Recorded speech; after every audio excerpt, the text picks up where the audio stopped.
On a dark and stormy night, lightning cracks across the sky, illuminating a massive, ominous castle. Inside, the final battle rages. The brave, humanity's champion, clashes blades with the powerful demon. But as their swords meet again and again, the brave can't shake a strange feeling. This is weird, he thinks. And on the other side, the demon is just as confused. What the hell? The brave grits his teeth, his arms trembling from the force of their blows. Why can't I break that weapon? Mine's supposed to be the most powerful one.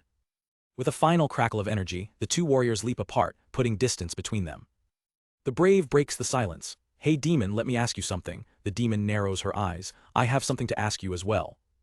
And in perfect sync, they both ask the same impossible question. Who forged your sword? As they look down, the answer is staring them right in the face. Both swords bear the exact same insignia, a stylized cat. A stunned silence falls over the throne room as the realization dawns on them. The demon is the first to connect the dots. It must be that stubborn blacksmith. The brave sighs, a look of utter annoyance on his face. That old man. The brave lowers his weapon. After fighting for a while, I've realized, our power levels are about the same. This fight is never going to end if we both keep using these swords. It's pointless for us to keep fighting, he continues. It seems we can at least agree on something. Looks like we'll have to call a truce for our generation, the demon scoffs. It's funny that we're only doing this so we don't make him mad. He's probably already foreseen this outcome too, she adds. We must not underestimate him. You're right, the brave concedes, sheathing his legendary sword. Well then, farewell. And with that, the century-long war comes to an abrupt, almost comical end. As they walk away, they share one final, mutual thought. That damn blacksmith. Miles away from any castle or conflict, a hammer strikes hot steel. The man responsible, a blacksmith named Izo, wipes a bead of sweat from his brow, completely unaware of the chaos he's caused. Suddenly, a voice calls out from the doorway. Izo, we're done. Another apprentice follows behind her. Master, could you check the finished product later? Izo nods. Sure. Well then. Time to eat, she cheers. While his apprentices chat excitedly about their meal. Izo takes a moment to himself, looking out from the porch of his log cabin. He stands in a peaceful field looking up at the sky. It's been a while, he thinks, since I came to this world. You see, Izo wasn't always a master blacksmith. In his past life, he was a simple office worker, and his story in this new world began the day he died, pushing a stray cat out of the way of a speeding truck. He awakens floating in a white, cloudy void. A gentle voice asks, "Hi there, are you awake? It seems like there's no damage to your soul." Before him stands a strange girl in a hooded cloak with cat ears. Who are you? He asks. Simply put, she says with a smile, you died in that world. The memory hits him like a ton of bricks, or in his case, a truck. Oh, I get it now. He touches his neck, a strange sense of calm washing over him. I'm dead, but how am I so calm? The cat girl explains, usually your soul would be decomposed. But I put a pause on that for now, and slowed your spirit so the shock doesn't break your soul. I saw you save that stray cat before you died. He nods weakly. Yeah. That was me. I am a watchdog. I wander from world to world, making sure they don't negatively affect one another. I used a cat appearance to act as a lookout in your world. I screwed up and almost died, but you saved me. He raises an eyebrow. Sounds like you've got a high-ranking position, but if a truck hits you, you'll die. My temporary body does die. But it's just temporary, so it doesn't have any effect on the world. However, now there's a hole in the world because you weren't supposed to die. I don't get how it works, but can't you just erase that accident instead of doing all this complicated stuff? She looks down. That would be the easiest way. But the problem is that I observed it. Whatever I saw will be reported and become a record. I'm sorry, but your death can't be annulled. He sighs in resignation, so there's nothing you can do. To rectify this, I'm to compensate you with another existence. Actually, a similar incident happened in another world.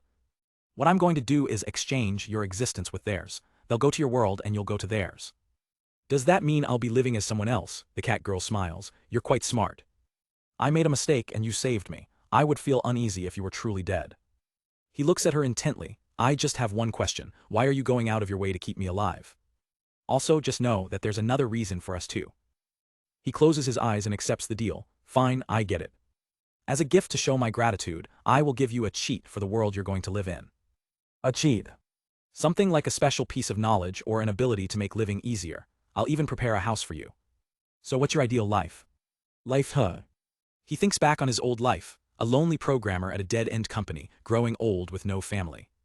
Only my boss would care if I disappeared, and even then they'd find a replacement soon. It's not like I have anything left to do, but I don't want to just disappear either. This might be my second chance. It would be nice to make a living out of making things, since it's a hobby of mine. I can make it happen. Also, I like cats enough to die for one apparently. If it's possible, I want to live a slow life with cats. As for what I'd like to make, I've always had an interest in sword making, though I never had the chance. Okay. I hereby give you the experience and ability of a blacksmith.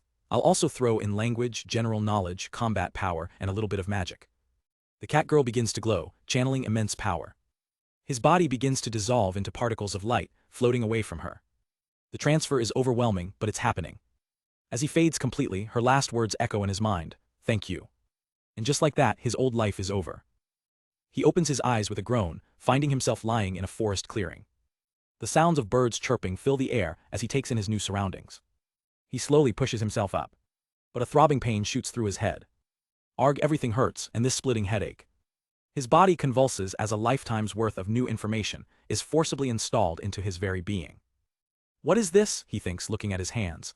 All this unfamiliar information is being loaded into my head, my body, my fingertips. It's finally hitting me. My old life is really over.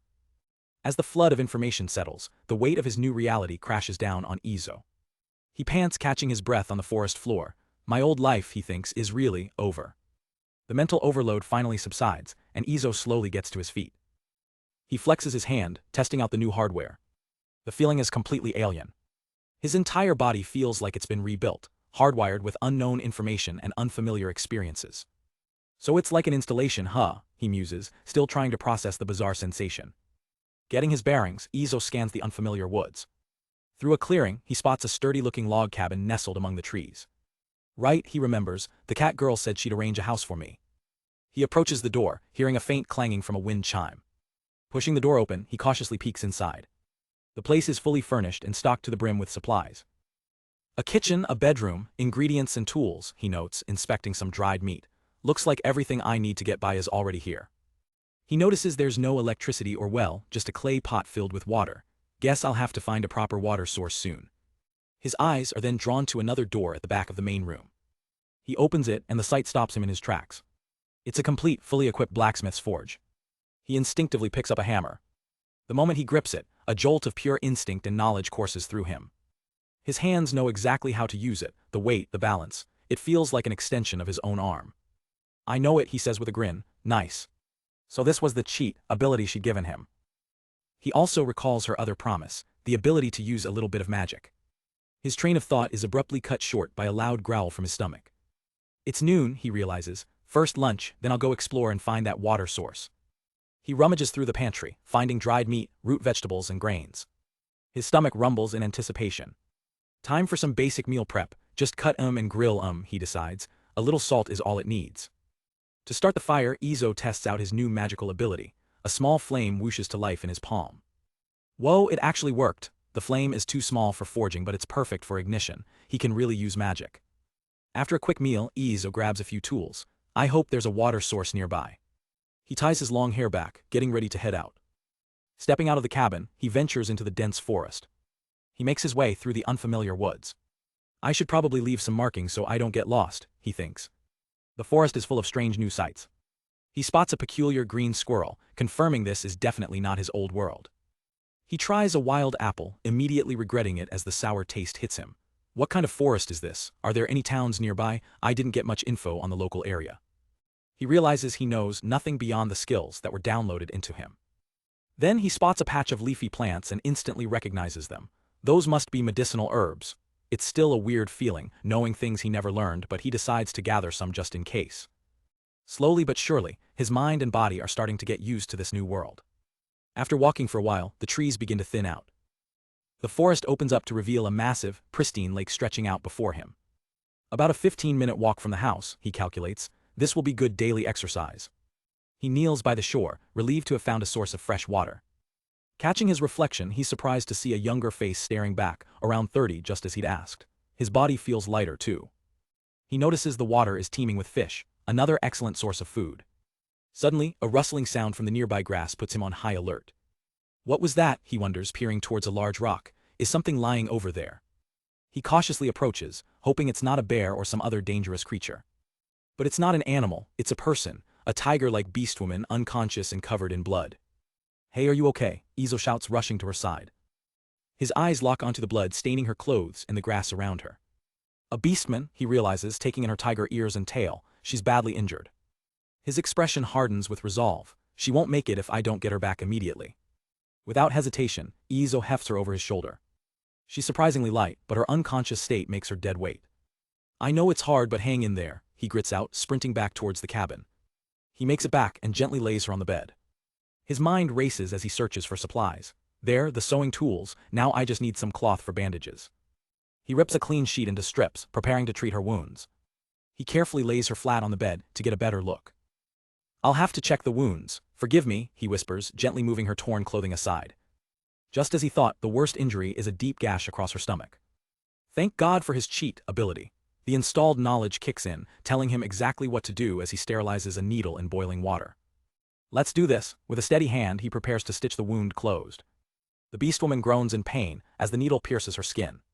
Sorry, this will be over soon, Izo mutters, his brow furrowed in concentration.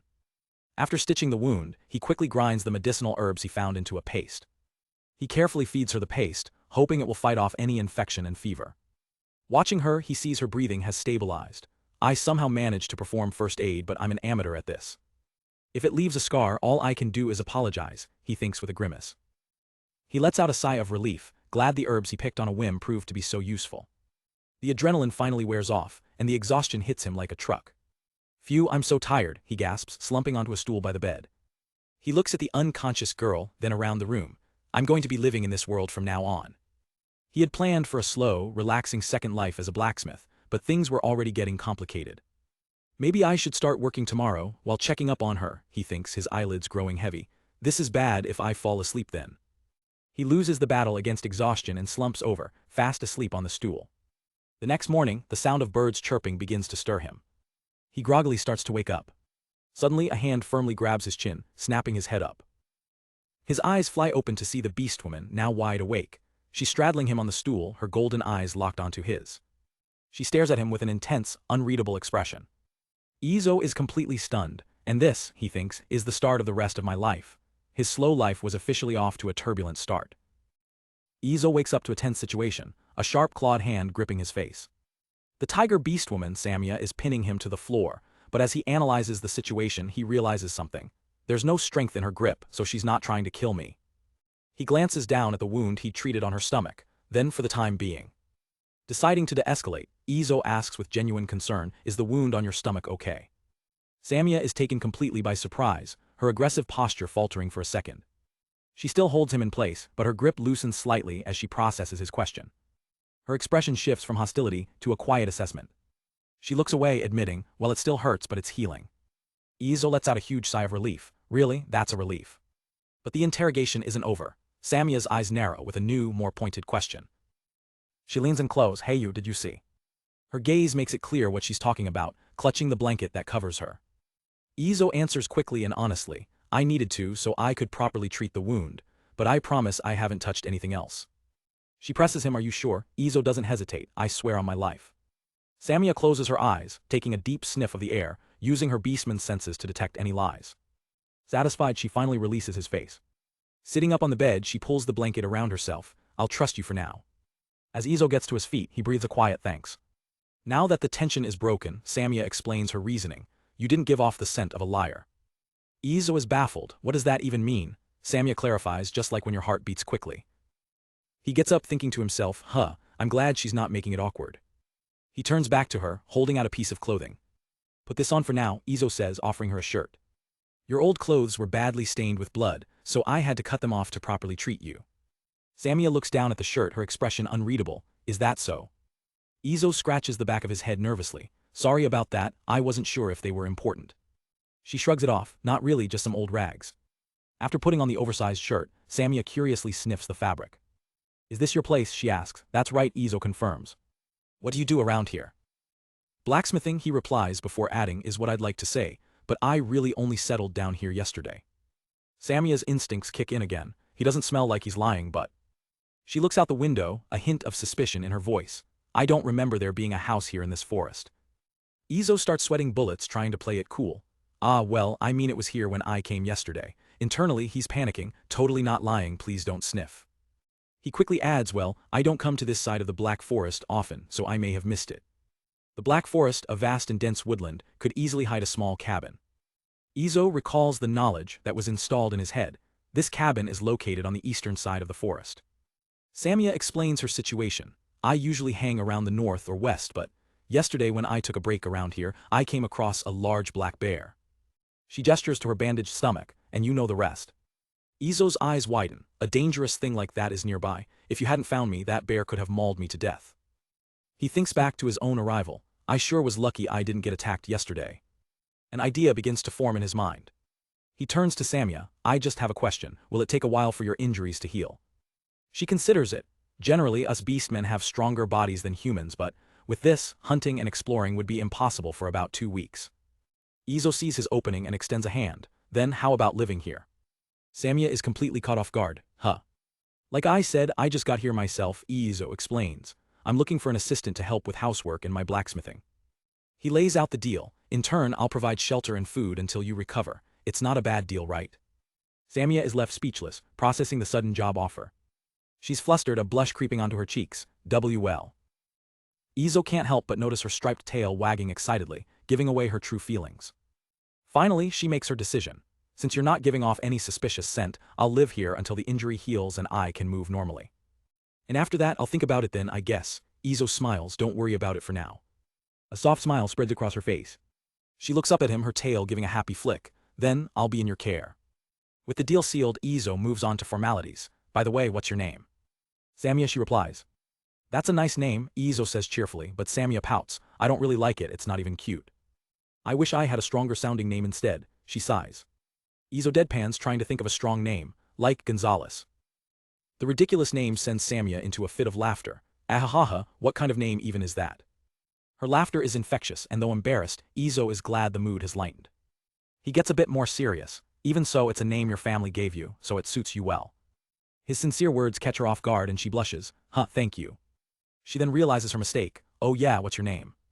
A brief flash of his past life crosses his mind. Izo Tanya. Well, Izo Tanya was my name.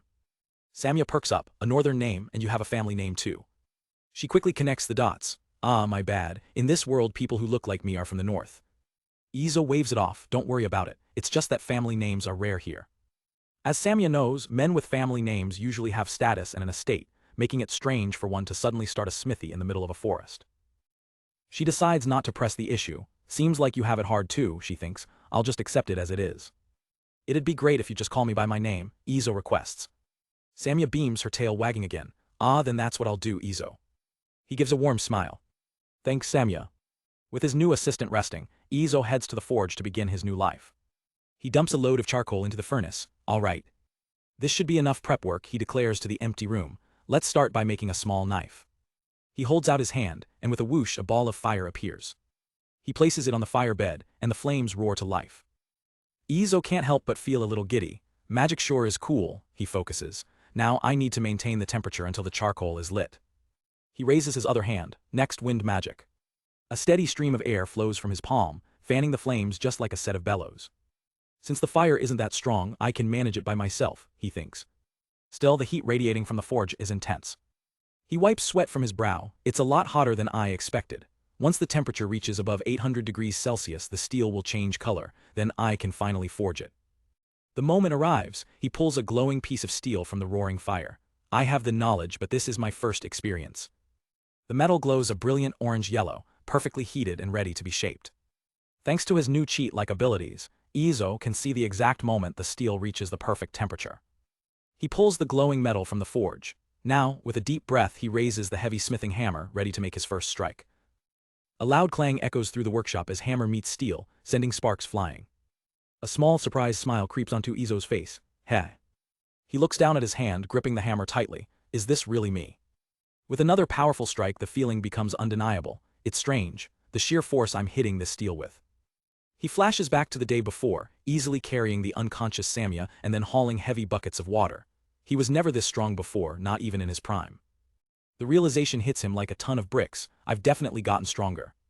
After ensuring Samia has lunch and is resting, Izo gets back to work. He thinks to himself, all right, time for the final touches on this afternoon's project. He shapes the iron, heats it one last time in the roaring forge, and then plunges the red-hot metal into a bucket of water. The water erupts in a violent hiss of steam. This quenching process is what will truly strengthen the iron. He pulls out the newly hardened blade, water dripping from its surface. Next, he begins the meticulous process of polishing the blade with a file and sharpening it on a whetstone. With intense focus, he slides the blade back and forth, honing its edge to perfection. Every movement is precise, every stroke deliberate. This isn't just about following instructions anymore. Step by step, he's turning the installed knowledge from his cheat skill into real physical experience. He's forging the knowledge into his very soul, creating a blade that reflects his newfound mastery. Holding it up to the light, Izo looks at his handiwork with a sense of awe. It's done. He thinks, this is my first creation. I really hope it's good. Now for the moment of truth. What should I cut with it? He finds a thick bundle of twigs and places it on a sturdy wooden plank. He takes his stance, ready to test the knife's sharpness. With a swift motion, he brings the blade down. His eyes fly open in utter disbelief.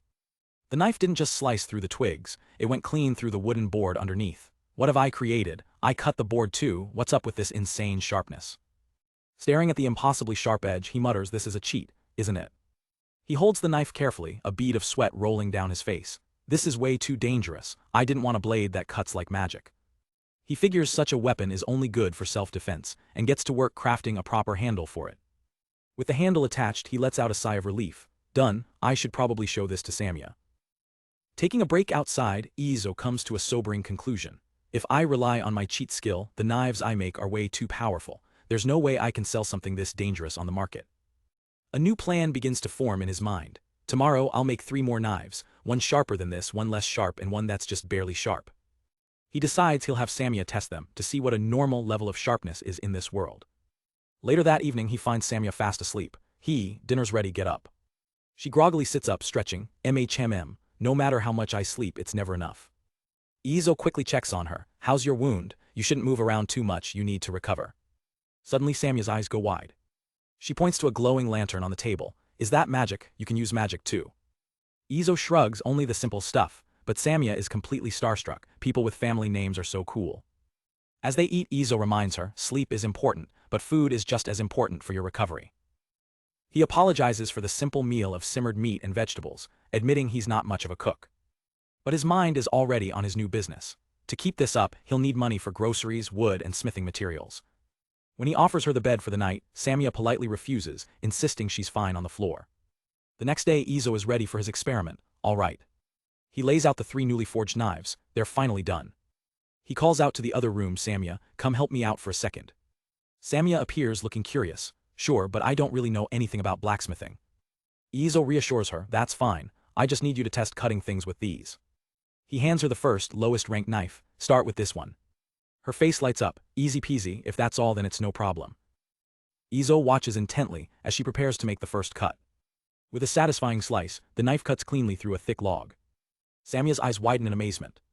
She holds up the knife, absolutely beaming. This is amazing, Izo, you're so skilled. A proud Izo nods, thanks, try the next one. She grabs the second knife, ready to go. Got it. She takes her position again. The second knife slices through the log with even less effort. Samia is blown away. Whoa, this one's even easier to cut with, so cool. But her excitement quickly turns to confusion. Izo leans in, a smirk on his face. That one cut way too well, didn't it? All right, try the last one now. He presents the final knife, the masterpiece. This is the main event. Samia gulps, looking at the third blade with a hint of apprehension. Taking a deep breath, she says, here I go. The blade passes through the log as if it were air. There's no resistance, just a faint swish as it sinks into the wood. Samia blinks, Her brain completely short-circuits, she can't comprehend what just happened. The perfectly cut piece of the log simply slides off onto the table. Seeing her frozen in shock, Izo calmly says, try pulling it out now. As she tries to remove the knife, she realizes it's embedded deep in the cutting board below. Her tail starts shivering uncontrollably. She completely panics, waving the knife around. I'm scared and confused. What was that? Izo rushes to stop her. Calm down, it's dangerous to hold it like that. Snapping out of it, Samia lowers the knife. Ah, you're right, sorry. Izo smiles. Don't worry about it, I should have explained first. He thinks to himself, this confirms it. As Samia stares at the incredible blade, Izo knows for certain. His cheat skill gives him the power of a master-class blacksmith. Now he just has to figure out the business side. If I want to sell these, I'll have to think about the service. Samia interrupts his thoughts, her eyes pleading. Can I buy it? This would be amazing for hunting. Izo smiles warmly. If you want it, you can just have it. Samia freezes, not believing what she just heard. Her entire face lights up, sparkling with pure joy. For real? Izo is just happy to see her so excited. Thank you. He promises to make her a sheath for it, and she eagerly agrees. Overjoyed with her new gift, Samia happily skips off, ready for a good night's sleep. Watching her go, Izo feels a sense of purpose. With this, I've decided what to do from now on. Samia's reaction proved it. Even his lower-rank knives are incredible by this world's standards. He can make a living by intentionally nerfing his own creations. The plan is set. First, he'll make more knives and some farm tools, then sell them to earn a living. With a newfound confidence, Izo is ready to start his new life. Now my blacksmithing business begins. Izo carefully snips the last stitch from Samia's stomach wound. And that's it, he announces. Samia lets out a massive yawn, stretching. Thanks a lot, I'm not ready for hunting yet, but I'm feeling better. Izo watches her, thinking to himself that seemed like it hurt. Seeing her improved condition, Izo claps his hands together. Then how about we head to the town today?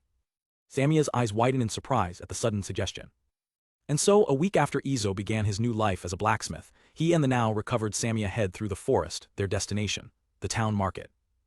Izo has a pack full of his new creations. He's developed a standard knife which he calls Model Number 1, designed for quick and easy mass production. With Samia almost completely healed, they've been taking walks where she teaches him about the local ecology. The forest around them is dense and full of life. They pass by deer grazing peacefully, and even a family of wild boars who pay them no mind. The journey is long, but the scenery is beautiful. Izo reflects on how these walks are the perfect opportunity to apply his installed knowledge and learn useful information about this new world. Samia glances back at him with a grin. I was worried we'd run into something dangerous, but nothing happened. I think it's because you give off a powerful scent, so don't worry. Izo deadpans internally, but aren't you the strong one here? He still doesn't know the full extent of his own abilities. And he's sure there are creatures in this forest that could easily take him down. He remains cautious. He figures it's probably thanks to Samia being a beastman that they've avoided any trouble from monsters or bandits on their long trek to the main road. Finally, after hours of walking, Samia points ahead excitedly. That's the town. Before them lies a large, walled town with a bustling market area just outside the main gate. Izo feels a surge of excitement. Setting up a stall in the outer market means he won't have to worry about entry tolls. It's the perfect place to launch his new business. As they approach, however, a city guard steps forward to intercept them. The guard calls out, stopping them in their tracks. A guard, Izo thinks, not missing a beat. He immediately activates a skill from his past life, the business smile. With 20 years of sales experience backing him up, he puts on a welcoming grin that makes Samia stifle a laugh. Yes, how can I help you? The guard, a young man named Marius, looks them over. Haven't seen you around here before. What's your business? Izo explains. Well, I'm a blacksmith. And I want to sell these at the market, he says, opening his bag to show his wares. Marius's interest is piqued. May I have a look? Izo nods, of course. The guard inspects one of the knives, and his eyes widen in surprise at the quality of the blade. He hands it back satisfied. Well, everything seems fine here. Make sure not to stir up any trouble, Marius says with a friendly nod, letting them pass. After paying a silver coin for a stall and a sales permit at the market entrance, they head in. The rule is first come, first served. Samia scans the area, figures all the good spots are already taken. Izo, what about over there? Izo spots the opening she's pointing to. They find a decent, albeit out of the way, location to set up shop. Wiping sweat from his brow, Izo looks at their finished stall. Finally, everything's set. Not bad, I found a pretty good spot, he says proudly, laying out his knives. Samia agrees, that's for sure. Izo turns to her with a confident smile. Then, I'll be counting on you today. Samia gives him a warm, encouraging smile back. 2 hours later, Izo is slumped over the table in utter defeat. Nothing sold. He tried everything, calling out to passers-by, demonstrating the sharpness of the blades, but nothing worked. He groans internally. I was a programmer, so I'm not used to making sales. Samia tries to lift his spirits. I mean, it's only noon, right? Hey, how's it going? She asks, trying to be cheerful. Just then, Izo spots a familiar face in the crowd. It's that guard. He grumbles to himself, probably just came to laugh at how I can't sell anything. But Marius approaches with a friendly smile. Well, can I buy one knife then? Izo is completely taken aback. Marius explains, I was impressed by your knives when I saw them earlier, and since mine has been ruined, I was hoping to get a new one. A wave of relief washes over Izo. It's a relief I can still buy one, Marius adds. Izo beams, well, I'm really glad to hear that. He carefully hands the knife over to his very first customer. When Marius asks the price, Izo has a feeling he knows how this will go. It'll be 5 silver coins, Izo states. Marius is shocked. How much? Is it okay for it to be so cheap? This is exactly what Izo expected. He and Samia had already decided that starting with a low, accessible price was the best strategy. All right then, here you go, Marius says, handing over the payment. Izo completes the transaction with a professional, "Thank you for your patronage." He looks down at the coins in his hand. It's a profound moment for him, the first time he's ever earned money for something he created with his own hands. As Marius leaves, he calls back, "If the blade's good, I'll recommend it to my colleagues." Izo's confidence soars. "Really? I guarantee the blade's quality." The young guard waves goodbye, happy with his new purchase. Izo and Samia watch him go. Samia teases him gently, "Really happy now, aren't ya?" Izo can't hide his proud grin. But that single sale is followed by nothing. 3 more hours pass and not a single other person even glances at their stall. Izo sighs in defeat. It looks like the people here don't need any farm tools. He turns to Samia, "Let's start packing up and head home." She simply replies, "Okay." As Izo begins to dismantle their setup, a voice calls out, "Are you guys closing?" The sound of heavy, armored footsteps approaches. Suddenly their stall is surrounded by a whole squad of city guards. Izo's heart sinks. The guards, why, we haven't caused any problems. The imposing lead guard steps forward. "Is this your shop? Were you the one who sold Marius that knife?" Izo is confused. Marius, was that the young guardsman? The lead guard's stern expression suddenly vanishes. His face breaks into a massive, friendly smile. "So it was from here. Do you still have any knives left?" Izo is completely lost. He gestures to his remaining stock. "Yes, here they are," the guard captain beams. "Great. I'll take your entire stock." Izo can't believe his ears. All of them." Another guard steps up to explain. "That guy Marius kept showing off his new knife during our lunch break, so we all checked it out." Izo listens, stunned, as the guard continues. "And wasn't the blade's sharpness first class?" The other guards all chime in enthusiastically. "We wanted the same kind of blade, can you sell them to us?" Barely processing the sudden turn of events, Izo calculates the price. Well, for all 8 of the knives, the total will come out to 40 silvers. A nearby merchant can only mutter, "Finally." The guards are ecstatic, examining the knives. It really is amazing, it's crazy sharp. In a flash, Izo is completely sold out, and the satisfied guards march away with their new gear. As the guards leave, Izo is startled when a nearby merchant bumps into him. The man gives a friendly bow. "Excuse us about the racket," he says. "Don't worry, I was just a bit surprised myself." He smiles warmly at Izo. "It feels pretty great to sell out all your products, right?" Izo takes in the man's words, a feeling of genuine accomplishment washing over him. As they walk home through the forest at sunset, Samia is beaming. "It's a relief we were able to sell all the knives." Izo smiles back, his pack full of supplies. "Yeah, thanks for today. Since we sold out, it'll take a while until I can replenish our stock." His mind is already racing with new ideas. "Now I'm confident I can do more than basic repairs. I think I'll try making a longsword next." He continues thinking aloud, "But first, it's important to try out the farm tools and axes ourselves to make sure they're perfect." Samia hums happily beside him as he adds one more thought to his list. Looking at their home, he makes a mental note. "And then, I'll also need to make Samia her own room as well." Later, back at the house, Samia approaches him with a curious look. "Hey Izo, do you also know how to make arrowheads?" "Did you want some?" he asks. She nods eagerly. "Yeah, it's for hunting after I've fully recovered." Her eyes sparkle with hope. "I thought it'd be nice to have something like your arrows when that happens. Kinda, I guess." Izo can't refuse. "I get it, I'll make some for you." Samia erupts with joy, her smile lighting up the room. "Yay, thank you." He can't help but smile back, clearly flustered by her pure happiness. It's a simple fact, Izo is weak to compliments. "I'm counting on you," Samia cheers. And so the forge roars back to life, smoke once again rising from the chimney. Izo gets right to it. "I'll focus on making more knives for today. And then I'll start on the arrowheads for Samia." He meticulously carves out a mold from wood and clay. With the mold ready, he pours the molten steel. Samia watches, fascinated, as the liquid metal fills the cast. Once it's cooled, Izo hands her the rough arrowhead. "Why don't you take this and sharpen it? You can attach it to the handle when you're done." His work isn't done, though. "I'll also make a large saw to cut wood and modify that axe I made before." It's a painstaking process, as he carefully chisels each individual tooth into the saw blade. The next day, Izo heads into the forest, carrying his newly modified axe. "All right, here I go." He squares up to a massive tree, his expression one of pure focus. With a grunt, he swings the heavy axe with all his might. The impact is immense, sending a shockwave through the air. But even Izo is surprised by the result. The axe blade sinks deep into the trunk with a sickening creak. Before he can even process it, the entire tree begins to topple over. With a deafening crash, it hits the forest floor. Izo and Samia stare in wide-eyed disbelief at the clean cut. Samia is completely floored. "Whoa, amazing." Izo looks at the axe bewildered. "The heck is this?" A cold sweat runs down his back. This thing is way too sharp. If I'm not careful, my second life will be over in no time. After a moment to recover from the shock, they get to work prepping the fallen tree. Izo uses the overpowered axe to easily chop the massive log into manageable sections. With the log section he calls out Samia. He proudly presents the massive two-person saw. It's finally time for this bad boy. They take their positions on either side of the log.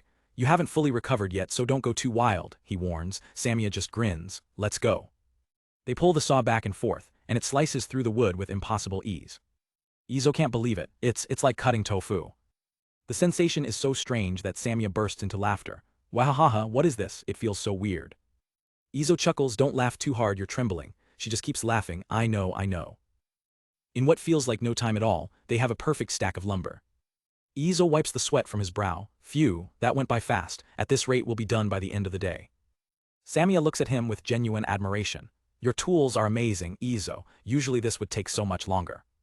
Her words make him pause and reflect. He knows the truth. The power to make these amazing tools is because of my installed knowledge. It's the cheat I was given for this second life. He looks out at the world around him. In the end, I'm just a guest here. He makes a quiet vow to himself. So, I will use this power to live a proper life, and I will never misuse these abilities. That evening, the day's hard work is done. Izo sits at the table, carefully sharpening the arrowheads he promised Samia. Under a starry night sky, the house is quiet and peaceful. Samia watches him for a moment before speaking up softly. Hey, Izo. He glances up from his work. What is it? The only sound is the gentle clang of his tools. Samia takes a breath, looking a little nervous. So, you said that you didn't live here before, right? Izo nods, confirming. Yup, I did say that. She continues, a slight blush on her cheeks, and that you plan to continue to live here in the future. He answers without hesitation, a warm smile on his face. Of course. Her eyes widen slightly, encouraged by his response. She begins to open up. I'm really glad you helped me, Izo. Even though I haven't been able to do much, it's been so much fun helping with your work and our talks during meals and our walks. She looks at him, her heart in her eyes. Most of all, I've loved watching the way you work when you're making things, that's why. She finally asks the question that's been on her mind. Is it all right if we live together? A gentle smile spreads across Izo's face. He chuckles softly. Well, I've already decided to live here myself. Are you sure you're all right with that? Her face lights up with pure, unadulterated joy. With a happy cry of yes, thank you, Izo, she tackles him in a bone-crushing hug, making him yelp in surprise. She pulls back, giggling, her happiness absolutely infectious. Izo grins, holding up the perfectly sharpened arrowhead. It's finished. Samia's eyes go wide with wonder as she takes it from him. She holds it up to the light, admiring his work. Wow, Izo, this is great, thanks. Watching her, Izo feels a deep sense of peace, slowly but surely. He realizes his place in this world isn't something he found, but something he's building, forged by the countless small decisions I make. As Samia daydreams about her next hunt, Izo smiles to himself. I hope this is the first in a long line of pleasant moments. Meanwhile, back in town, word of the new blacksmith is starting to spread. Inside a tavern, one of the guards who bought a knife is showing it off. Boy, am I glad I bought this. His friend examines the blade, impressed. I wonder when he'll come again. I'm gonna buy one myself next time. As they chat, the bartender notices a new customer approaching their table. Excuse me, can I help you, miss? A young woman with dark skin and pointed ears steps forward.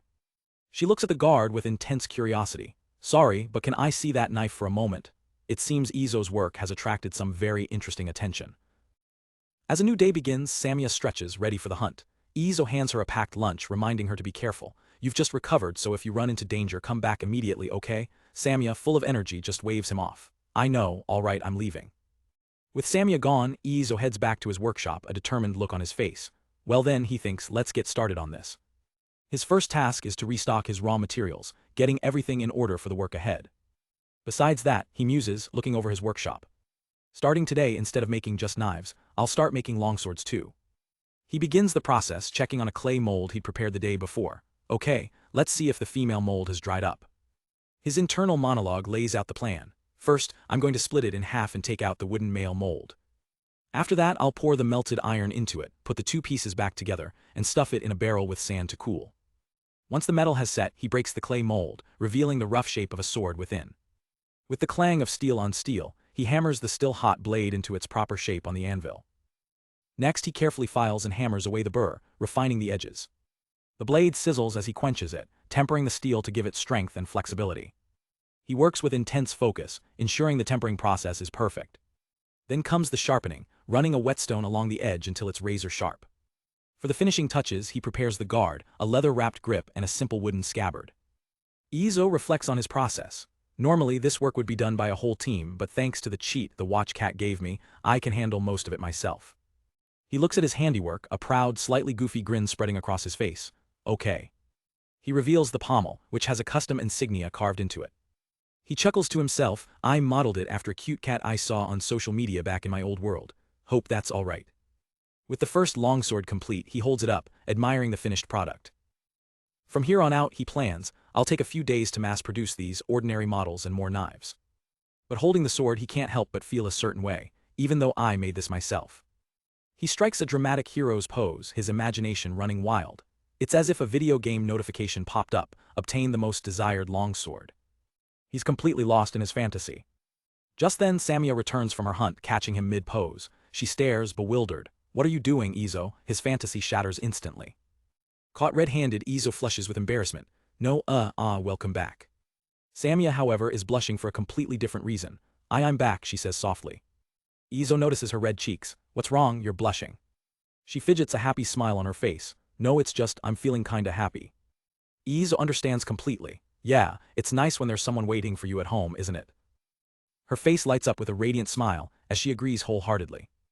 For Izo, this simple moment means the world. It's a happiness he could never find in his previous life, coming home to an empty apartment. Inside, he asks about her hunt. So did you catch anything? Samia proudly puffs out her chest. I took down a tree deer. I already gutted it and left it in the lake to stay fresh, she explains excitedly. We can go get it first thing tomorrow morning. Got it, Izo replies, pleased. And how did the knife and arrows do? Samia gives him a glowing review. They were great. The arrows pierced deep and the knife was super easy to handle. The next morning, as promised, they retrieve the deer from the lake's edge to prepare it.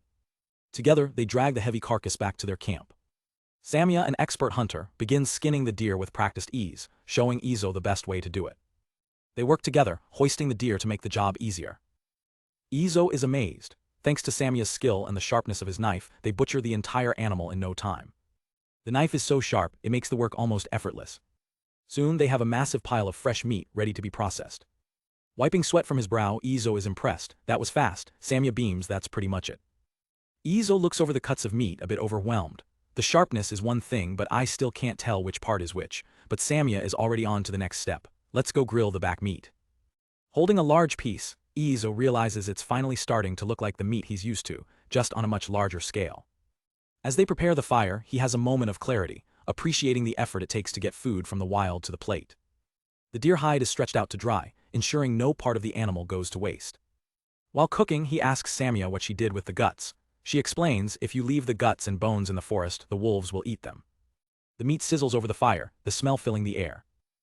Izo takes a bite and understands, so you gave it back to the forest. I get it. He chews thoughtfully, the flavor exploding in his mouth.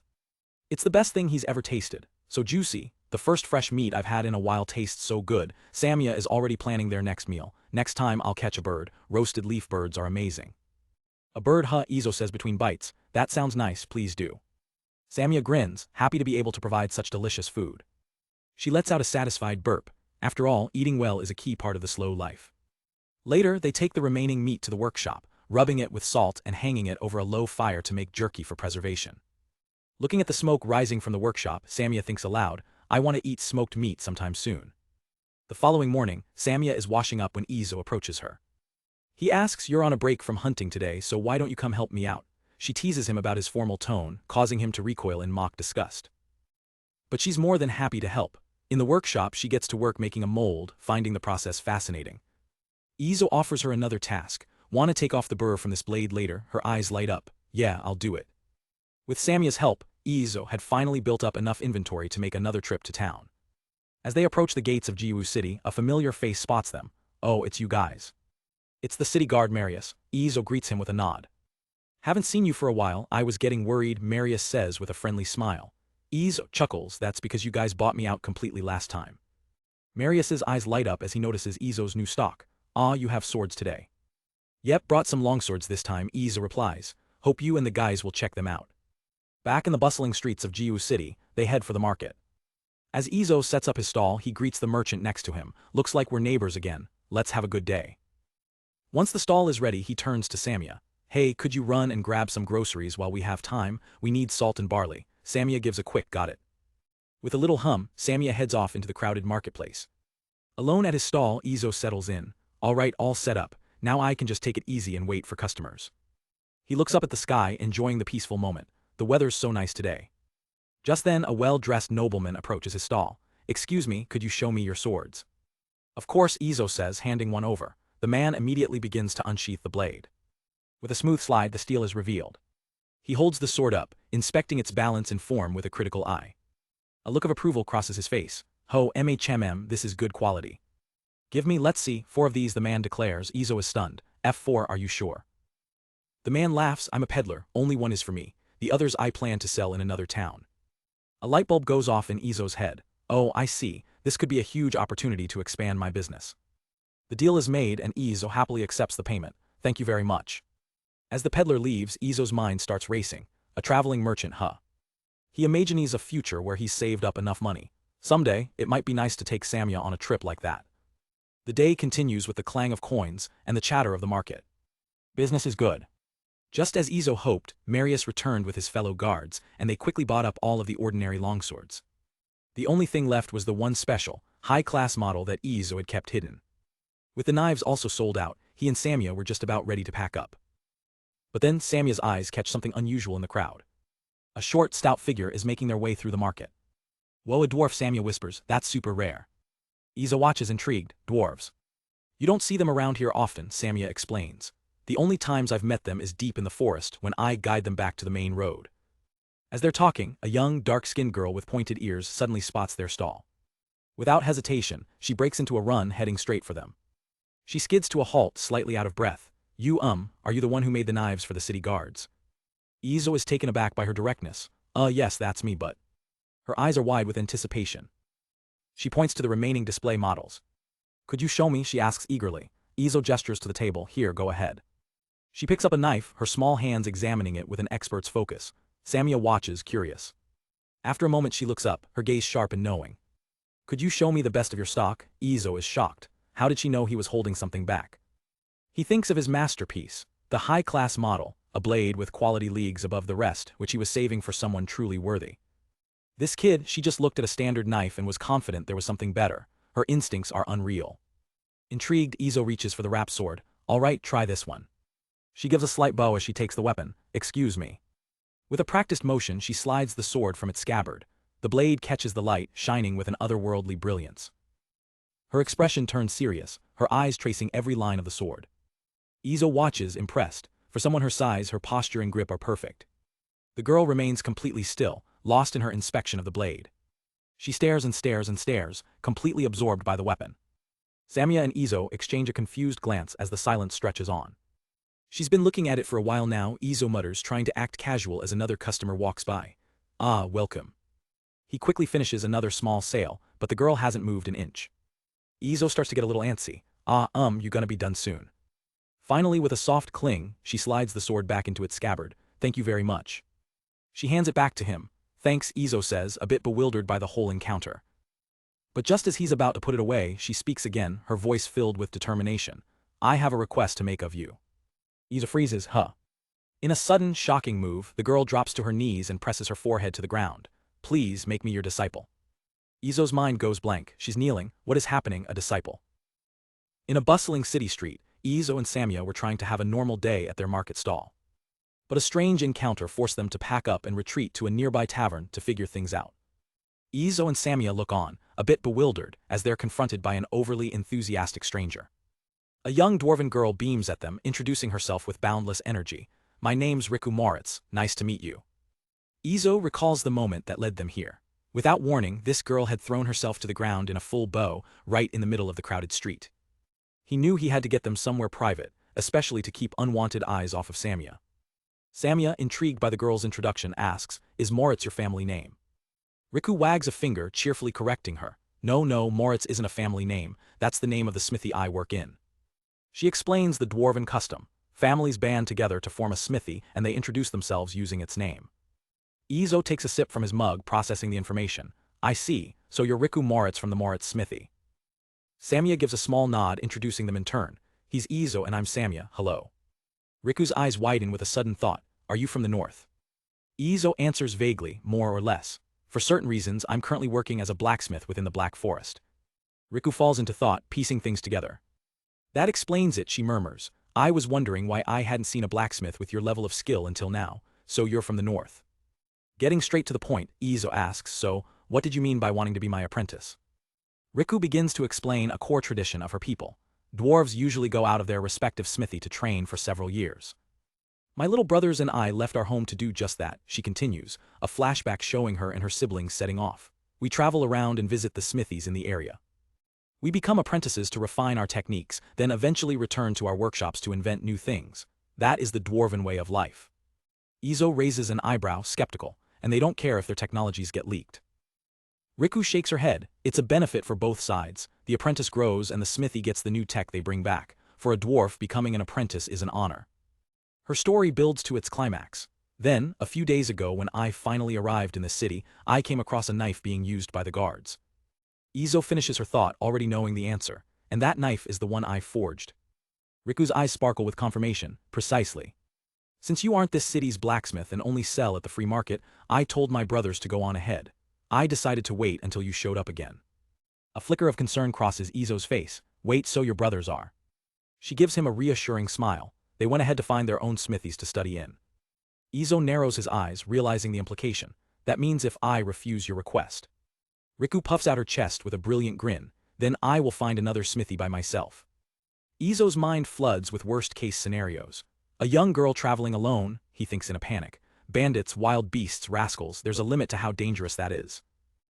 Samia watches the exchange, silently taking it all in. Izo crosses his arms, trapped between his better judgment and his conscience. He finally caves with a heavy sigh. How naive. Very well, I'll accept you as my apprentice. Riku is ecstatic while Samia lets out a quiet sigh, already resigned to the chaos. But Izo declares, holding up his hand firmly, there are 4 conditions. Riku flinches but nods eagerly, ready to accept. First, you will not disregard your own safety ever again. No more reckless stunts like you pulled today. Riku nods meekly, understood. Second, Izo continues, holding up 2 fingers, we don't have enough rooms, so we're going to have to renovate. He looks to Riku. Third, in addition to blacksmithing, you're going to help out with various chores. She immediately volunteers, please leave it to me. And fourth, Izo lays out his final and perhaps strangest condition. Let's stop speaking so formally. I'll call you Riku and you can just call me Izo. Riku is aghast. I cannot do such a thing, master. She looks up at him, flustered but resolute. Ma, master. I'm an apprentice. Naturally, I need to respect my master. Her earnest declaration causes Samia to spit take her drink. The absurdity of the situation makes Izo burst into laughter. While Riku is fired up and ready to start her apprenticeship, Izo is still trying to get over being called master. Samia can't hold it in either, laughing along with Izo. After a long walk through the woods, Izo gestures to their home. We've arrived. This is both our house and our workshop. Riku and Samia gaze upon their destination, their new home. It's a cozy but well-built cottage, a combination of stone and timber, nestled deep in the forest. Riku's eyes sparkle with excitement. Whoa. As she bounds up the wooden ramp, Izo asks, are your feet all right? That luggage looks heavy. Riku waves him off, I'm fine. She beams, full of energy, I have a sturdy body. It was actually easier than I thought, I'm saved. Izo nods, all right, place your luggage down and wash your hands over there. He then turns to Samia with a gentle smile, thanks Samia. Samia gets adorably flustered, her tail wagging with excitement from the simple praise. Izo knew she'd done it on purpose. You considered Riku's well-being and chose a path that was easy to walk, right? As she blushes and fidgets, Izo can't help but think, damn, that's cute. Later that evening, the newly formed trio sits down for their first meal together. Izo explains the living situation. Like I said before, there's not enough room. For the time being, you and Samia will sleep together in the bedroom. Riku immediately objects. Oh no, that would be bad for you too. I brought camping equipment so I can sleep outside. Please use the bedroom for yourselves. Izo waves off her concern while eating. I don't usually use the bedroom anyway, so nothing's really changed for me. Riku asks an innocent yet explosive question. Even though you are husband and wife. The words hit Izo and Samia like a physical blow, causing them both to spit out their food. Samia slams her hands on the table, her face beet red. We're not like that. Riku is genuinely confused. Is that so? You two live together, so I was sure. Izo's mind short-circuits. It's different, he thinks, completely flustered. Wait, is interracial marriage even possible? He tries to clear the air, stumbling over his words. Well, that's about it, there's nothing between us, for now at least. Samia hides her bright red face in her food bowl as Izo tries to recover from his Freudian slip. Riku, however, comes to a new, heartwarming conclusion. So it's a family that lives together in the same workshop, right? The word family hangs in the air, striking a chord with Izo. Samia peeks out from her bowl, humming in quiet agreement. A warm smile spreads across Izo's face as he pats Samia's head. Yeah, we're family, all right. Samia looks up at him, her eyes filled with pure, unadulterated happiness.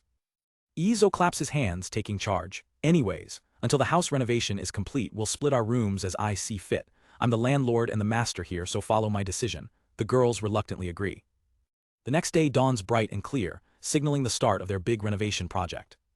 With Samia out hunting, Izo and Riku get to work. Riku, being a dwarf, is a natural at construction. Combined with Izo's cheat-like physical strength, the work progresses at an incredible pace. Suddenly, a cheerful shout rings out as Samia returns from her hunt. I'm back. Izo greets her. Welcome back, how was it? Samia proudly presents her catch. You'd be surprised, I took down a giant deer tree. Her triumphant return is cut short when she notices Riku. She finds the dwarven girl standing frozen, trembling as she holds one of Izo's axes. What are you doing, Riku? Riku is in a state of shock, barely able to speak. This axe. To get the lumber, I swung it and it cut through the woods as if it was cake. What the hell is with this sharpness? Samia chuckles knowingly. Shocking, isn't it? The first time I saw it, I was a little weirded out, you know. Izo cringes at the memory of Samia, calling his god-tier work weird. He quickly changes the subject to avoid further embarrassment. All right, Riku, the blacksmithing work starts tomorrow. We'll do it side by side with the house renovation. Riku's eyes light up, her previous shock replaced with pure excitement. Finally, yes.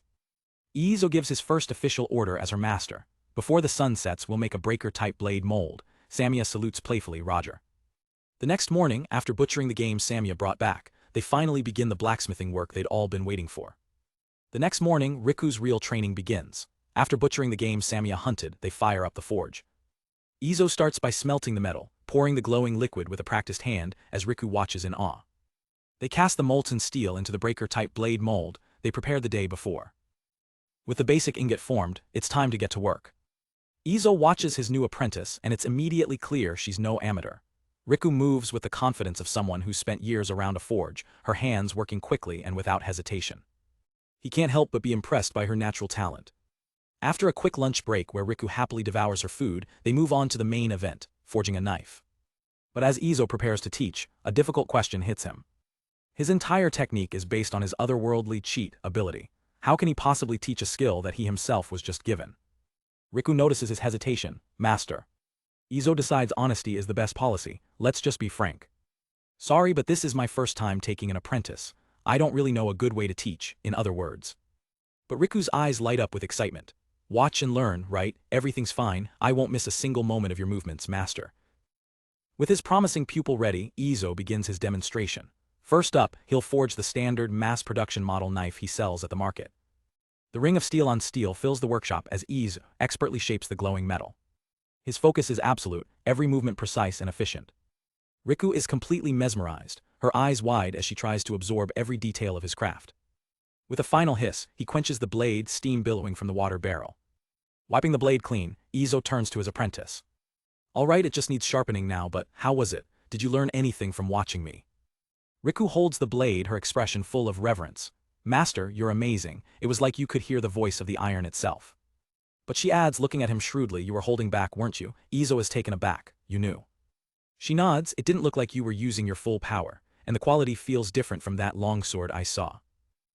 Izo smirks, impressed by her sharp eye. This knife is for ordinary people. I wanted you to see the basics up close first. Now he says, handing her the tools, you try to make one. Riku's face beams with determination. Yes.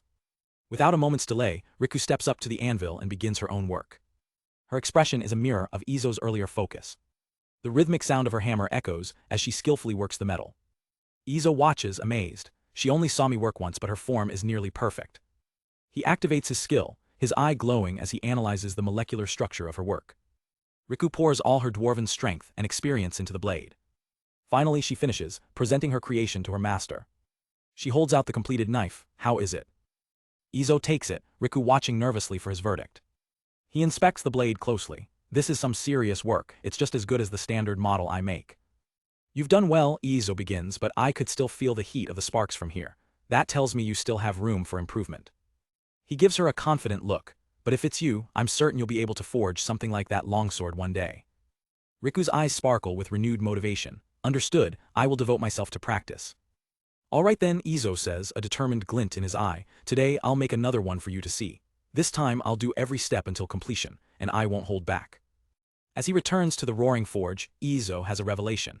Watching Riku work made him realize something crucial. Thanks to my cheat, I understand everything about the metal instinctively, the temperature, the hardness, the perfect timing and place to strike. I can forge a perfect blade straight from my imagination, but none of this came from hard work. Riku and all the other ordinary craftsmen, they have to master this trade with their own power, through years of diligent study and apprenticeship. It feels wrong for me to teach, a skill I was simply given. That's why this is the only way: observe, comprehend, and if you can, steal my technique for yourself. As the sun begins to set, Izo continues his work, pouring every ounce of his supernatural talent into the blade. He moves to the whetstone, carefully sharpening the edge to an impossible degree. With a final weary breath, he's done.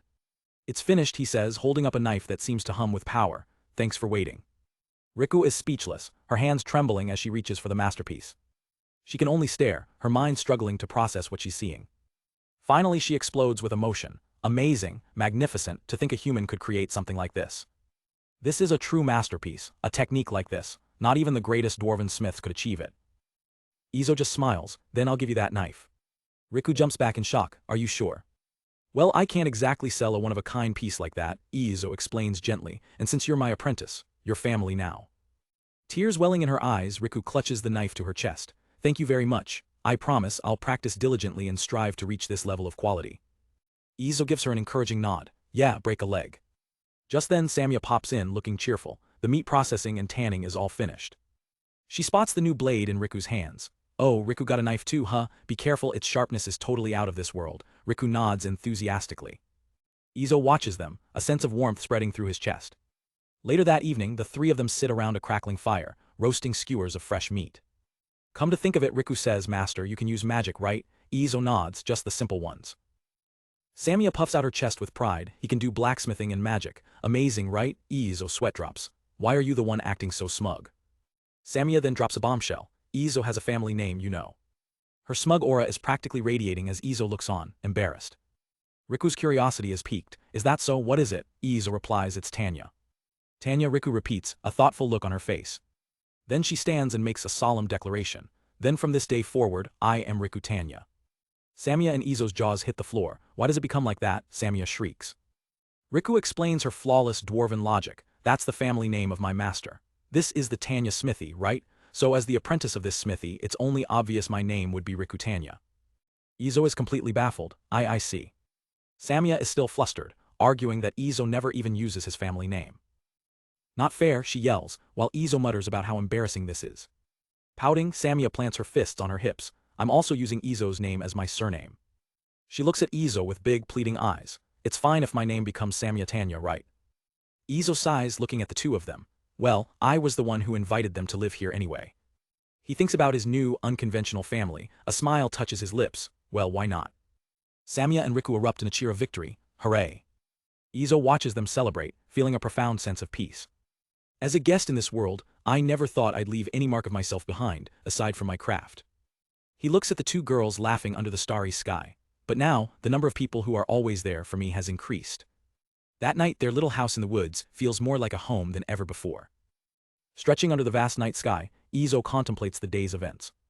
The fact that a skilled dwarf like Riku was so shocked by my work, it means this cheat of mine is not something common in this world. The reality is this level of sharpness and cutting power wasn't common in my old world either. Just what is this power, this transcendental technique? What will it bring to this world? With the dwarf Riku joining as his second disciple, Izo's little family has grown. The workshop is now a hive of activity, with everyone pitching in. Riku, ever the diligent one, takes her duties seriously, ensuring the workshop is in perfect order. While Samia, full of energy, is always eager to help. I want to try, she exclaims, ready for any task. Thanks to their support, Izo can finally concentrate on what he does best, manufacturing. As Samia returns from a task, Izo proudly looks over their finished work. All right, he says, we finished this week's part. The efficiency of the Izo workshop has skyrocketed. Once a week, the trio makes the trip to the free market in New Town to sell their wares. At his usual stall, Izo spots a familiar face in the crowd.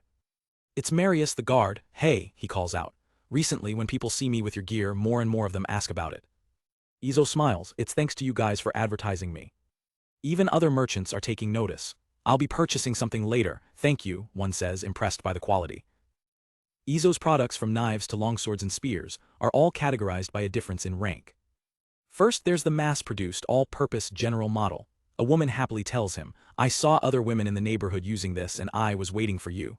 Its reasonable price and incredible sharpness make it a hit, even with housewives. Next up is the luxury model, a higher performance blade for those used to handling sharp tools. A nobleman inspects one, declaring, I will get this. It's preferred by experts, and his son astutely thinks they could sell even more with a proper wholesaler. And then there's the final tier, a weapon not even displayed at the storefront, the superlative class model. This is a blade forged using the full power of the cheat skill given to him by Watchcat. Its performance is simply too high, too dangerous to sell to just anyone. Ize worries about what he'll do if he never finds a worthy customer for these masterpieces. Just then a merchant calls out, it's all sold out this time too, master. Taking a break, Izo munches on some food. Yes, he replies, it seems that people who have bought from us have been spreading the word. But Riku brings up a valid point. Master, isn't it time to restock our iron, charcoal, and clay? Izo pauses, a supplier. He realizes she's right. The Watchcat had provided them with plenty of materials to start, but with their increased production, their stocks are finally running low. He spots a familiar peddler in the crowd. Maybe I could ask him, he muses, calling out, Ah, you're still here. The man rushes over, panting. I heard you were already leaving for today, so I hurried here. Just in time, Izo says with a smile. We sold out again today, I'm grateful you buy so much from us. That's good, the man replies, catching his breath. He leans in, your goods are incredibly popular, I was wondering if I could buy even more. Izo is surprised, ah, if I'd known, I could have brought the 10 other pieces I made last night. The peddler chuckles, you're not just a craftsman but a shrewd businessman too, I respect that. Oh, I see, Izo says, sensing an opportunity, that's just perfect. The peddler then drops some big news. Actually, I want to set up a proper store in this city, not just a stall in the free market. Izo is genuinely happy for him. Oh, congratulations. The peddler continues to lay out his plan for a permanent shop. Thank you, and that's what I'd like to consult with you about. Until now, I've dealt in all sorts of things, using my connections. Since New Town has no restrictions on what you can sell, I want to make a store that has everything. If that's so, he says, looking directly at Izo. Won't you let my shop handle the sale of the cutlery and weapons you make? Izo is stunned, is that okay? Of course, the man laughs, I know the quality of your longswords quite well. Izo's mind races. The income from the free market is unreliable. And more people want to buy my work after seeing others use it. I was hoping to find a wholesaler, this is it. If you're okay with it, then I'll be in your care, the merchant is overjoyed. Oh, thank you. They reach to shake hands and the merchant formally introduces himself. I'm Camilo, it's a pleasure to work with you. Izo returns the gesture. As their hands meet, he replies, my name is Izo. For some reason, I live in the Black Forest. Camilo is taken aback. You live in a place like that, with your skills you could live anywhere. He then glances at Izo's companions. No, you're a northerner, right? Camilo looks at Samia and Riku. I suppose it's not that strange for a beastman and a dwarf to be your escorts. Izo lays out the logistics. I can make a wholesale delivery about once a week. If it's going to be longer, is it okay if I let you know in advance? That's perfectly fine with me, Camilo agrees easily. All right, Camilo, before we finalize this, there's something else I'd like to ask. I'm running out of various materials. Do you know a place that could help me out? Camilo smiles. If that's the case, I'll procure them for you. Really, that would be a huge help. I'll deduct the cost from the price of my goods. Camilo readily agrees. The deal is sealed with a friendly bump of fists. Izo clenches his fist, victorious. I've secured a way to restock our materials. As they part ways, Camilo calls out, the shop will open next week. Bring your goods when you come, see you. The following week, Izo and his disciples arrive in town and are greeted by an impressive sight. They stare up at a massive 2-story building. It's big, Samia exclaims. Riku adds, I'm surprised too. Stepping inside, they're met with an incredible array of goods. Shelves are packed with everything from fine pottery to bolts of cloth. The air is thick with the scent of countless rare spices. Incredible, Riku says, spotting a rare spice. Samia wrinkles her nose at the strange scents, but Izo is simply impressed. Then he sees it, a professional display showcasing his own knives and swords. Samia's eyes sparkle. Ooh, when it's displayed like this, it really feels like it's for sale. That's true, Izo says, a hint of pride in his voice. Just then, Camilo's voice calls out from the top of a staircase. Oh, you came. Let's go talk upstairs, he says, beckoning them. They're led to a well-furnished room where they can discuss business. While Samia and Riku get acquainted with a very fluffy couch, Izo gets down to business. Today I brought knives, a long sword and some short swords. How many will you take? Camilo's answer shocks him. All of them are fine. He laughs heartily. The sales are going very well. Izo is relieved. Oh, that's good. Izo looks around, impressed. This is a huge store. Is your name as a peddler that well known? Camilo explains his business model with a proud smile. We sell goods without distinction between the general public, travelers, or professionals. As Samia sinks into a fluffy couch, she murmurs, so I made the store big. It's like a supermarket.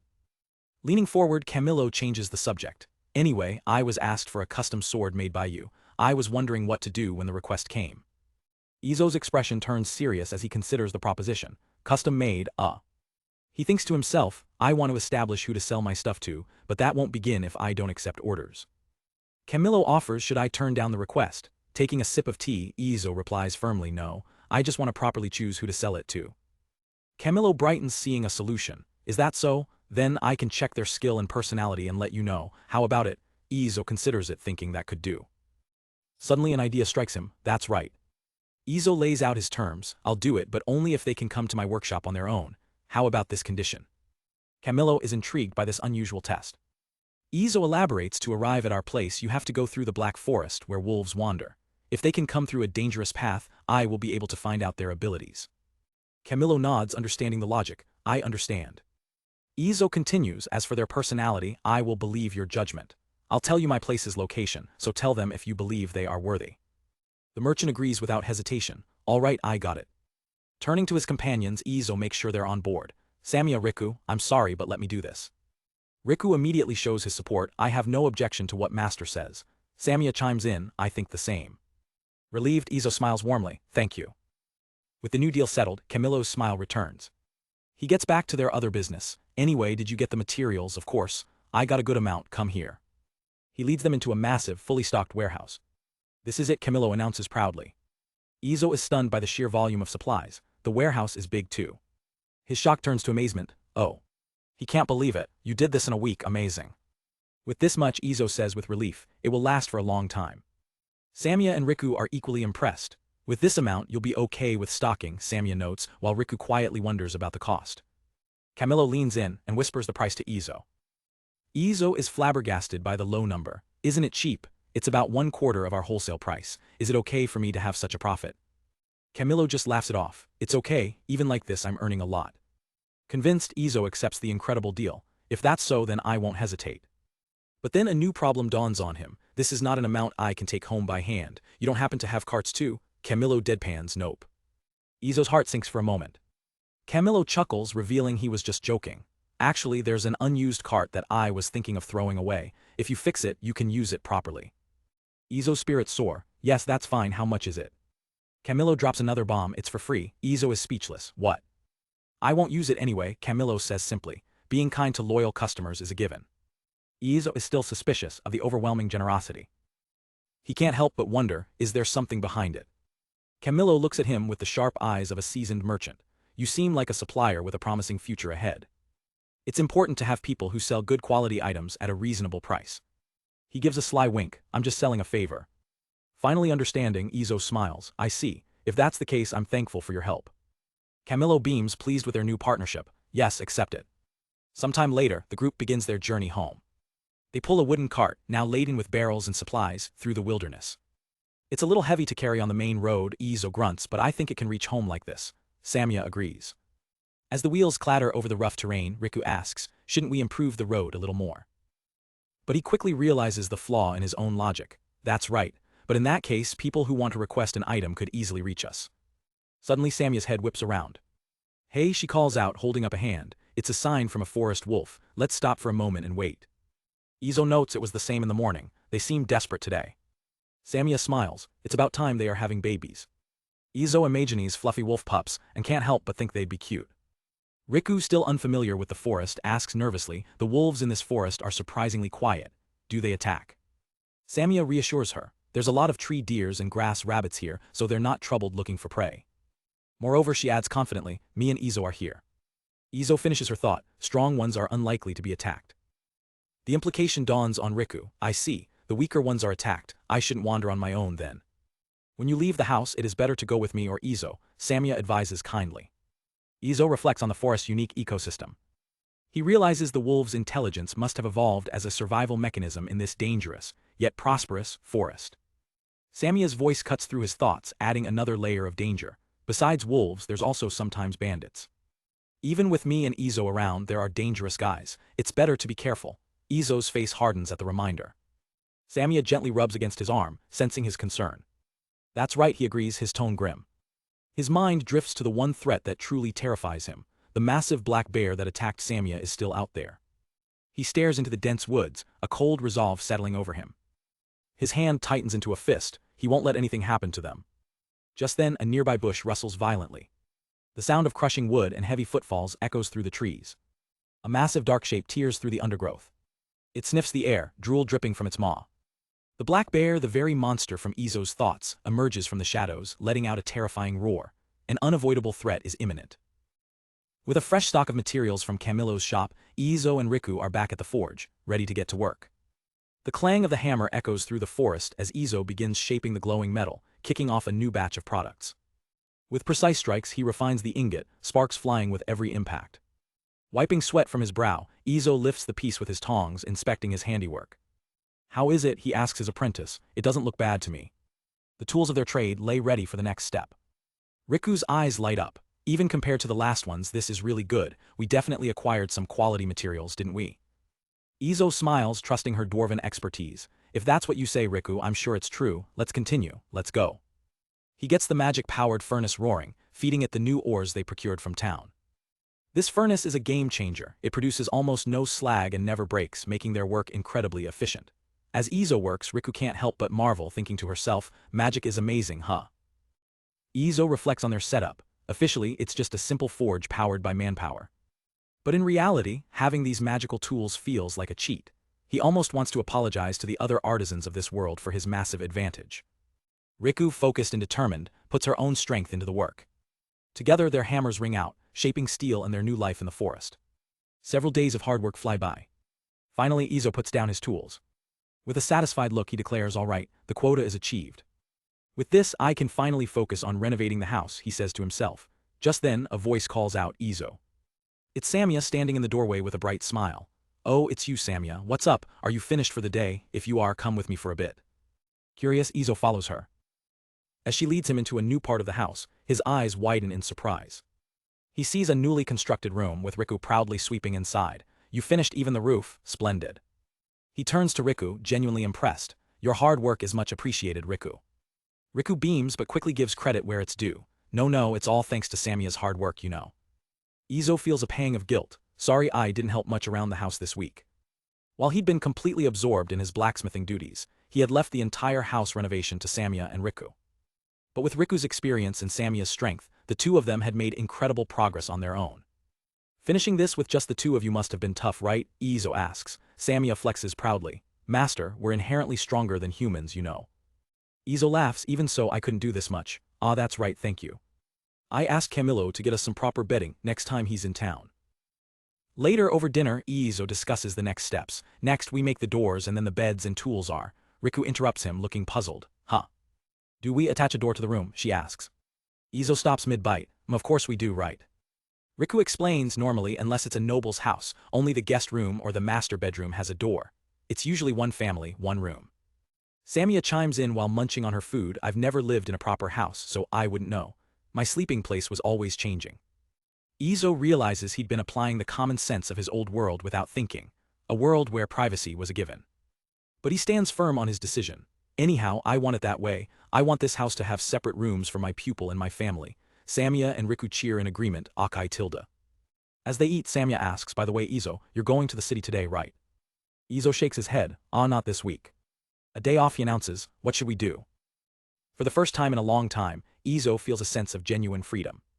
He realizes that since coming to this world, he's never had a day off that truly felt like one.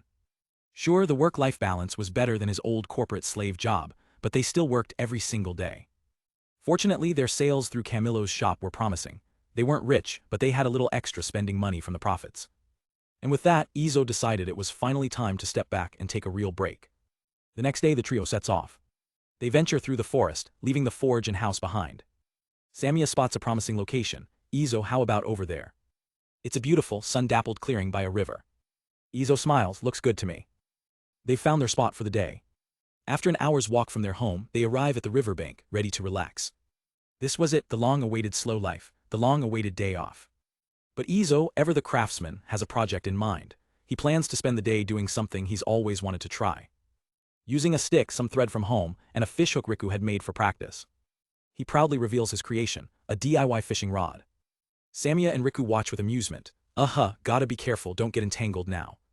Next up, bait. I think there should be some under these rocks, Izo says, getting his hands dirty. He flips a rock, revealing a wriggling pile of worms and bugs. Samia and Riku put on a dramatic show, shrieking Kaya, bugs. Izo just rolls his eyes. Yeah, right. He knows them too well. There was no way these two would react like that. In reality, they were totally absorbed, keenly inspecting the bugs to find the best ones. With their bait ready, Izo casts his line into the calm water. The three of them settle in by the river's edge, waiting for a bite. Izo looks up at the clear sky, a feeling of peace washing over him. He takes a deep breath, soaking in the serene atmosphere. He reflects on his past life, working for a black company that barely gave him time to breathe. Now he was eating well, sleeping enough, and finally learning how to just relax. He couldn't remember the last time he'd felt this at ease. With his DIY fishing rod ready, Izo casts his line into the calm river. He settles in, taking a moment to just breathe and enjoy the peace. Closing his eyes, he thinks to himself, the weather feels good. His mind drifts back to his old life, a miserable grind in a corporate machine. Coming from a black company where they barely gave anyone a break, now I'm getting my fair share of food and a good amount of sleep. But it's hard to shake this workaholic habit of mine. It feels like I intentionally tried to work my ass off even in this world. He looks out over the water, truly appreciating this moment. Taking it easy and relaxing like this. I wonder when was the last time I did this. Suddenly Samia's beastman ears twitch. She feels a tug on her line. She starts to panic, unsure what to do, but Izo calmly coaches her.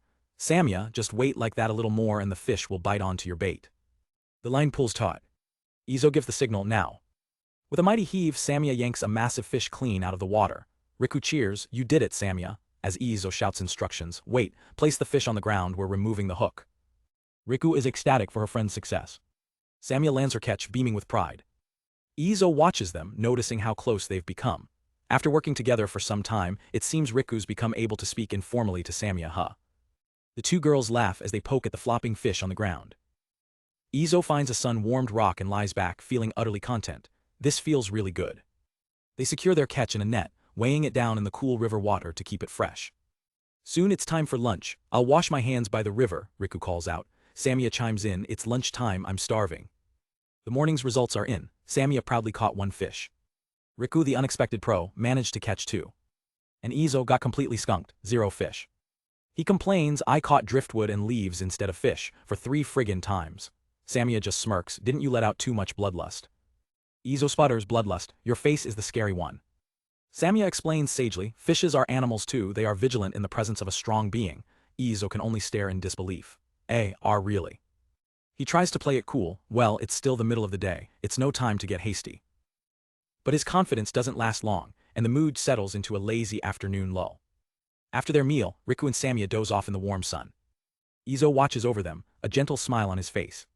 He reminds himself, this is, after all, recreation in a day off, pursuing results is unnecessary. A while later, Samia wakes up with a massive yawn. She looks at her line, disappointed. I haven't caught anything since afternoon, Riku agrees with a sigh. Samia complains, fishing is different from hunting. I can't set up traps or just change places every time, it's annoying. Her words get Izo thinking, hunting He asks her, now that you mention it, didn't you say that you extracted all the internals except the heart? Samia nods. Riku, now curious, asks, what happened to the heart, you didn't bring that home, right? Samia looks towards the forest. I buried the heart under the forest soil. I see, so the heart is the soul, Izo realizes. Samia explains, so when the soul returns, the forest gives birth to a new life. She continues, wolves and other animals would come to eat the parts that aren't buried, some even wait nearby. That's the custom of the beastmen of this forest, she says, a distant look in her eyes. Someday, when the time comes for me, I'll become a part of this land. Her words resonate with Izo, who wonders, can my soul, which came from another world, become a part of the forest too? Despite changing their fishing spot, Izo's luck remains stubbornly terrible. As the sun begins to set, Samia suggests they pack it in. We should give up, but Riku isn't ready to quit just yet. No, wait. Izo's competitive spirit ignites. He thinks, Samia and Riku caught 3 fish, enough for 1 each. But I have yet to catch anything, even though we only came to play. His bloodlust meter starts to rise. My dignity as the head of the house, as the master artisan, is at stake. Whatever it takes, I have to catch at least 1 fish, he declares, which only makes Samia burst out laughing. Izo, you really want to catch a fish that much, huh? She teases as Riku giggles beside her. It shows on your face. Caught red-handed, Izo gets flustered. Huh, does it really? His intense focus shatters instantly, and his bloodlust meter plummets to dejected. But in that exact moment of defeat, Samia spots something. Izo, it's coming. His eyes snap open in disbelief. He leaps to his feet, grabbing the rod. The line goes completely taut, the rod bending under the strain. Samia shouts a warning, calm down, Izo, they'll run away if you're hasty. But Izo is in the zone, I won't let that happen. He braces himself and pulls with all his might. All right, he yells, finally yanking a fish out of the water. He holds up his prize with a pained but triumphant grin, finally caught 1. Splendid, Riku cheers. Samia just smirks, are you bad at laughing? With Izo's fishing crisis officially averted, their perfect day off comes to a close. As the sun sets, the 3 of them begin their walk home. Riku and Samia chat happily on the path ahead. Izo thinks about the next day. Tomorrow, we get back to work, also continuing the house renovation, but the gloomy feeling that resembles a Sunday night before Monday is gone. He looks forward to it. I look forward to my life as a blacksmith that starts again tomorrow. He glances at his 2 companions, their faces bright with joy. Izo feels a deep sense of satisfaction. I am quite pleased with this new life I have in this new world. This truly is a first-rate slow life. After a long day of work, Izo, Samia and Riku celebrate their progress with a hearty cheers. Raising his mug, Izo praises his apprentices. You both did well today. With this, we can rest before moving on to the next stage of the house expansion. He looks around their home with satisfaction. Our home is starting to take shape. Samia smiles, happy with their new life. Riku shares the sentiment, beaming with pride. They'd worked tirelessly, adding simple windows and doors to the newly built rooms. They even managed to craft proper bed frames and mattresses. For the first time, Samia and Riku have their own private rooms, while Izo converted his old space into a guest room and study. Izo takes a sip, thinking to himself, with this, we can finally start living in our own rooms. Riku looks a little bashful. This is my first time, so I'm a bit nervous. I'm not used to having my own room. Changing the subject, Samia chimes in while munching on her food. That's right. I want to sow some seeds in the field. Izo considers it. Let's see if we can get some the next time we visit Camilo. It wasn't just the house they were building, they had also begun to cultivate the land beside it. Samia explains their current situation. We get meat and nuts from the forest, but we still need to buy vegetables. Izo agrees, setting a new goal for them. If we could, I'd like to grow our own vegetables and be as self-sufficient as possible. Potatoes would be nice. Riku realizes they have the right tools for the job. I guess the unsold practice hoes and sickles will come in handy. Izo smirks, thinking they can be of good use. Riku looks at him with admiration. You sure do know a lot, master. Samia playfully adds, that's true. Izo has a strange way of knowing a lot of things. Izo deadpans, you didn't need to add strange. He explains that his knowledge is a unique blend from his old world, and the divine gifts he received when he was reincarnated. Izo admits there were many things that I didn't know about in my old world, too. Later that night, the house stands peacefully under a starry sky. Izo sits on the edge of his new bed, the frame creaking under his weight. He lays back, a thought crossing his mind. Come to think of it, it's been a while since I slept in a bed. Ever since arriving in this world, he'd been crashing at his work desk out of habit. He chuckles to himself. I guess I kept my corporate skills, can't tell if that's a good or bad thing. On the outside, I'm young enough to be 30 years old. But on the inside, I'm a 40-year-old man. I think cutting myself some slack is fine. And for the first time, all 3 of them sleep soundly in their own comfortable beds. The next day, smoke rises from the workshop chimney as the sounds of smithing echo through the forest. But those sounds have attracted a visitor, whose boots crunch through the undergrowth. A mysterious cloaked figure makes their way towards the workshop. Inside, Samia's beastman senses suddenly flare up. She freezes, looking up from her work. Izo immediately notices her change in demeanor. What's wrong, Samia? Her eyes are fixed on the door. Someone's here. Suddenly, a series of loud bangs rattles the entire workshop. A powerful voice booms from outside. Camilo told me to come here. I'd like to commission a sword. Izo and Samia are both startled by the sheer volume. Izo sighs, annoyed, so loud, coming. Samia, ever vigilant, moves towards the entrance. She announces, I'm opening the door. But Izo gets there first, cautiously cracking it open. Standing before them is a confident, red-haired swordswoman. Are you the blacksmith that's making weapons for Camilo's store? Izo, slightly taken aback, manages a simple welcome. She gives a friendly smile. My name's Helen. Izo winces internally at her volume before responding. That's me, I'm Izo.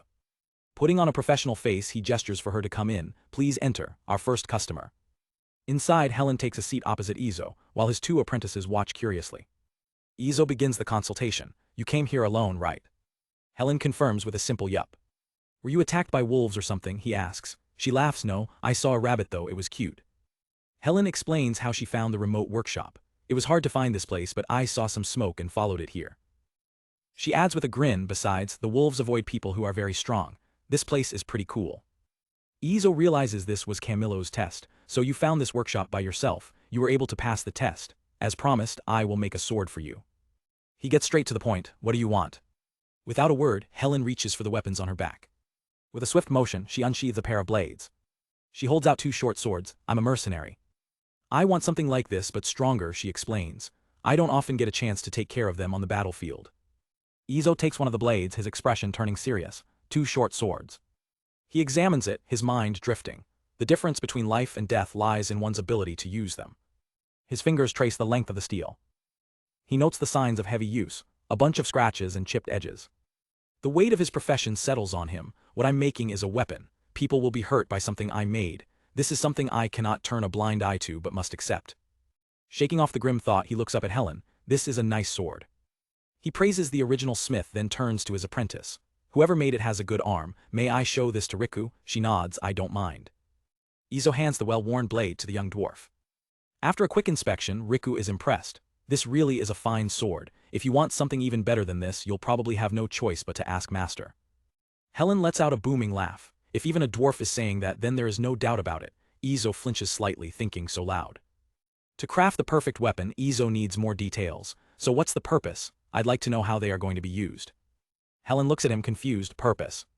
Izo clarifies, I need to know how you're going to use them. It's for reference before I start forging. Helen nods, understanding. With a decision made, she steps forward. A wide grin spreads across her face. It's kinda hard to explain, I'll just show you. They head outside to an open field. Helen takes her position while Izo, Samia and Riku watch from a safe distance. She lifts her twin blades, her entire demeanor shifting into that of a seasoned warrior. With a sharp glint in her eyes, she prepares to move. Izo gives her the signal to begin. In an instant, Helen explodes into motion, her swords cutting through the air in a blindingly fast flurry. Izo and Samia can only watch, their eyes wide with shock at her incredible speed. She becomes a whirlwind of steel, each movement fluid and deadly. The demonstration ends with a final, powerful slash. Izo is left speechless. So fast, he thinks. He processes what he just witnessed, analyzing her style. I see. One sword is for defense to keep the enemy in check while the other is for the killing blow, but still, so fast. Helen lowers her blades, looking slightly unsatisfied. What's wrong? It's harder to demonstrate without a partner. An idea strikes Izo and he points to himself with a look of dawning horror. I know, why don't you be my partner? Wait me. Samia immediately puffs up her cheeks, tail twitching in annoyance. HMPH, if you want a sparring partner, this beastman is more than ready. But Helen just sizes Izo up, dismissing the offer, but you look stronger than her. Samia is absolutely floored by the comment. Izo pats his fuming apprentice on the head. That might be true, but still. His expression turns serious as he accepts the challenge. All right, since coming to this world, I haven't actually been in a real fight. He looks down at his open hand. But it feels like this body already knows how, like it was built for combat. It's a strange feeling. Samia looks at him with complete faith. Because you're strong, Izo. Her words steel his resolve. I understand. Izo grabs a spare short sword and faces Helen, trying to reassure himself. Okay, she's just demonstrating. She's not gonna seriously try to kill me, right? From the sidelines, Samia and Riku watch with nervous anticipation. Izo holds up his sword. Go easy on me, okay?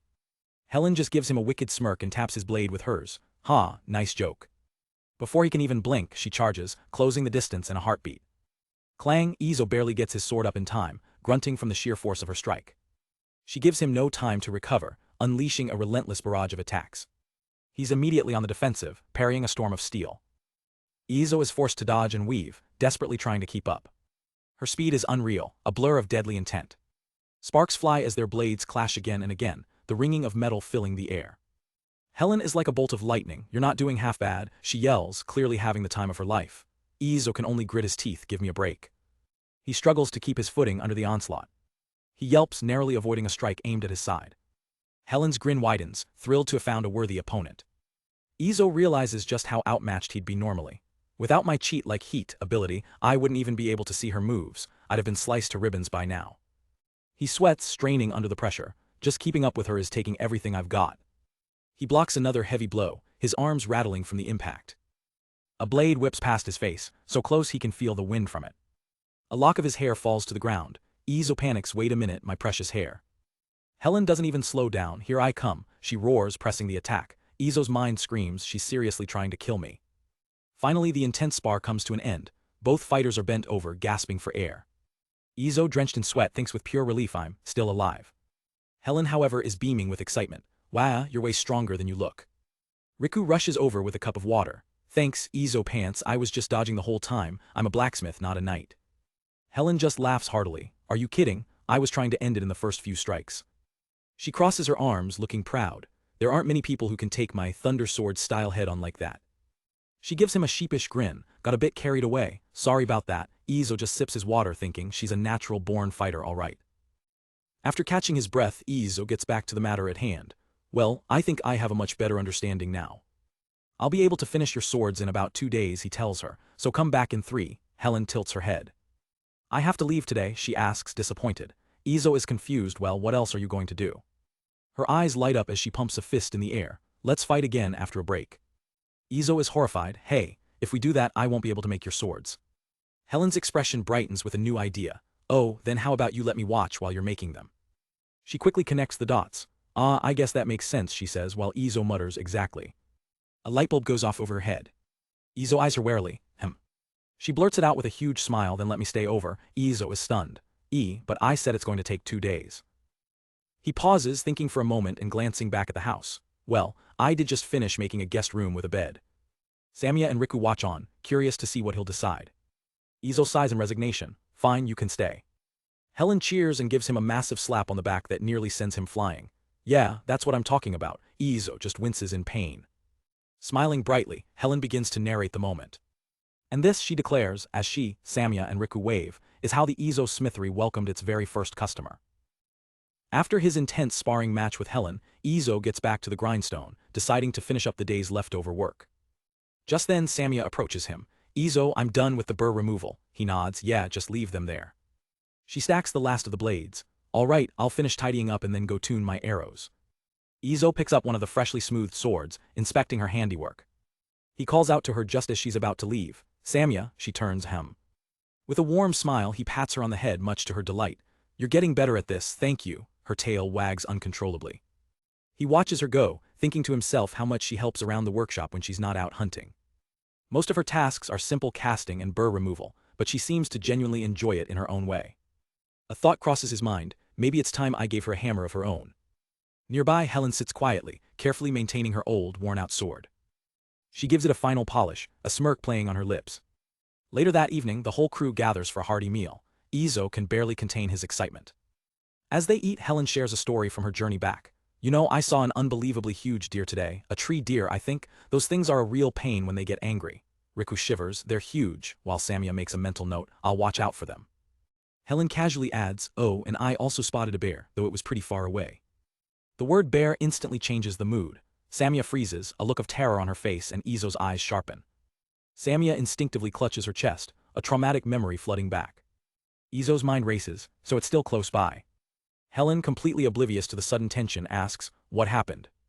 Samia's voice is barely a whisper as she explains, that time, I was attacked by a bear, I almost lost my life. Helen's expression softens with understanding. I see, if my gear was in better shape I could have taken it down. Izo cuts in with a stern warning. Don't do anything reckless, that beast was dangerous even for Samia and she grew up in this forest. Helen looks at him, her tone sincere. I get it, if something happened to you, we couldn't bear it. She offers a small, reassuring smile. The next morning, a new day begins at the workshop. Izo slaps his own cheeks, psyching himself up for the task ahead. With Riku watching, he declares, all right, this is the first custom order for our workshop, let's pour our souls into it. He ignites the forge, the flames roaring to life. With Helen's inspection set for tomorrow, she and Samia have gone into the forest to gather supplies, leaving Izo and Riku to the task. As the iron heats, Izo recalls Helen's fighting style, picturing her movements as he begins to hammer the metal, thinning it out uniformly. He's completely focused, determined to make the absolute best of his materials.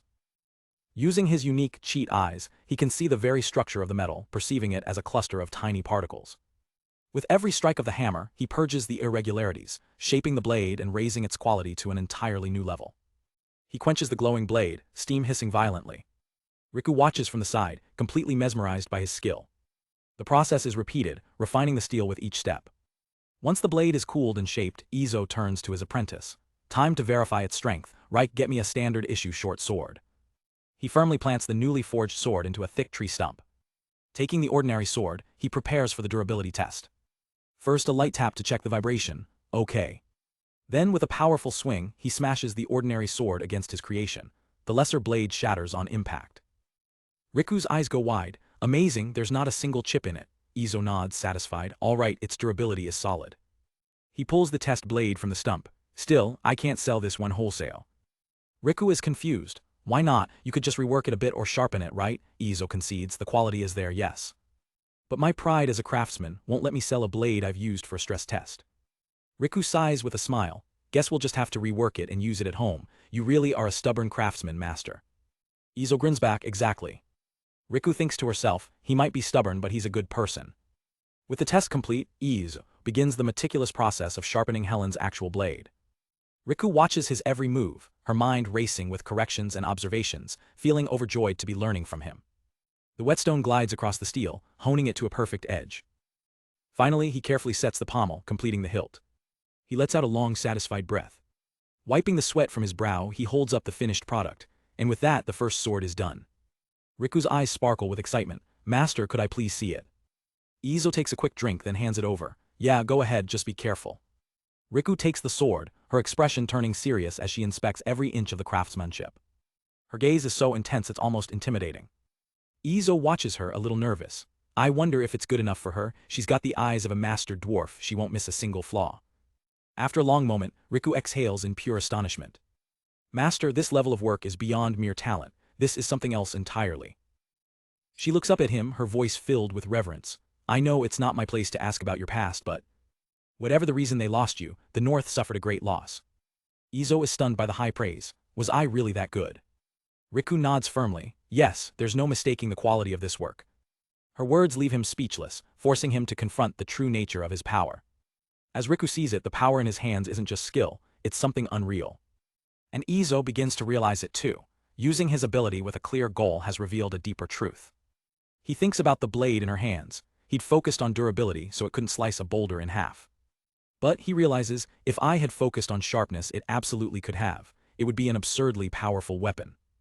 The implications spiral in his mind. If I used a material better than simple iron, what kind of monster would I create? The answer is clear, a weapon with impossible levels of both durability and hardness, a perfect weapon. The weight of that responsibility crashes down on him.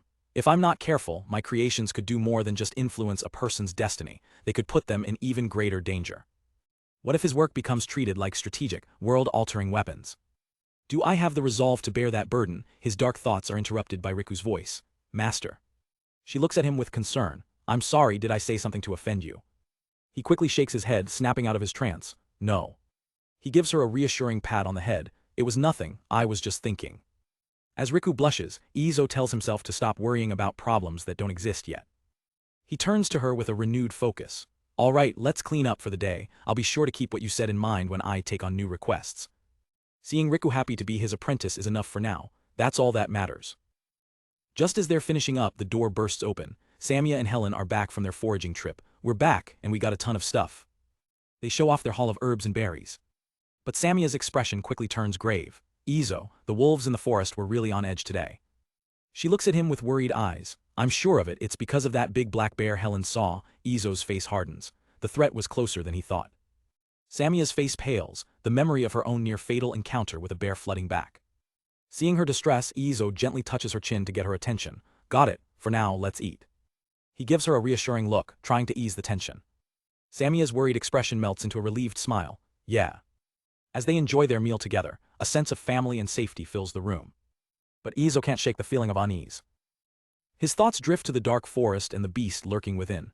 A bear, huh, it's not just Samia. I have to make sure Reich is safe too. I can't let them get caught up in anything dangerous. The next day, it's back to business at the workshop. The forge roars to life with a sharp cling of metal. With Helen watching over his shoulder, Izo begins crafting the second blade for her special order. He works with a practiced, steady hand, his focus absolute. The rhythmic sound of his hammer striking steel echoes through the workshop as Helen observes intently.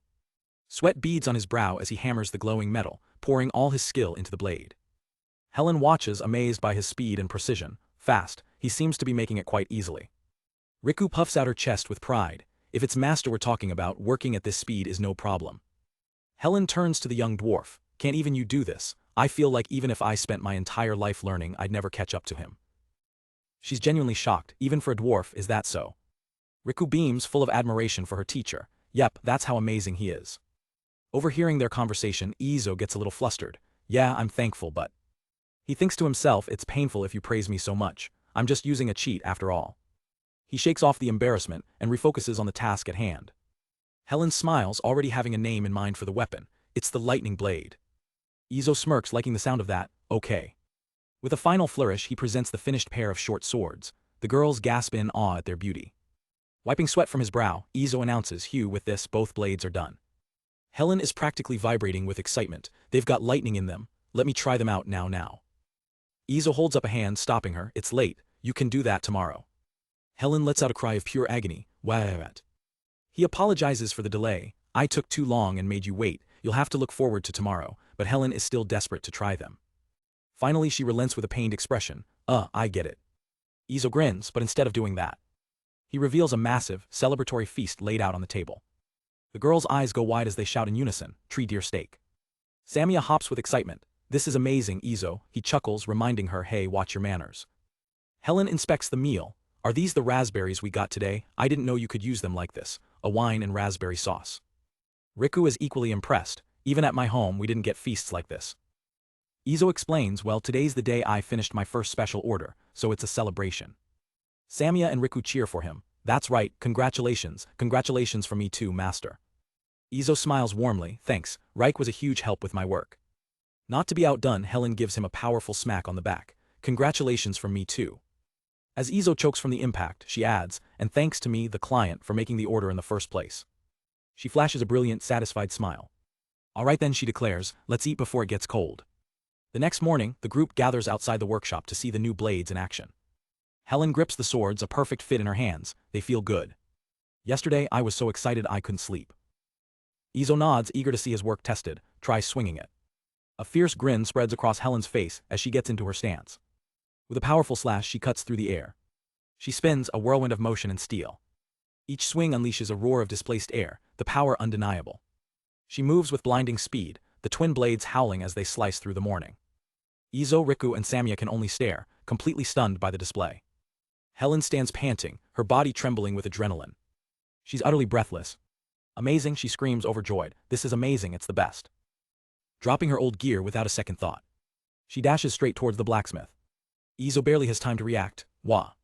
In an instant, Helen tackles him, wrapping him in a bone-crushing hug. Riku and Samia look on in shock.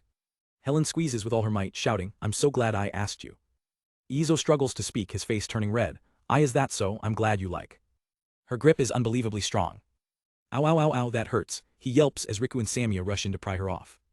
Finally free, Izo catches his breath. I've tested its durability, but if anything happens, I'll fix it. You can find me at Camilo's shop or here.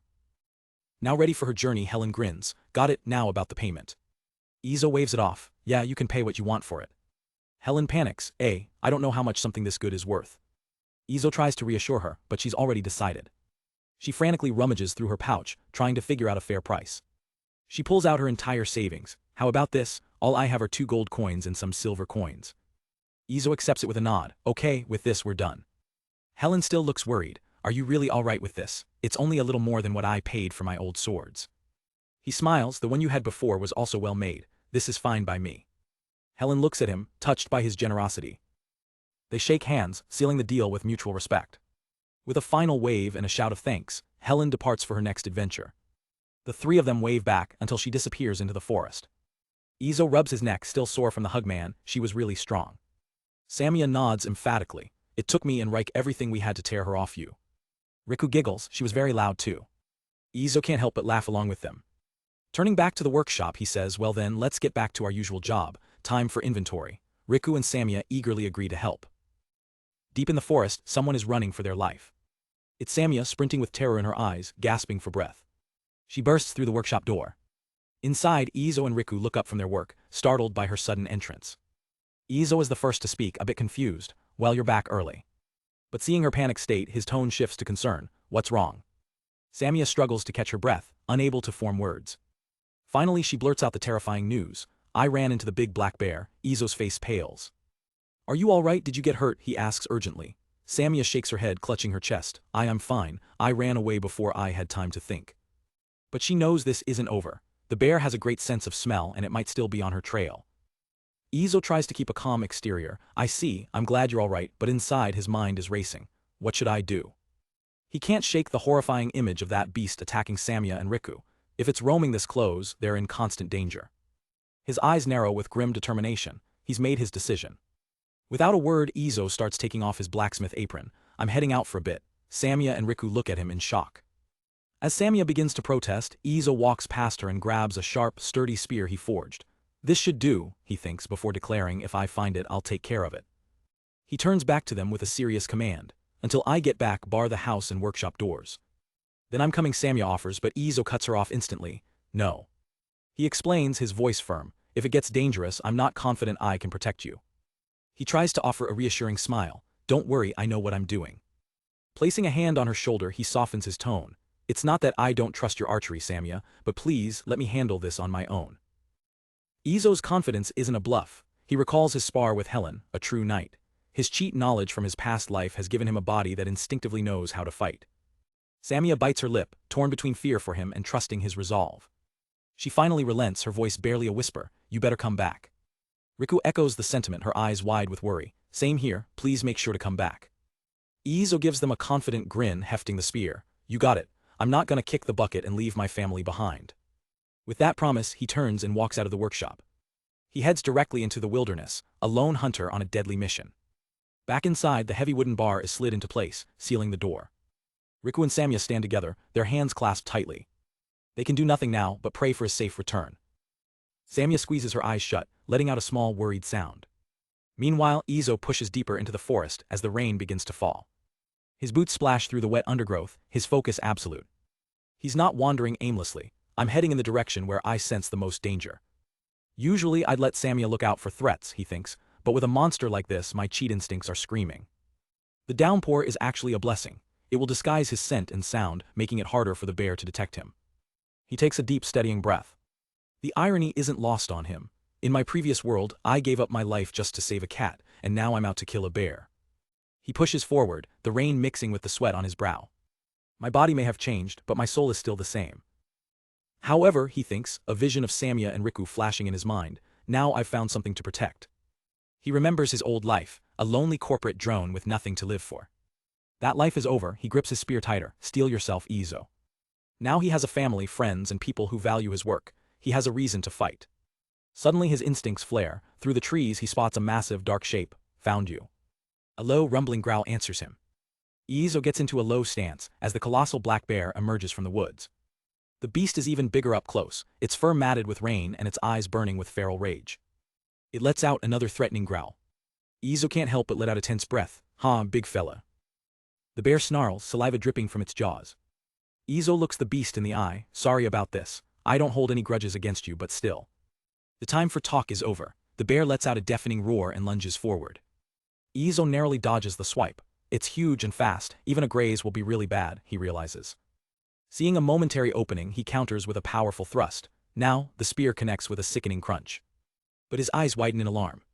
The blow was too shallow, merely glancing off the bear's thick skull. Damn it. Now thoroughly enraged, the bear unleashes a furious flurry of attacks.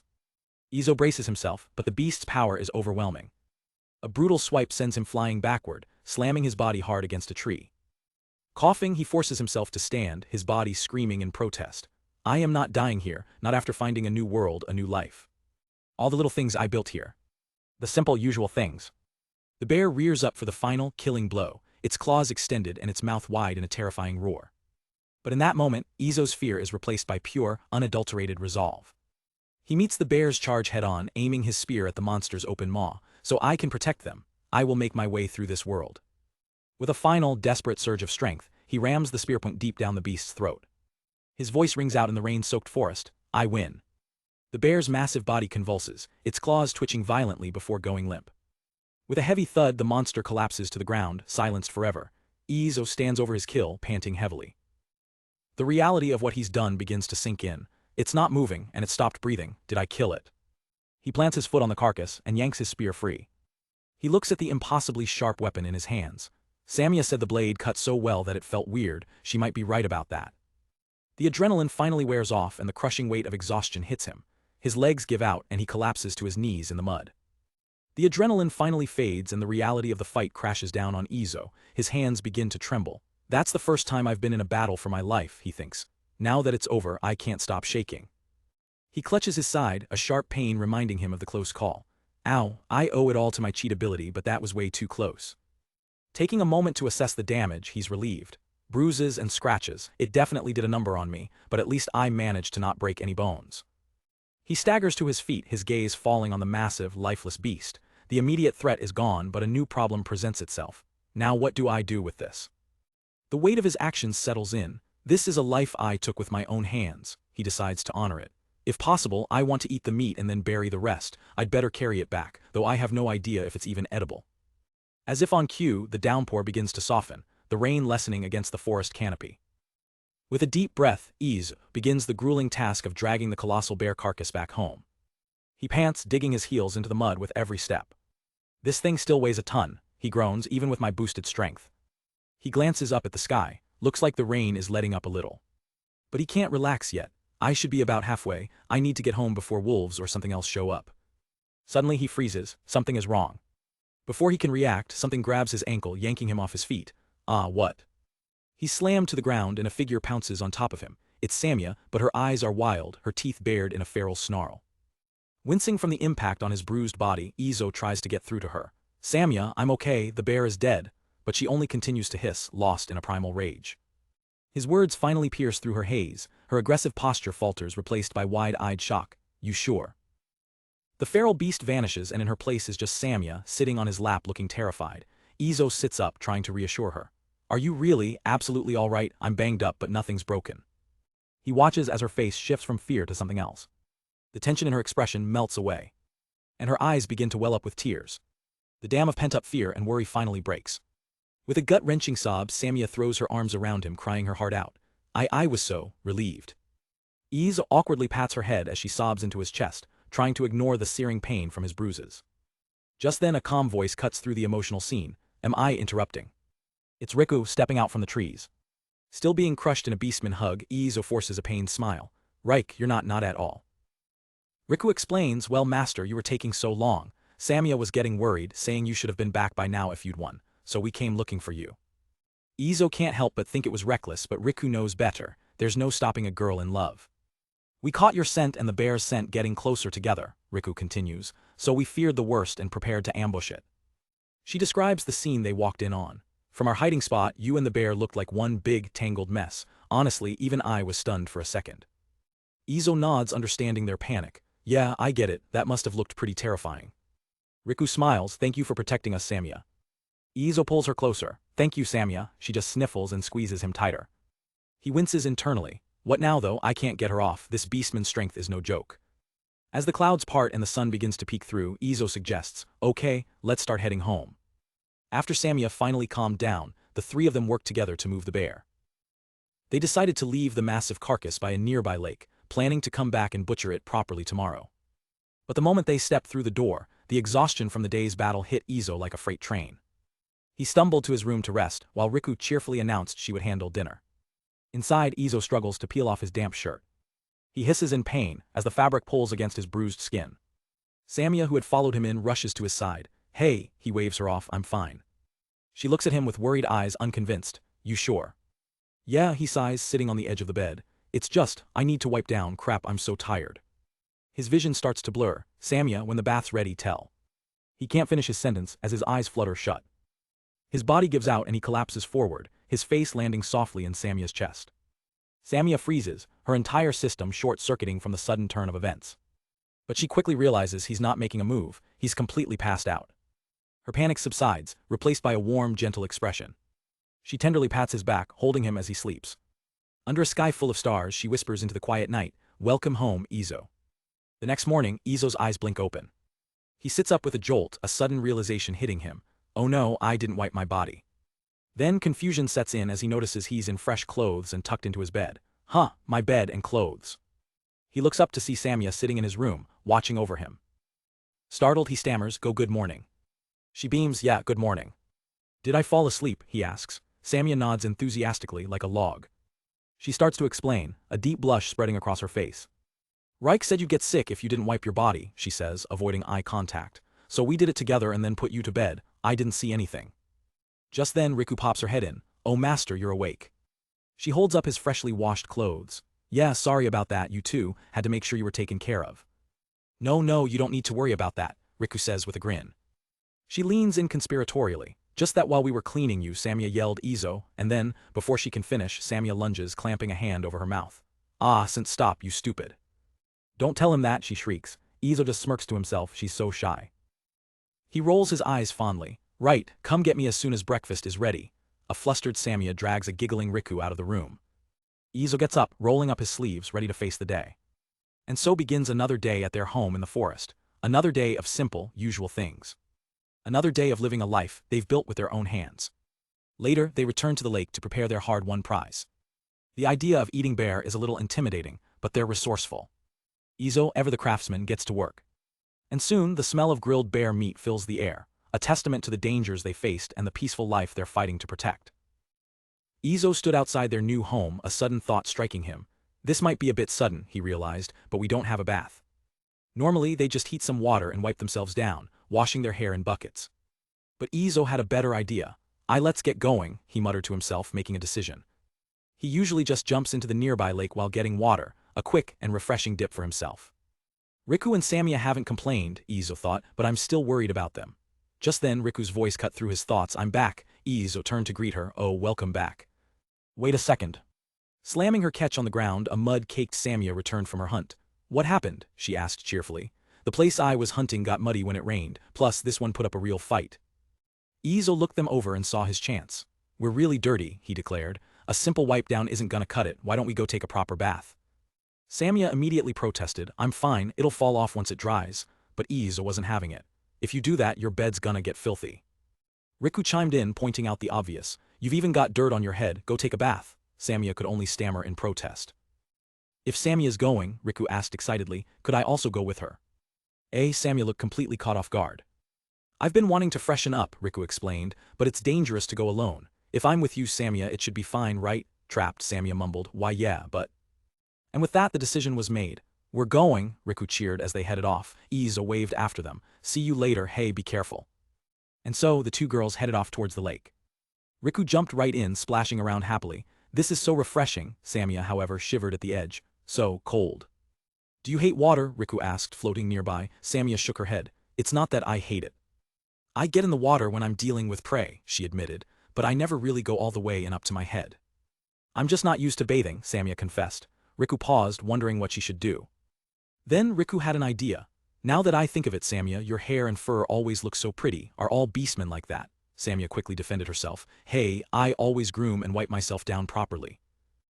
"Does grooming yourself make you look this pretty? That's so nice," Riku said, thinking aloud. "The workshop gets so hot I'm always sweaty. That's why I've always wanted to bathe, but I can't get here by myself, so thanks for coming with me today, Samia."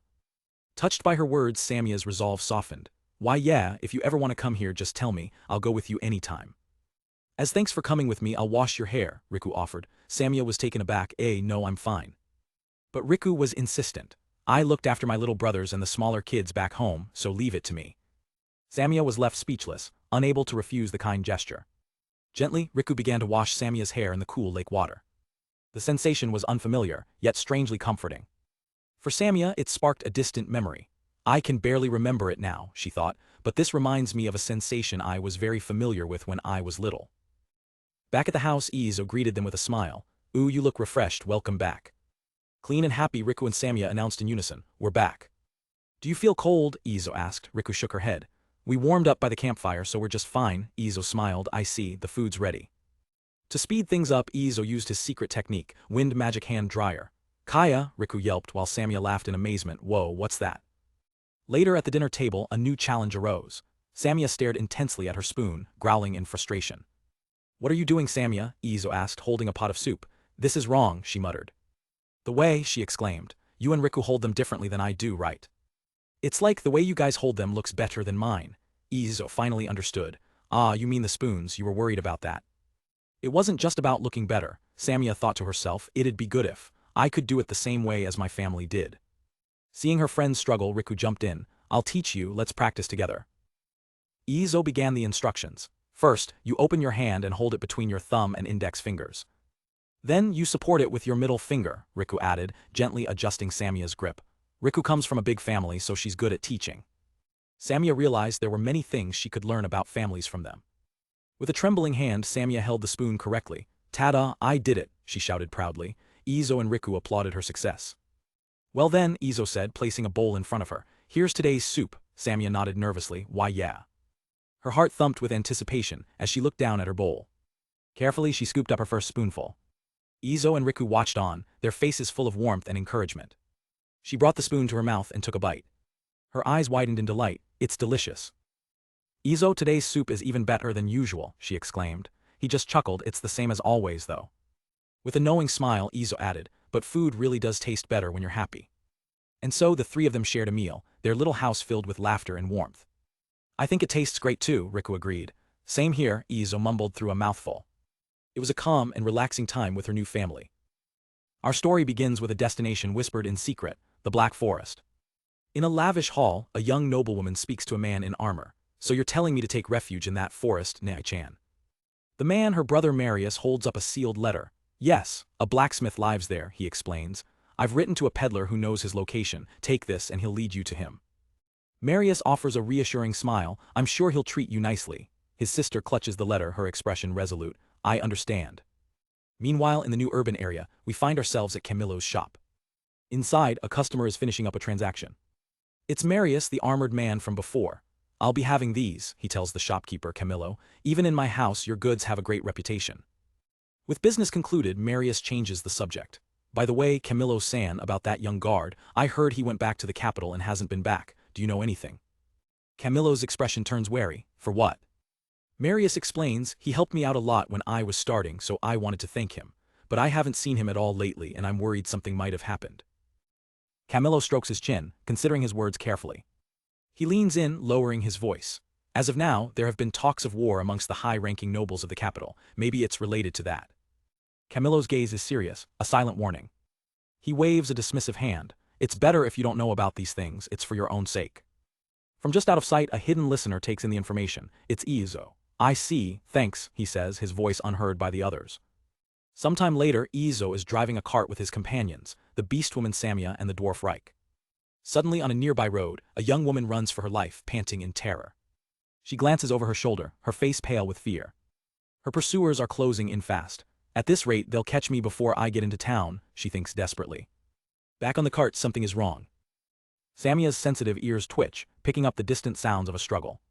She looks to Izo, alarmed. "Is it bandits?" Izo listens intently. "It sounds like they're fighting." Without hesitation, Izo agrees. "Okay." Samia's gaze is firm. "Go on ahead and find out what's going on. It doesn't matter if they're bandits or wolves, help whoever's being attacked." In a flash, Samia leaps from the moving cart, sprinting ahead into the woods. Izo shouts after her, "We'll catch up as soon as we can. Come back if it gets too dangerous." He turns to Riku. "Let's go, Riku." The cart's wheels churn as they speed up to follow. As they round a bend, the scene comes into view, a group of bandits swarming a carriage.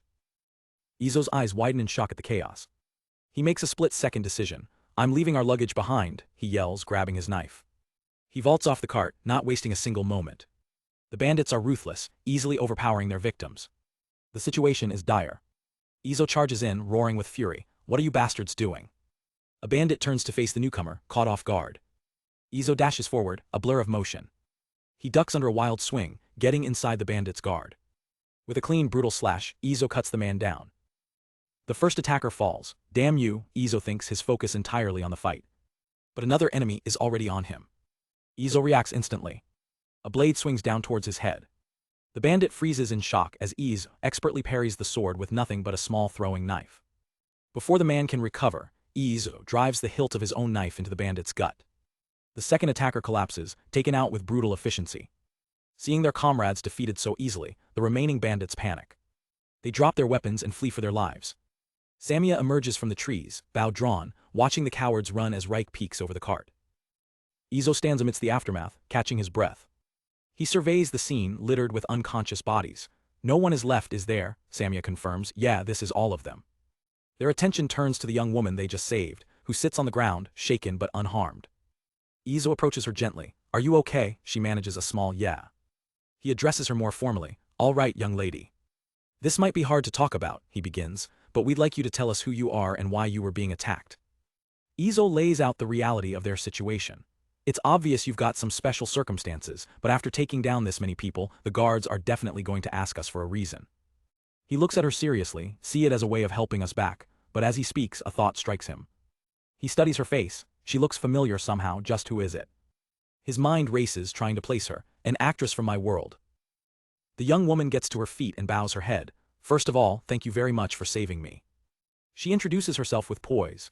My name is Diana Amal. Due to certain circumstances, I've come from the capital to live in a certain person's place. She recounts the attack, her voice trembling slightly.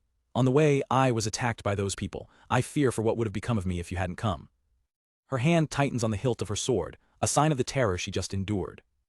Izo immediately connects the dots. She has a family name, a noble from the capital, he thinks. Is she related to the conflict Camilo was talking about? Samia watches Diana intently, her instincts telling her the girl is telling the truth. Izo takes charge. I see, okay, in that case what should we do now? He gestures to the unconscious bandits. Before long the guards' patrol will come. Should we hide or should we just let them know? Diana doesn't hesitate. Let's hide. Are you sure? Izo asks. Diana explains the logic. Yes, they were pursuing me already, so this will buy us some time before they realize they were fought back against. Izo nods, understanding her plan. And that way, you'll be able to get to that certain person's place, right? Diana nods firmly. Yes. Izo knows they're past the point of no return. Internally, he resolves, it's too late to turn back now. He turns to Riku with a plan. Okay, Riku, please pull the cart along, let's put them in the forest. The dwarf simply replies, understood. Then he calls out to Samia, Samia, help me here. She's right there with him, coming. Izo looks to Samia, a hint of guilt in his voice. I'm sorry. But she just gives him a reassuring smile. It's too late for that now. Without another word, they begin dragging the unconscious bandits off the road and into the cover of the woods. As they work to hide the evidence, the gravity of the situation settles in, and each of them is lost in their own thoughts. For the first time, Izo feels a profound sense of purpose. I finally understand what the things I made were used for. Diana, still shaken, can't help but wonder, I don't know if this is that girl's fault or these people's, but... Samia catches her breath, the weight of the bandit finally gone. Hugh, that was heavy. But in that moment her resolve hardens. I decided then and there that I'd protect my family no matter what. Izo kneels, looking over their work with a clear conscience. That's why I don't feel troubled or regret anything I did. Samia notices his quiet intensity. What's wrong, Izo? She rushes to his side, concerned. Did they hurt you? He stands, brushing it off. No, I'm fine, thanks. Izo gives a small, confident smile. Samia just looks back, confused by his sudden change in mood. With the scene cleared, Izo announces their next move. Well, we'll be heading back home. He turns to Diana, offering a helping hand. Could you tell us about that certain person you were looking for? We might be able to help you. Diana looks up, a glimmer of hope in her eyes. Is that so? She begins to explain. From what my brother tells me, he lives in a remote area. Izo listens intently, filing away the new information. So she has a brother. It seems he started living there recently, Diana adds. Izo nods. I see. But then she drops the detail that changes everything. He's also a very skilled blacksmith. Izo's head snaps up. Diana continues, unaware of the connection she's making. My brother's sword and knife were both made by him. He wanted to come have them adjusted once this was all over. The pieces of the puzzle start clicking into place for Izo. Suddenly a memory flashes in his mind. The young guard Marius from Camilo's shop. The family resemblance is undeniable. No wonder I thought she looked familiar. Izo puts it all together and asks a pointed question. Is that brother of yours, perhaps, named Marius and works as a guard at the city just beyond here? Diana is stunned into silence. Completely shocked, she stammers, my brother's name is Marius Albert Amal. Why, how do you know him? Izo's mind races, connecting the dots. The certain person, her brother's acquaintance, the blacksmith in the Black Forest, it all points to one person. Yeah, sure I do, it's me. He takes a deep breath, preparing to drop the bombshell. Looking her straight in the eye, Izo reveals the unbelievable truth. Diana-san, the certain person your brother's talking about is probably me. Diana's mind short-circuits, she can only let out a disbelieving shriek. Hoo-woo. Yeah, it's safe to say, she wasn't going to believe him right off the bat. After the initial shock wears off, the group retrieves their cart and begins the trek to Izo's home. As Diana stumbles on the rough terrain, the narrator explains her original plan. She was carrying a letter from her brother to Camilo the peddler. Marius had intended for Camilo to introduce his sister to the reclusive blacksmith in the dangerous Black Forest. Riku helps Diana to her feet. It's hard to walk in the forest if you're not used to it, she says kindly. Watching the noble lady struggle, Izo thinks to himself, she must have her fair share of issues. Finally gathering her thoughts, Diana asks formally, "May I have your name?" Izo gestures to his companions. "I'm Izo, the beast woman here is Samia, and the dwarf is Riku." Diana gives a small, respectful bow to her saviors. She quietly repeats his name, letting the reality of the situation sink in. Izo-san. Izo gestures towards the path ahead. "The guards will be here any minute, how about we head back to my place for now?" Diana looks nervous for a moment, but ultimately bows her head in acceptance. "I understand, I'll be in your care." After a long walk they finally arrive at a rustic cabin. "All right, we're here," Izo announces. "First, let's put our luggage away, then we can eat." The group works together to unload their supplies. Thanks to Samia's sharp, beastwoman senses, they made it back without encountering any of Diana's pursuers. The guest room is humble, a far cry from what a noble lady is used to, but Diana seems to settle in just fine. Later, as they gather for a meal, Diana and Izo share a quiet glance. Izo offers a small, welcoming smile. When the food is served, Diana's eyes light up with appreciation. My. Izo gestures to the hearty spread on the table. "Okay, let's sit." He watches her a little anxious. It'd be nice if she liked it, it's just commoner food after all. Diana hesitantly takes her first bite. Her eyes immediately widen in shock. A bright smile spreads across her face as she exclaims, "It's delicious." Her genuine reaction catches everyone off guard. Izo, Samia and Riku can only stare, surprised by her enthusiasm. Realizing she might have been a bit too loud, Diana flushes with embarrassment. She fidgets, quickly trying to explain herself. I'm sorry, I haven't been able to eat anything since breakfast, so I was quite hungry." But Izo and the others are just happy she's enjoying herself. "No, it's okay, we're just glad you like it." Izo smiles warmly at their guest. "Being able to appreciate good food is important," he tells her. "Even in the worst of times, if you can eat good food, you'll be fine." His words resonate deeply with Diana. Tears well up in her eyes as she bows her head gratefully. "Even though I came here so suddenly, you all accepted me. Thank you, everyone." Izo watches her, impressed by her spirit. Despite being hunted and forced to stay with a stranger, she can still find joy in a simple meal. She's going to be all right. As night falls over the forest, the mood at the dinner table turns more serious. With the meal finished, Izo knows it's time to get answers. "Well now," he begins, "about the reason you were driven out from the capital, could you tell us about it?" Diana clasps her hands, knowing this question was inevitable. "You're exactly right," she says softly, as Izo explains. "I was hesitating to ask, but since you're going to live with us, it's better if we all know." Taking a deep breath, Diana prepares to reveal her secrets. "Understood. In that case, I'll tell you about the circumstances surrounding my family, the Amal household." Diana begins to explain her family's situation, starting with the ruling power in her region, the house of Count Amal. She introduces the line of succession: the first son Leon, the second son Carol, the third son Marius, and herself, Diana. Diana recalls, as the eldest, Leon was the clear heir to my father's inheritance, but everything changed a month ago. To deal with a monster horde in a remote region, my father and Leon led an army to carry out their duty. Her voice trembles as she recounts the tragedy, but the battle was a disaster. Both my father and my brother, they died. And it wasn't just them. The entire private army they took with them was annihilated. When my brother Marius heard the news, he immediately rode for the capital. He began his own investigation, and what he found was deeply suspicious. Diana leans forward, lowering her voice. The official report said they were attacked by powerful monsters. But Marius found no traces of such creatures, and the wounds on their bodies weren't from fangs or claws. She looks at Izo, her expression grim. They were cut down. Izo's eyes narrow as he puts the pieces together. If it was murder, then the one who benefits the most is. A dark image of her other brother comes to mind as Diana confirms his fears. The prime suspect is the second son, Carol. Izo looks puzzled. "What do you mean?" Diana takes a deep breath, preparing to reveal a family secret. "Actually, Carol is an illegitimate child. He knows that after Leon, the next in line with a true claim is Marius." Izo, Samia and Riku listen in stunned silence, the gravity of the situation sinking in. Diana continues, recalling their childhood. "Carol's mother passed away when he was young. Our mother took pity on him and raised him as our equal." She clenches her fists on the table, the betrayal stinging. Until this all happened, I never knew the truth. Izo studies the letter from Marius, his expression serious. If a successor isn't named soon, your family could be stripped of its rank. You're out of time. Diana can only nod, the weight of her family's fate pressing down on her. Izo's jaw tightens, he understands now. The terrible truth hangs in the air. The person trying to kill Diana was her own brother. Izo lets out a wry chuckle. So Marius is a count's son. I knew he was way too sharp to be a simple town guard. He folds the letter, his decision made. After reading this, it's settled. For now, you'll be under our care. Diana looks up, her eyes wide with a mix of surprise and immense relief. Izo adds, if you need anything, just ask Samia or Riku. The two girls beam, cheering in unison, leave it to us.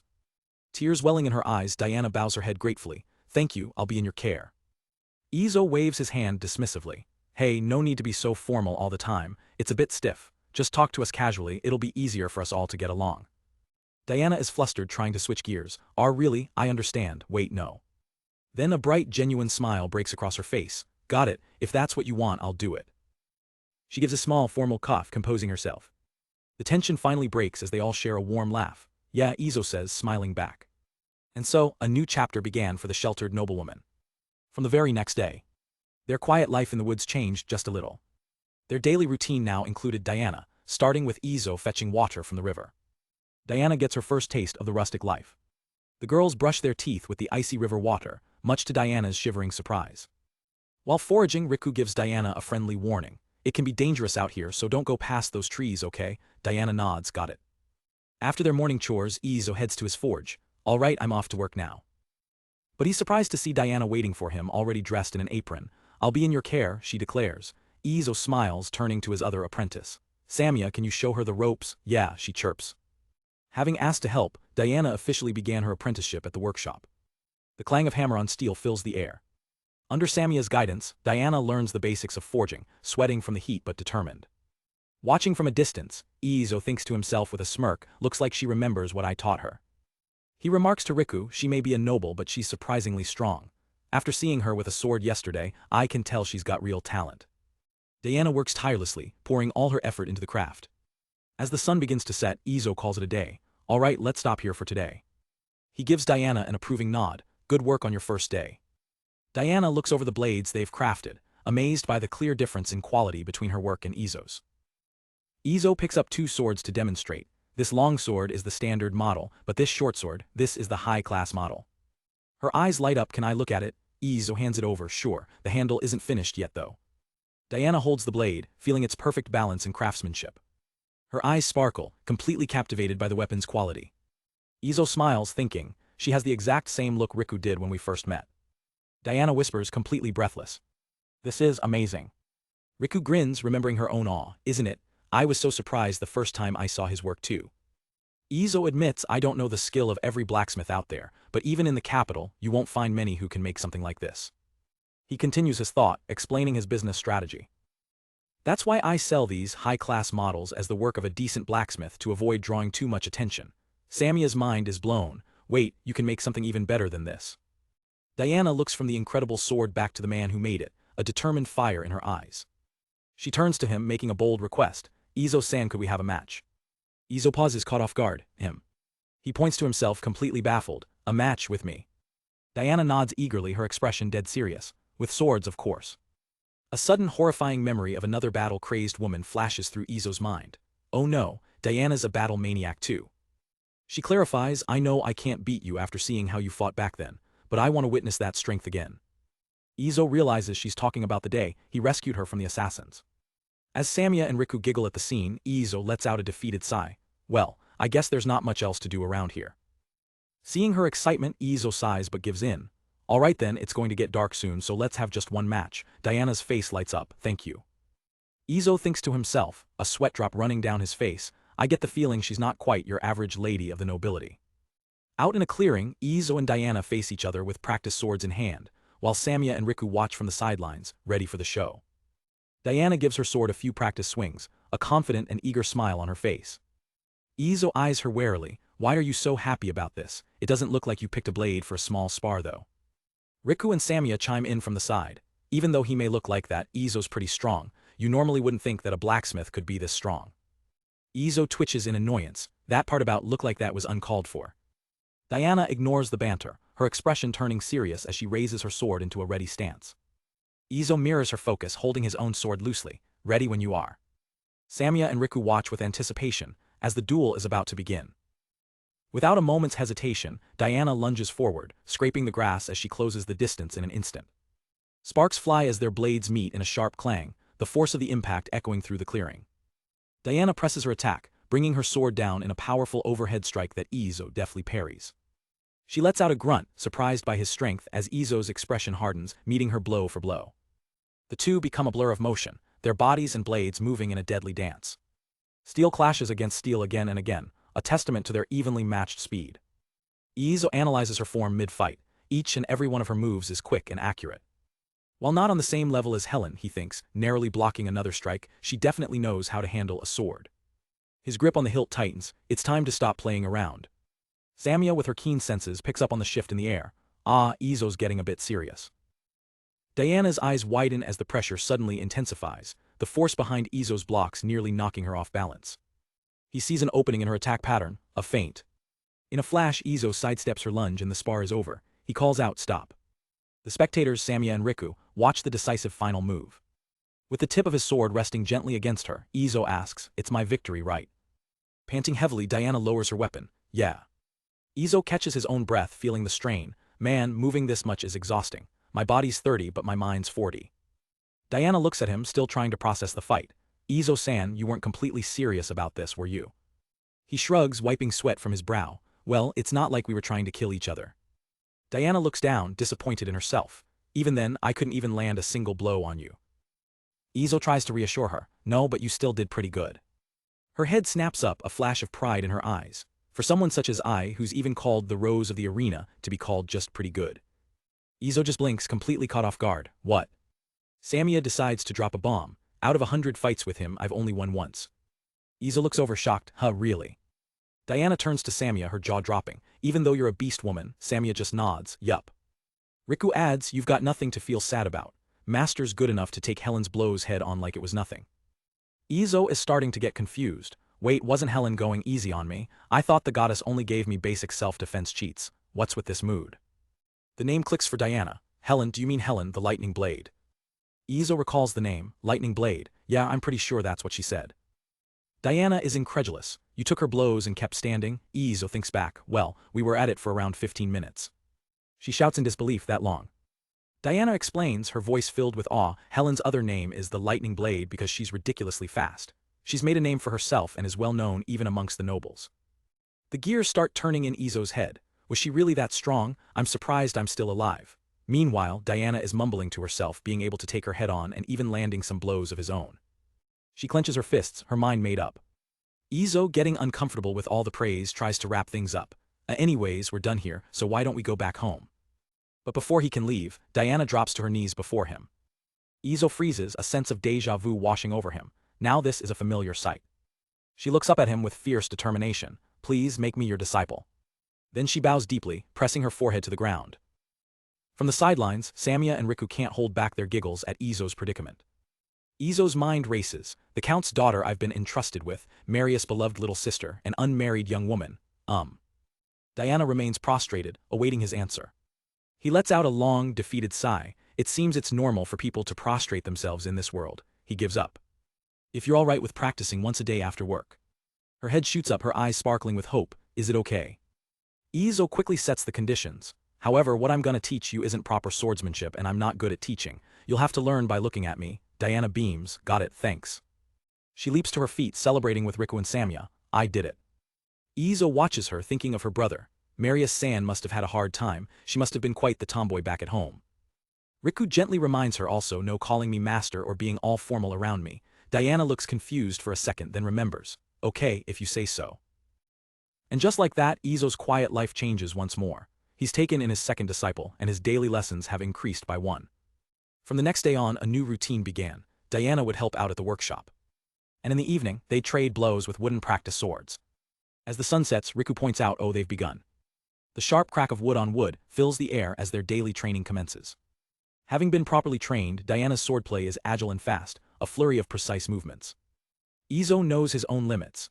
The only thing I can do for her with the self-taught style I got from my cheats is trading blows with her. It's the same as with Riku's blacksmithing lessons. I can't really teach them anything directly. But by using me as a sparring partner, they can build on their own foundation and improve their skills. I'm sure it'll be a good experience for them. And so, Diana's new life at the workshop truly begins. In a world of blacksmithing and slow life, new adventures are always just around the corner. Deep in the forest, the sound of frantic rustling echoes through the trees. Diana is sprinting for her life, gasping for breath, but she's not the one being hunted, she's the bait. Hidden from view, Samia draws her bow, her focus absolute. An arrow is loosed with a sharp thwack, finding its mark. Later back at the workshop, two voices call out, "We're back." Izo turns from his work to greet them, "Welcome back." But he immediately stops, his eyes widening in surprise. He sees a completely exhausted Diana hunched over, while a triumphant Samia poses with her bow. "What happened?" he asks, confused. Diana, covered in dirt and sweat, can barely speak. I'm so tired." Samia proudly explains their strategy. "I had Diana take on the beater role." Izo understands instantly. "Ah, so she drew the prey's attention and lured it to you." Despite being worn out, Diana manages a smile. "It's very different from hunting in the capital. But because of that, we were able to take down a tree deer."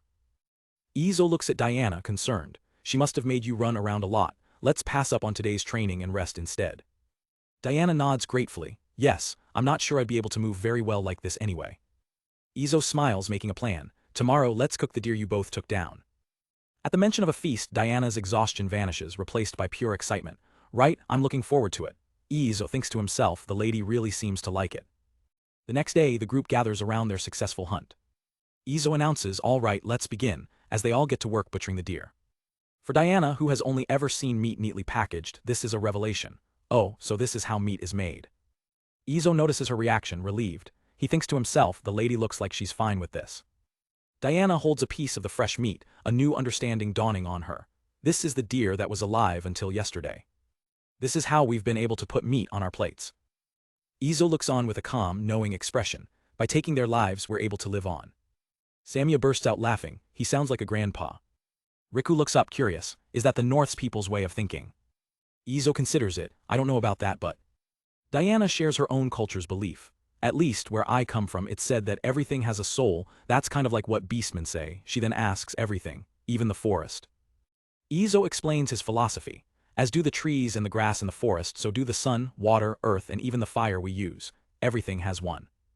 And in order to live off of them, we must thank them, or so my grandpa told me." Diana listens captivated. "I see." Izo continues, "That's why, whenever we eat, we put our hands together to thank them for the bounties they've provided us and say, thanks for the meal. And of course, we've got to thank the cook too." Diana processes this new idea. "Is it something like a prayer?" Izo nods. "Yeah, something like that." Samia is immediately on board. "Then let's do that from today on." "All right, it's Izo's house after all." Riku agrees. "I think that's great." Riku then points at Izo. "It's that gesture you do sometimes, right?" Izo looks surprised, realizing he does it subconsciously. "Was I doing it?" Something like that." Riku smiles. "All right, let's try doing it next time." With the butchering done, Izo announces, "Okay, we're gonna get ready for lunch as soon as we get back." The whole group cheers in agreement. Back at the house, the fresh venison is prepared for cooking. Everyone watches eagerly as the meal comes together. Soon a delicious, steaming stew is ready. Izo finishes cooking over the fire, bringing the feast to the table. He looks around at his friends, all seated and waiting. "I see everyone seated already, and so we put our hands together." Following his lead, everyone joins in the new tradition, their voices ringing out in unison. "Thanks for the meal." It's another bustling, happy day in their new home. We open on the grand estate of the House of Amal, a place of wealth and power. But inside, a heavy atmosphere lingers. Marius, the young noble, sits alone by the fireplace, lost in thought. He lets out a heavy sigh, his mind troubled by one person. His older brother, Carol-san. His memory flashes back to a happier time when a younger Carol reached out to him. Marius recalls his own thoughts from back then. "Personally, I thought that after my father and brother's funeral, Carol would be the one to become the family head. But the reality of what happened was a complete shock. It can't be." The day of the inheritance reading. A stuffy official reads from a scroll and the world turns upside down. Carol stumbles back, his body trembling with disbelief and rage. His face contorts in a mask of pure fury, teeth grinding in silent protest. A young Marius and his sister Diana could only watch in shock, seeing this side of their brother for the very first time. Back in the present, Marius reflects on that moment. "That was the first time I'd seen him look like that." And shortly after voicing his objections, Carol ran away from home, disappearing into the shadows. Marius's internal monologue continues. After that, all sorts of strange things started happening around me. There were dubious documents suddenly appearing, all designed to undermine his standing as the new heir. Then came the assassination attempts, brazen attacks in broad daylight. He thinks about his sister Diana. If it were only me, I could find a way to prove my innocence or protect myself, but now that he's even gotten Diana involved, I have to do something. Especially after the incident that took place just a few days ago. Marius dips his quill preparing a letter. In the hopes of solving this conflict, I'll have to rely on him. But I wonder if he will heed my request. Meanwhile, in a forest far from the capital, Izo moves stealthily through the undergrowth. He scans the area. Okay, looks like there's no one around here, let's do it. Reaching into a hidden spot, he pulls out a small object. Found it. It's a rolled-up letter. Izo explains it's been a few days since Diana came over. When I went into town to sell my wares, I handed Marius' letter to Camilo and explained the situation. We made plans for what we'd do from now on. In a flashback, Camilo listens intently. Apparently, Camilo already knew what was going on. I'd hoped I wouldn't have to get you involved in this. Izo just shakes his head. You entrusted Diana to me already. It's too late for that now. Camilo concedes the point. Indeed it is. Izo reaffirms his loyalty. I've said this before, but I'm in debt to Marius. If he has any use for a blacksmith, I'll do all that I can to help him. Camilo nods, understanding Izo's resolve. I see. And so they arranged for a hidden drop point to exchange letters securely. A few days later, Izo received his first message. Back in the present, Izo's eyes widen as he reads the contents of the letter. The message is urgent. Tomorrow, prepare all that you need to smith and get ready to go to the capital. I'll be sending someone for you. Back at his home, Izo briefs the girls. And so, I'll be heading to the capital. The three of you will be staying home. They all nod in understanding. Riku peeks over his shoulder, asking, what should I do about my smithing? Izo smiles, keep working on it. Riku puffs out her chest confidently. Yes, I'll be using the bellows and the materials in the storehouse, so there shouldn't be any problems. Izo encourages her, you're okay lighting the furnace up, right? Samia chimes in, you've got plenty of food stocked up, so I think we should be okay. If it comes down to it, I'll hunt for more. Izo looks at them proudly. I've got quite the reliable family. I'm counting on you. Diana looks down, her voice soft. I'm sorry you're doing all this for my household. Izo gently pats her head. Don't worry about it. I'm indebted to your brother. I'm just returning the favor. Diana looks up at him, a grateful smile gracing her lips. Yeah. Izo claps his hands together. Now then, let's put that aside for today and get to work. The girls cheer in unison, ready for a productive day. The next day arrives. Izo waits by the edge of the forest as planned. Soon the rattling of a cart approaches. It's Camilo. Camilo doesn't waste any time. Quickly, get in the back. Izo nods, got it. Izo had spotted him coming. He's here. Camilo points to a large wooden box in the cart. Sorry about this, but you'll have to get inside that box. I can't have you be seen by them. Izo eyes it skeptically. That's okay by me, but isn't this too small for a person to fit inside? But as he looks closer, he's surprised. The box is deeper than it appears from the outside. Izo quickly figures it out. Oh, the bottom's deeper than the floor itself. It must be a mechanism to trick them into thinking it has a smaller loading capacity than it actually has. He grins impressed, I see. Camilo shrugs with a smirk, just a peddler's wisdom. Izo squeezes himself into the compartment as the lid closes. It's a tight fit. After some time passes, the chatter of a crowd wakes him from a light sleep. They've arrived at the capital's main gate. Huddled in the dark, Izo thinks to himself, it looks like we've traveled quite a lot while I was asleep. It's kind of noisy outside. He hears a guard's voice from outside, you may pass, next. Another guard approaches their cart, a checkpoint to enter the capital, so you're a peddler. Camilo replies smoothly, I've brought a few goods with me. The guard eyes the cargo, I'm checking them out. Izo holds his breath as he hears the guard scraping and moving the barrels right above his head. Camilo keeps his cool, not betraying a hint of nervousness. The guard makes a note on his clipboard, some sort of cloth and spices.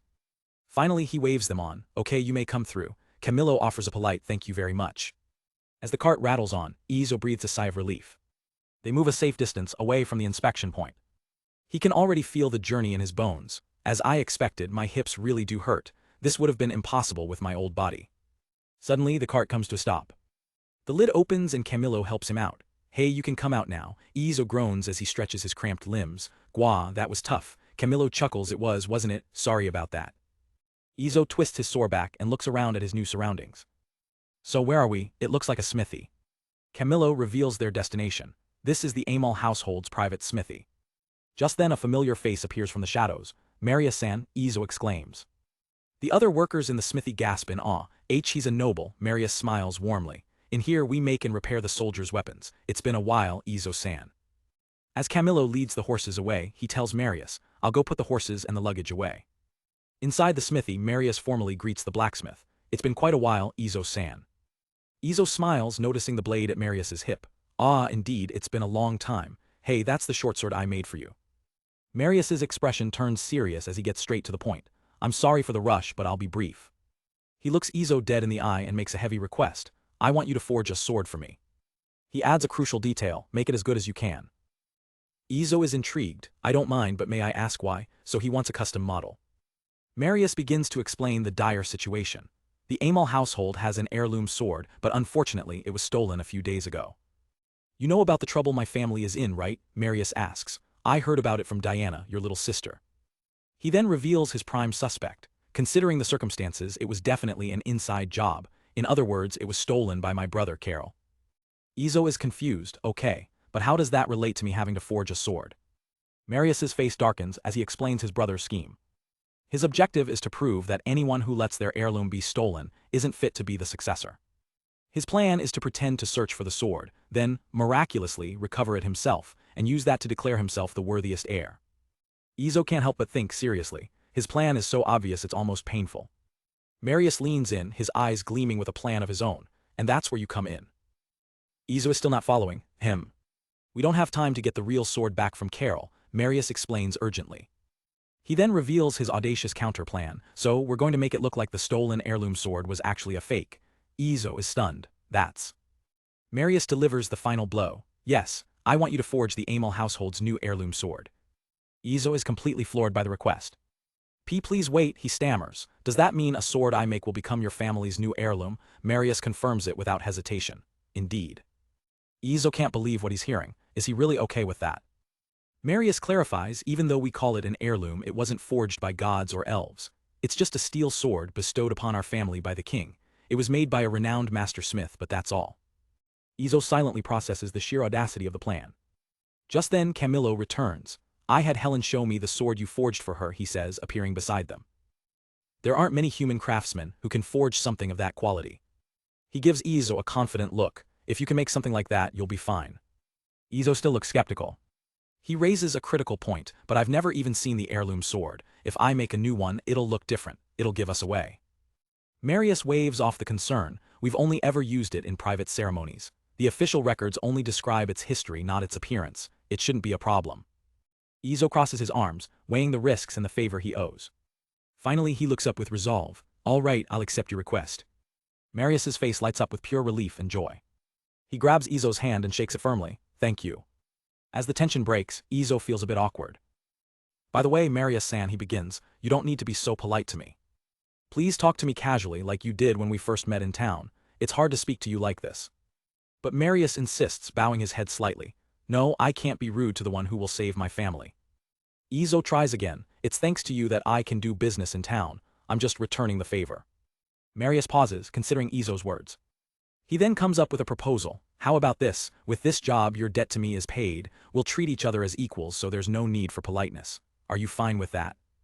A grin spreads across Izo's face. Understood, no, got it, Izo says, relaxing. I'll take you up on your offer. Marius smiles back. Well, we'll leave it at that then. Camilo chuckles from the side. I don't know if it's right for a blacksmith to speak so casually to a future count, but it's definitely better than before. Marius quickly gets back to the plan. Ah, yes, about what we were talking about.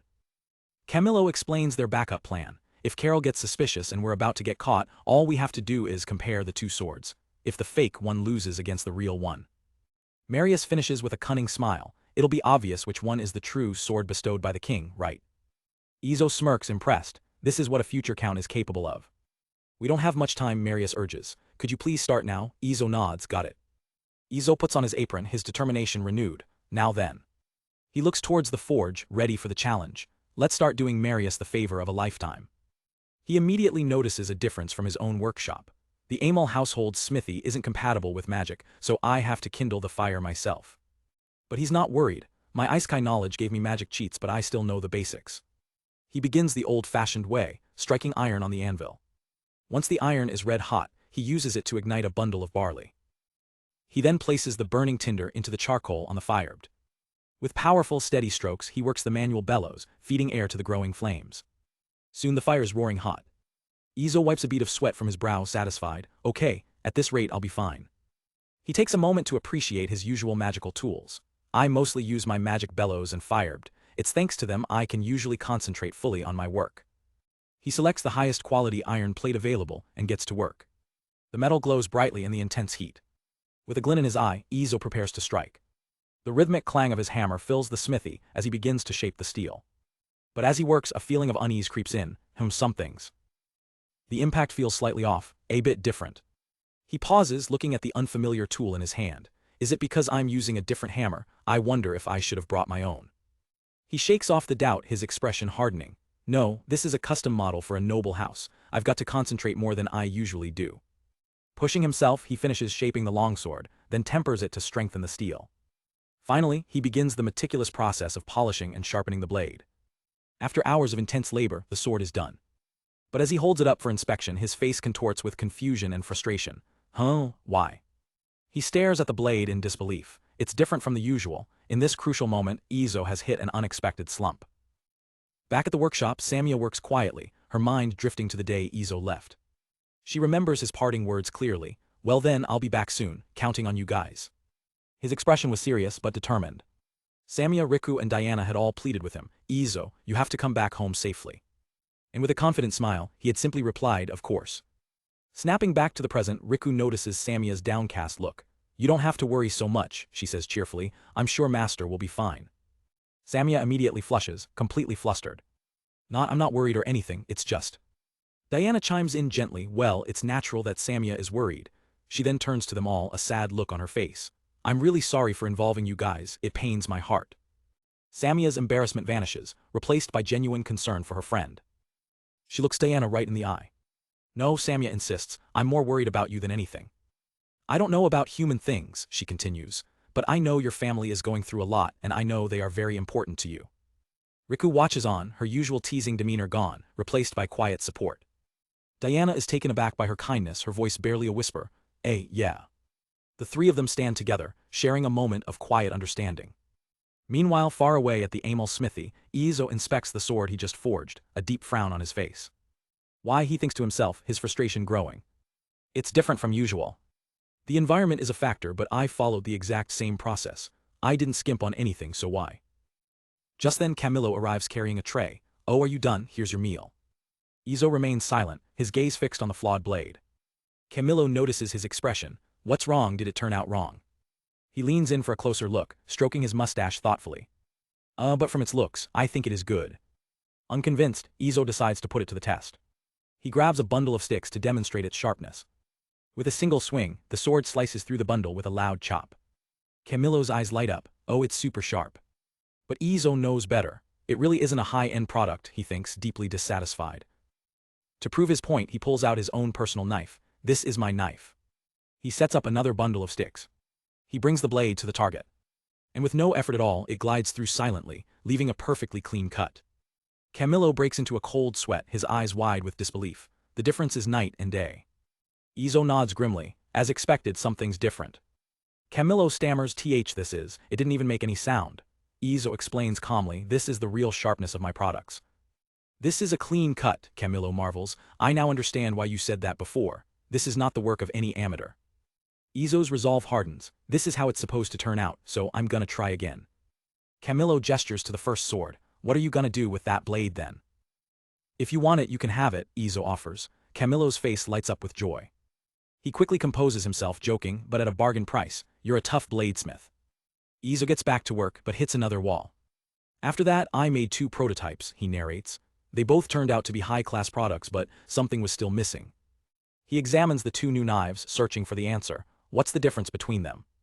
Suddenly, he notices something. The first one is shining more than the other. A thought strikes him. The one I made without thinking anything is shining more. How do you make sparkle come out of your products? But he quickly dismisses the idea. No, that's not it. Having found a new lead, Izo decides to combine the materials from his prototypes to create the ultimate blade. He fires up the forge, his determination renewed. He's no longer just following a recipe, he's chasing perfection. The metal glows, ready to be reborn. And the hammering begins anew. He starts by cutting the metal into billets, wrapping them in cloth and straw ash. The pieces are laid out, ready for the forge. He heats the bundle in the fire, fusing the separate pieces into a single ingot. He adds more raw material, ensuring the final product will be flawless. The ingot glows white hot. All right, Izo says, his focus absolute. He carefully adds homogeneous material to the mix. Now fold the steel. He heats, flattens, and folds the metal again and again. A grueling process he'll repeat 15 times to achieve the desired result. To ensure absolute precision, Izo uses his magic to sharpen his senses, feeling every imperfection in the steel as he works. Each strike of the hammer is now perfectly guided. He can feel it. Now I don't feel uncomfortable while hitting it. The metal is finally responding the way it should. After countless hours, the blade is forged. Here's the product, he announces to the empty workshop, holding up his masterpiece. But the work isn't over yet. Now, to make it more like a family treasure, I have to decorate it. He remembers what's at stake. This isn't just any sword, it's a replica of the Amal family's founding heirloom, a piece of their history. I'm in no place to mess this up, he thinks. I want to make it strong enough to withstand the original. After that, it all depends on the skill of the user. So at least it needs to become something comparable to that. It'll be a sword that will become a family treasure. With immense care, he works on the fine details, ensuring the balance is perfect, creating a blade worthy of its legendary name. He loses all track of time, working deep into the night. Huff, it's night already, he realizes, stretching his tired body. I've been totally focused. But before him lies the finished, fully decorated sword gleaming in the faint light. He even added his own signature touch. I put the sitting cat logo on it too. I've put it somewhere hidden. It'll be a nice Easter egg. Exhaustion finally hits him like a tidal wave. I guess I should call this a day, he mutters, collapsing onto a nearby bench. There's no point in continuing without resting. I'm gonna make the sheath tomorrow. The legendary sword is complete, a perfect fusion of modern skill and ancient legacy, waiting for its wielder. The next day, Izo presents the finished blade to Marius, who holds it up to the light, his eyes wide with awe. Whoa, Marius breathes, completely captivated. It's a beautiful sword. Izo stands back, satisfied. It took me a long time to finish the sheath, but I managed to get it done just in time. A smile plays on Marius's lips as he admires the intricate details of the blade. He plants his feet, getting a feel for the weapon's balance. Taking a ready stance, Marius prepares to test its weight and feel. With a sharp whistle, he cuts through the air, testing the blade with a few practice swings. Izo and Camilo watch on, their expressions filled with pride and satisfaction. How is it? Izo asks, though he can already see the answer. He notes to himself, that stance, it looks a lot like Diana's sword style. Marius's face is alight with pure joy. It's amazing, this is the most incredible sword I've ever held in my life. Camilo puffs out his chest proudly. It's the best sword I can offer, of course it'd be good. Marius nods, his gaze fixed on the blade. This will make a perfect counterfeit family heirloom. He turns to Izo, his gratitude genuine. Thank you so much, Izo. Rest up for today, Marius says cheerfully. I'll come pick you up tomorrow morning. Izo is a bit confused. Is he going to drop me home tomorrow? But as the day ends, a sense of unease creeps in. The next morning, Izo finds himself in a situation far more complicated than he ever imagined, standing before the stern Duke Menzel, with Marius by his side and another man, Carol, across from them. Dressed in unfamiliar aristocratic clothes, Izo realizes with a jolt, so, he wasn't going to drop me home. He internally recounts the morning's chaos. I woke up ready to leave. Then suddenly, Marius and a group of ladies showed up, stripped me down and forced me into this outfit. And that's how he ended up here in a grand mansion listening to Duke Menzel. So, you want me to be the judge? The Duke asks, as Izo recalls the rumors. They're saying Carol Dono retrieved the stolen family sword. This stern old guy is Duke Menzel, Izo thinks, a close friend of the former head of the Amal family. The man opposite them, Carol, proudly presents a sword. Yes, I managed to retrieve it near the border yesterday. Izo puts the pieces together. So that's Carol, Marius and Diana's brother, the one who wants to be the next head of the family. Duke Menzel looks between the brothers. If this matter is resolved, we can proceed with arranging for Marius to become the head of the Amal family. Carol immediately objects, pointing an accusing finger at Marius. No, the family heirloom was stolen on his watch and he did nothing. He isn't worthy of leading this family. Izo leans against the wall, sensing the tension. It's starting. The Duke strokes his chin, considering the accusation. Well, that's a good point. But Marius steps forward calmly. May I say something on this matter? Go on, the Duke permits. With a confident smirk, Marius drops a bombshell. The reason I did nothing is because the heirloom that was stolen was a fake. The room falls silent. The Duke raises an eyebrow, intrigued, while Carol sputters in disbelief. Wah. In one fluid motion, Marius draws the sword Izo crafted. This is the real thing. That's impossible, Carol shouts, his composure completely shattered. Calm down, Duke Menzel commands, his voice cutting through the tension. He turns his sharp gaze to Marius. And how can we believe you, Marius don't know? Marius simply reaches into his coat. He produces a sealed letter. Here's a letter left by my father. It explains that we've always used a decoy for ceremonies. The real heirloom was stored somewhere else. Carol's face pales, the confidence draining from him. Marius hands the letter to the Duke. It says that only in a time of national crisis should the true heir wield the real sword. Duke Menzel unrolls the scroll and examines it closely. This is certainly the former Count Amal's handwriting. Carol can only stammer, this is. Izo watches, impressed by the thoroughness of their plan. They really did their work properly. Just then Duke Menzel glances over and gives Izo a subtle, conspiratorial wink. Izo flinches, mortified. I see, so he was in on it too. Hey old man, don't wink at me. Marius presses his advantage, his voice laced with false pity. My older brother had already run away from the family before this secret was revealed. He looks directly at his brother. I'm sorry, Carol Nisan, I was late in telling you. Carol trembles, his face a mask of pure, unadulterated rage. The Duke's decision is made. He addresses the disgraced brother. Do you have any objections, Carol Dono? If not, then this matter is settled. I will report as much to His Majesty. But Carol isn't done. He grips his sword, his voice shaking with desperation. No, I don't believe it. I don't believe this sword is a fake. The room waits, the tension thicker than ever. Izo watches nervously, thinking to himself, he's going to compare the piece I made with the original one. But Marius's voice cuts through the tension, firm and resolute. In that case, I will prove it to you. Izo's eyes widen slightly. There it goes. Marius turns to the esteemed nobleman. Duke Menzel, can I borrow your garden for a bit? The Duke simply replies, of course. They all move outside to the expansive gardens of the Duke's estate. 2 swords are presented for the test, Carol's ornate blade and the powerful, elegant sword Izo forged. To test Marius's claim, 2 men begin striking Izo's sword with heavy wooden poles. Marius, Duke Menzel, and a stunned Carol watch the demonstration. The sound of wood hitting steel echoes through the garden as the men put all their strength into the blows. They grunt and yell, striking the blade over and over. But the sword remains planted in the ground, completely unharmed. Not a single scratch is visible, much to the shock of the man holding the now splintered pole. Duke Menzel nods in approval. It's definitely the sword given to the Amal family by the king. It didn't even get a single scratch. He glances at the blade with admiration. This is a combination of beauty and strength. Carol can't believe what he's seeing, muttering, that's ridiculous. Duke Menzel turns his attention to the other sword. Then it's time to test Carol Dono's sword. There's no need for it, Marius says, stepping forward. He confidently plants the sword Izo made firmly into the ground. Then he picks up the sword Carol presented, and with a powerful motion, hurls it directly at his own blade. Duke Menzel and Carol watch in absolute shock as the 2 swords are about to collide. With a deafening shatter, Carol's sword explodes into pieces upon impact, proving its inferior quality beyond any doubt. Marius holds up the broken hilt of his brother's sword. This strength, this durability, and the sharpness. I can guarantee that this is the authentic one. The Duke lets out a breath of amazement. Well, no doubt about it, he declares. This is the sword that'll reign the battlefield. The reality of his defeat crashes down on Carol.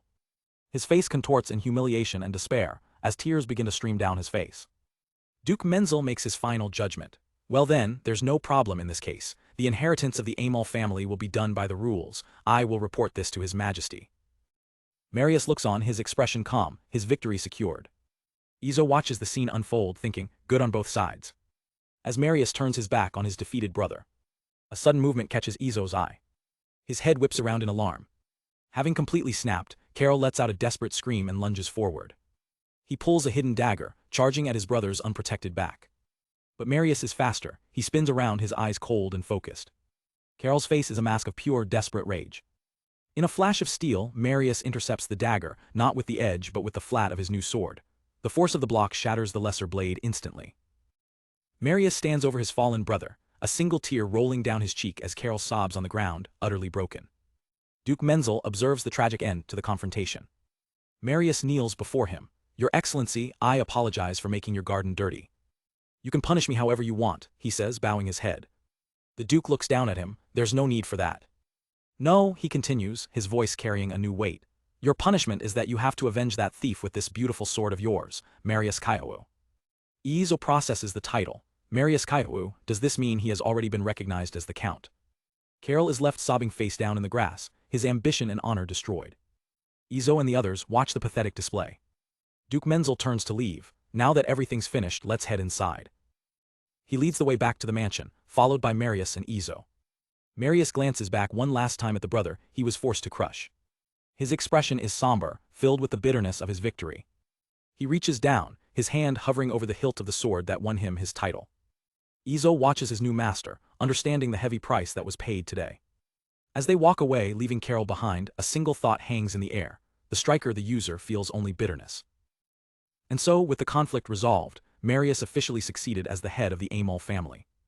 To protect the family's name, Lord Menzel moved quickly, ensuring the dark details of what Carol had done would never reach the public. The cover-up was a stressful affair, but necessary for a smooth transition of power. With the immediate crisis handled, the focus shifted to the future. Marius and Lord Menzel sat down to discuss the new policies and the path forward for the Amal domain.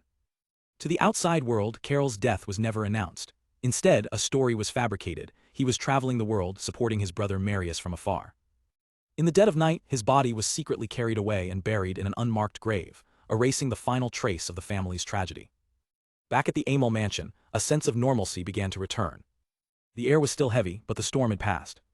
And for Diana, a fragile peace settled in, unaware of the news that was to come. Having changed back into his familiar blacksmith attire, Izo notices the maids giggling amongst themselves. What's so funny? One of them whispers, Izo-sama seems to really like his previous attire. Izo just grins, playing along. Well, what can I say, I'm just a simple guy from town. He strikes a pose, adding, besides, this suits me better. I look cool, don't I? His confidence makes them all burst into laughter. Just then a voice calls out from a nearby room. It's Marius, you're here. Izo enters to find Marius and Camilo waiting. Camilo gives him a nod of approval, good job back there. Izo shakes his head after witnessing all that. I can say for certain I'm not cut out to be a noble. Marius clasped his hands, his expression sincere. I want to thank both of you for helping me. Izo listens, his part in the affair now concluded. Camilo too awaits the new lord's words. The merchant waves a dismissive hand. Oh, I didn't do much. Marius continues, I can't give you a big reward as you already know my circumstances, but if there's anything I can do to show my gratitude. Camilo grins shrewdly, just keep doing business with me and I'll have no complaints. Having a nobleman as a client is a great cover after all. Marius then turns his attention to the blacksmith. And you, Izo. Izo thinks for a moment, me, something I want.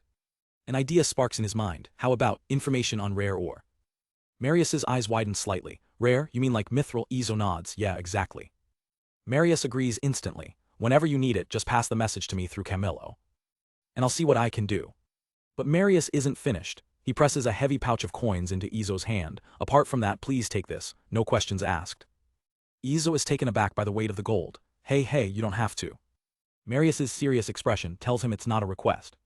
Izo relents with a sigh. All right, I'll take it. A genuine smile spreads across Marius's face. Thank you. With their business concluded, Izo and Camilo depart. Izo thinks to himself, now, I'm heading back to the Black Forest. I have to bring Diana back to celebrate Marius's succession as the new count. They wave their goodbyes, leaving the politics of the nobility behind. Izo journeys back into the familiar wilderness. As day turns to night, he navigates the dense woods. His torch cuts through the darkness of the forest he calls home. Suddenly a pair of feline ears twitch in the distance, sensing his approach. Through the trees, Izo spots a familiar light. I can see it. He looks at his log cabin, a wave of relief washing over him. I was only away for a short time, but I still missed it. As he gets closer, he sees 3 figures waiting for him on the porch. Samia greets him with a warm smile. Welcome back, Izo. Izo's heart swells seeing his family. Riku beams, welcome back, master. And Diana adds her gentle voice, welcome back, Izo. He walks towards them, a smile finally reaching his own face. I'm home. Later, gathered inside, Izo recounts the events that transpired at the Amal estate. He carefully explains the situation, knowing the hardest part is yet to come. As he finishes, Diana's face is pale with dawning horror. Izo looks on grimly. I see, so that's what happened. Diana can barely speak, her voice trembling. Ka. Her fist clenches as she forces the words out. Carol, Onii-chan, he was kind to everyone. Memories flood her mind. When I was little, he used to play with me all the time. He was good with father, with Leon, and with Marius too. The image of his past kindness makes the truth even more painful. Tears stream down her face as she finally breaks. I can't believe it happened. Overwhelmed by grief, Diana collapses into sobs as Samia and Riku rush to comfort her. Izo watches, his own heart heavy with a terrible burden. He thinks to himself, the Amal family's heirloom sword that I made is the very sword that took his life.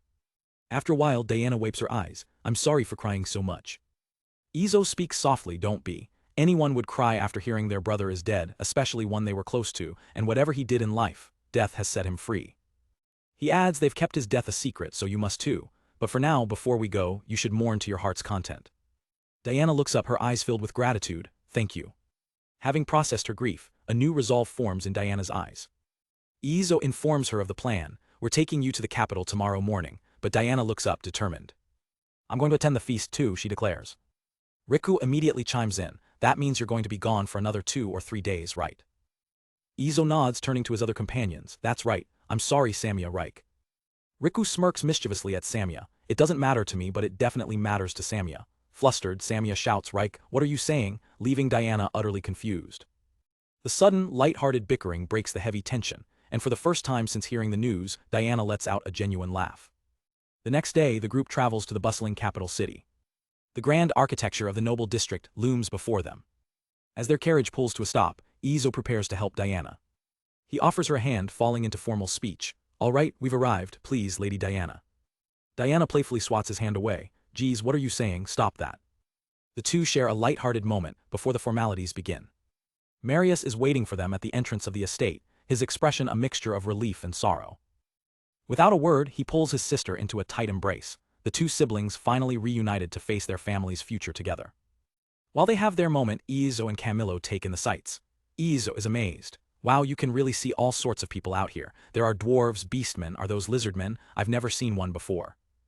As they walk through the bustling city, Izo is in awe. He thinks to himself, wow, there are people of all skin tones, dwarves, beastmen, and even lizardmen. I've never seen one before. Camilo, noticing his curiosity, explains, there are some Malito too. The big gate at the city's entrance is proof of the peace treaty with the giant tribe made by the old kings. Izo simply takes it all in, a quiet "oh" escaping his lips. His curiosity piqued, he asks, and, are there elves too? Camilo replies, elves are usually self-sufficient, so they don't often leave their forest. They rarely come out for supplies, Camilo continues, so it's very rare to see them around here. Izo nods, understanding. Just then Marius arrives, looking exhausted. I'm sorry to have kept you waiting, he says. He forces a smile, explaining, everything is happening so fast. I have an audience with the king soon, and I also have to prepare a report about the succession. The weight of his new duties is clearly visible. Marius looks incredibly tired. Later, back at the mansion, Izo finds himself with nothing to do until the next day. Suddenly, a soft knock at the door catches his attention. A butler enters and informs him, Lady Diana is calling you. She is waiting in the garden. In the garden, Izo wonders, a bit confused. He heads outside and finds Diana standing in the middle of the garden, sword in hand, ready for a duel. Izo approaches, tapping his own practice sword. Do we still need to do this here? He asks with a slight smirk. Diana's expression is firm and determined. Of course, she says. This might be our last session, she declares, raising her sword. Let's get started. They immediately clash, steel ringing against steel as they trade blows. Izo grits his teeth, easily parrying her attacks but clearly holding back his true strength. After a few more exchanges, they both break apart, catching their breath. Diana looks up, panting and a little frustrated. Hey, she says, can you spar with me seriously? Izo is taken aback. Are you being serious? Seeing the resolve in her eyes, his expression hardens. Then it'll be the last one. They take their stances again, the atmosphere completely changed. Izo's eyes narrow, his focus sharpening to a razor's edge. Diana's eyes widen in shock. In a blur of motion. Before she can even react. Izo is already past her, the flat of his blade resting gently against her neck. The match is over in an instant. She stands frozen, completely stunned by his incredible speed. Izo lowers his sword, the spar concluded. Diana lowers her own weapon, whispering in disbelief, I couldn't see it at all. Izo turns to her. Your skills have improved these past few days. If you train continuously, you can aim as high as you want. Her face lights up. Really? She asks, full of hope. Izo smiles back, yeah. A brilliant, happy smile spreads across her face. Thank you, she exclaims. As Izo watches her, a sad thought crosses his mind. This might be the last time I see that smile.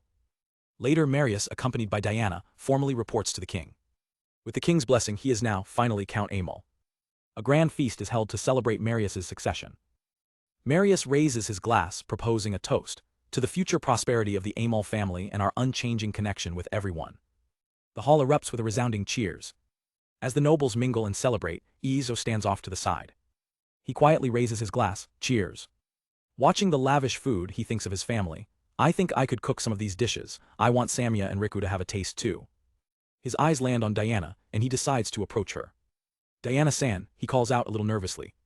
He feels a bit out of place in the stiff formal wear, but he pushes through. You're looking quite beautiful in your red dress, he says sincerely. Referring to you as the rose of the family is indeed fitting. Diana is taken aback by the genuine compliment, a blush rising to her cheeks. She hides her face slightly behind her fan. You're flattering me, she says shyly.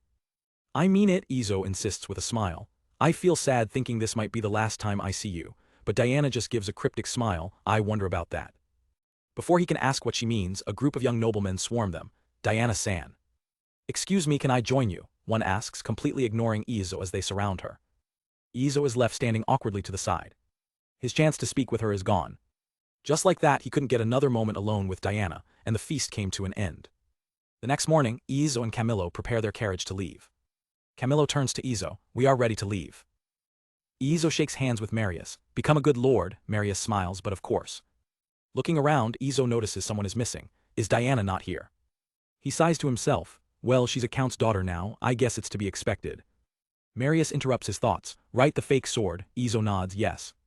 I've loaded it in the carriage, Marius says. You're going to fix it. I was wondering what you were going to do with that, Izo replies.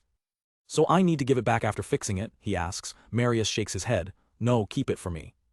It's all because of the circumstances, Marius explains vaguely. We can't just leave things to chance. Izo accepts the responsibility. All right, I'll take good care of it.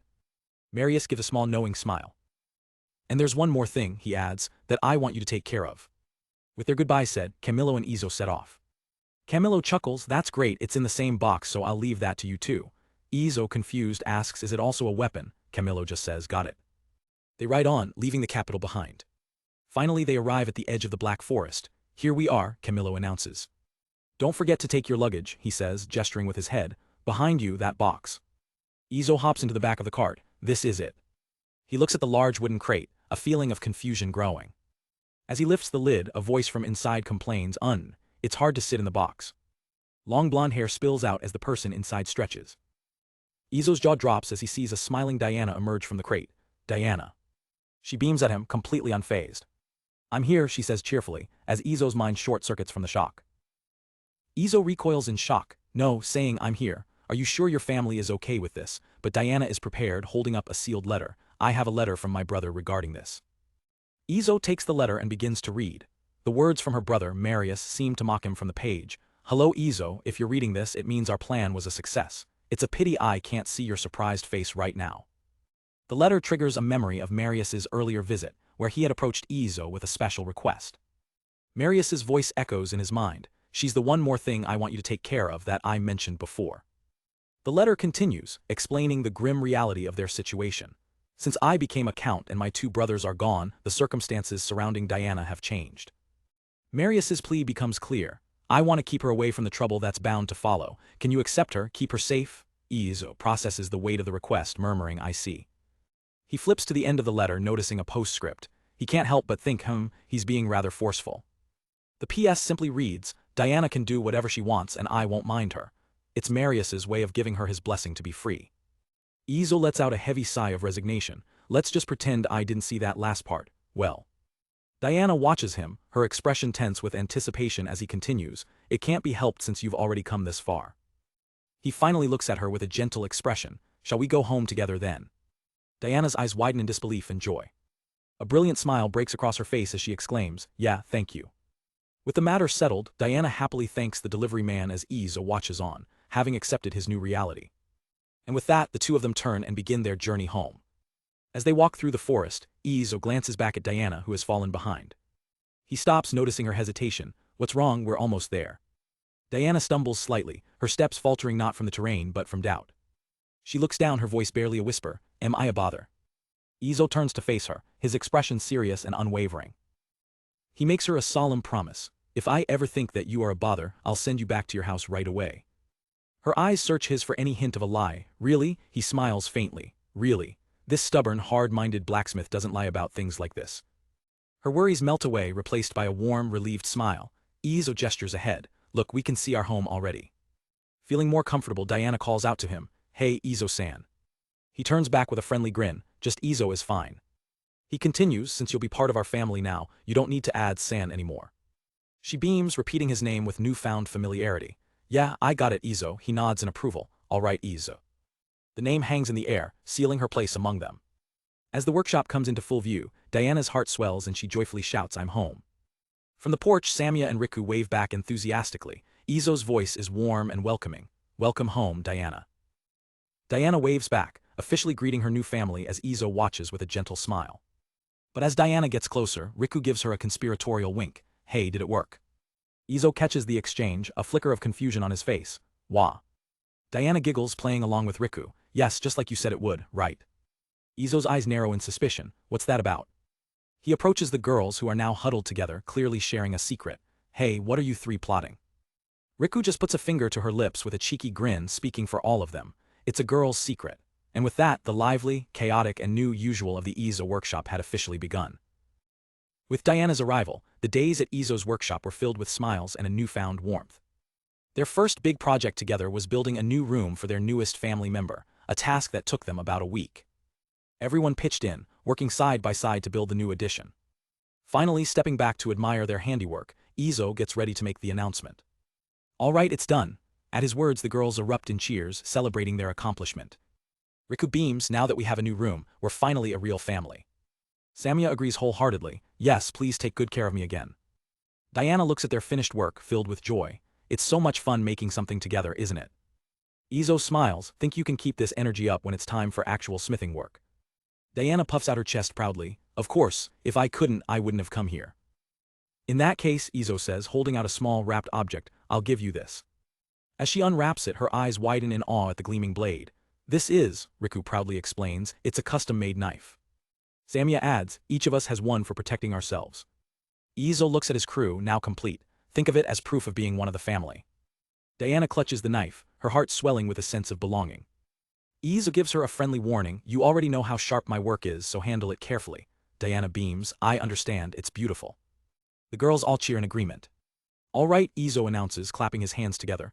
Let's carry Diana's luggage inside, we're done for today. The plan was set, head to the city to buy Diana a bed, sell their goods and do some shopping. After a well-deserved dinner, the newly expanded family settles in for the night. In her new temporary spot, Diana holds her new knife close. A tangible symbol of her new home and family. The next day they arrive in the city, making their way to a familiar storefront, Camilo's shop. The proprietor, Camilo, greets them with his usual flair. Hello there, handsome man. Izo smiles wryly. Sorry to always bother you, as you can see we've brought Diana with us. He looks around the bustling shop, noticing the change. Seriously, there are more workers than before. Camilo chuckles, it's thanks to you that I'm making more money. He can't hide his satisfaction. Camilo explains his new branch in the capital is drawing in more customers. Izo nods, business expansion, that's good. Changing the subject, Camilo leans in conspiratorially. You said you wanted some different kind of ore, right?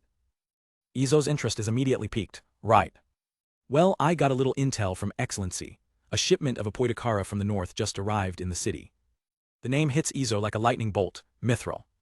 Or as it was known in his old world, heirloom, a truly legendary metal. His installed knowledge confirms it, a rare metal found only in the northern regions of this world. Camilo offers, I can get a hold of that for you if you want. Izo doesn't hesitate, thanks, please get a hold of that for me, all right. With their business concluded, the group heads back out into the market. As they walk, they grab some food from a street vendor. While they enjoy their snacks, Izo reflects on their success. I left the smithy to you two, especially Riku. Thanks to her, we made a good sale today without running out of product. I'm very thankful. Riku looks up at him.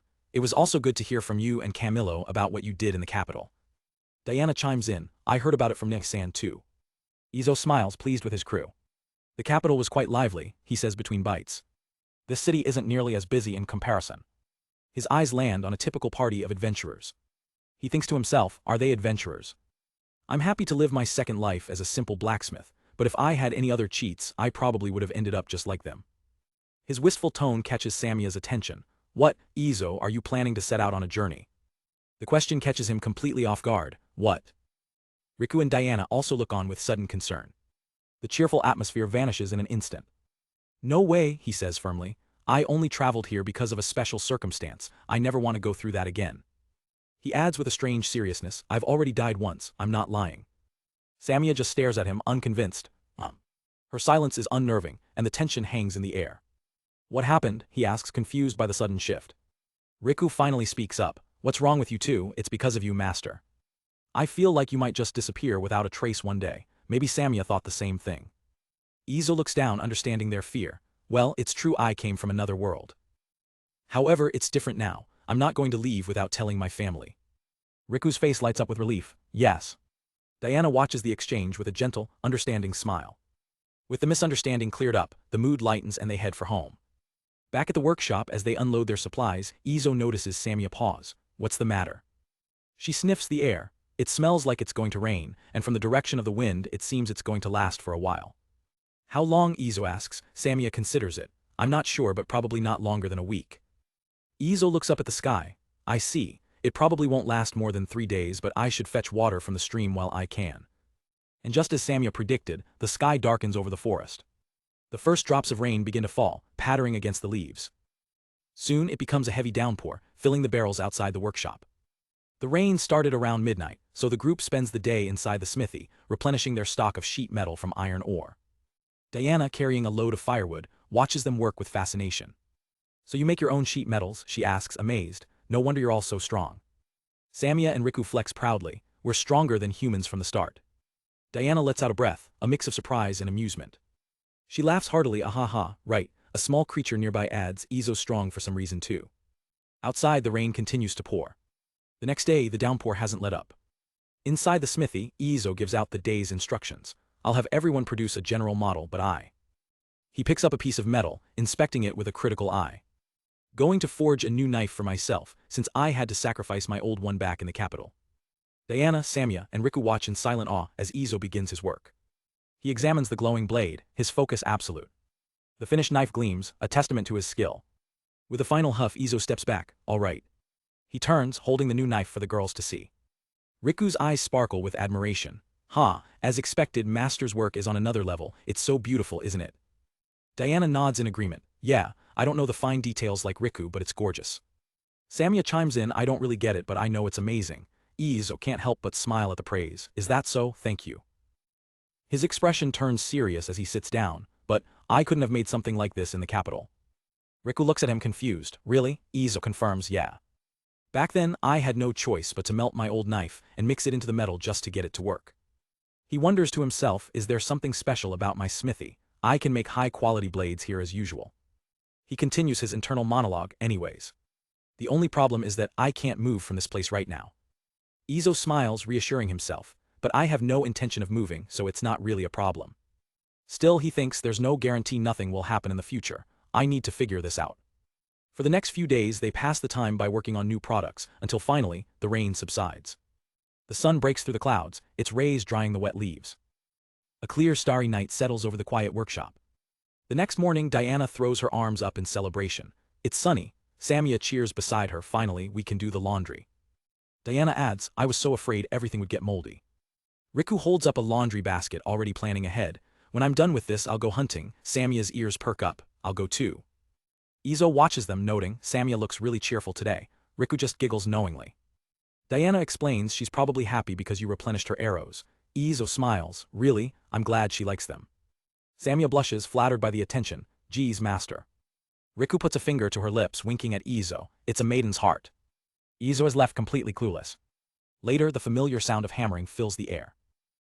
Izo and Riku work side by side, each at their own anvil.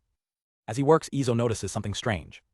What's this? He thinks, listening closely. The sound of 2 hammers, it's echoing like a musical tone. He glances over at Riku, who is smiling as she works. He wonders, was she thinking the same thing? After a productive day, they sit down for a well-earned meal. Riku puts her hands together. Thank you for the food. As they eat, Izo asks Riku a question that's been on his mind. Don't you ever want to go out, like Samia and Diana? He elaborates, except for trips to town or to bathe, you're always in the smithy, right? Riku looks thoughtful. It'd be a lie to say I never want to go out, but this is what being a dwarf is all about. She looks at Izo with genuine admiration. Besides, being able to watch and learn from your work is more than fun enough for me. A warm, content smile spreads across her face. Izo nods, satisfied with her answer. I see, then it's all right. Riku replies, thank you for your concern, master. As evening sets in, Izo decides to wrap things up. Well, let's call it a day. He's quietly cleaning his knife when a sudden noise breaks the silence. A loud banging at the door makes both him and Riku jump in surprise. A cheerful voice calls from outside, Izo, are you here? Izo's eyes widen in recognition. That voice. He hurries to the door as the pounding continues. Yes, yes, I'm coming. He thinks to himself, hold on, you're going to break the door at this rate. He swings the door open to find a red-haired adventurer grinning at him. Long time no see. Izo smiles back at the familiar face. How nice of you to come here, Helen. He gestures for her to enter. Come in. Inside the workshop, Riku looks up at their new visitor, the mercenary Helen. Is your blade damaged or something? She asks. Helen smiles, shaking her head. No. I'm heading to a distant battlefield soon, Helen explains, so I'd like to ask for some maintenance and a checkup before I go. Izo takes the offered sword with a clank.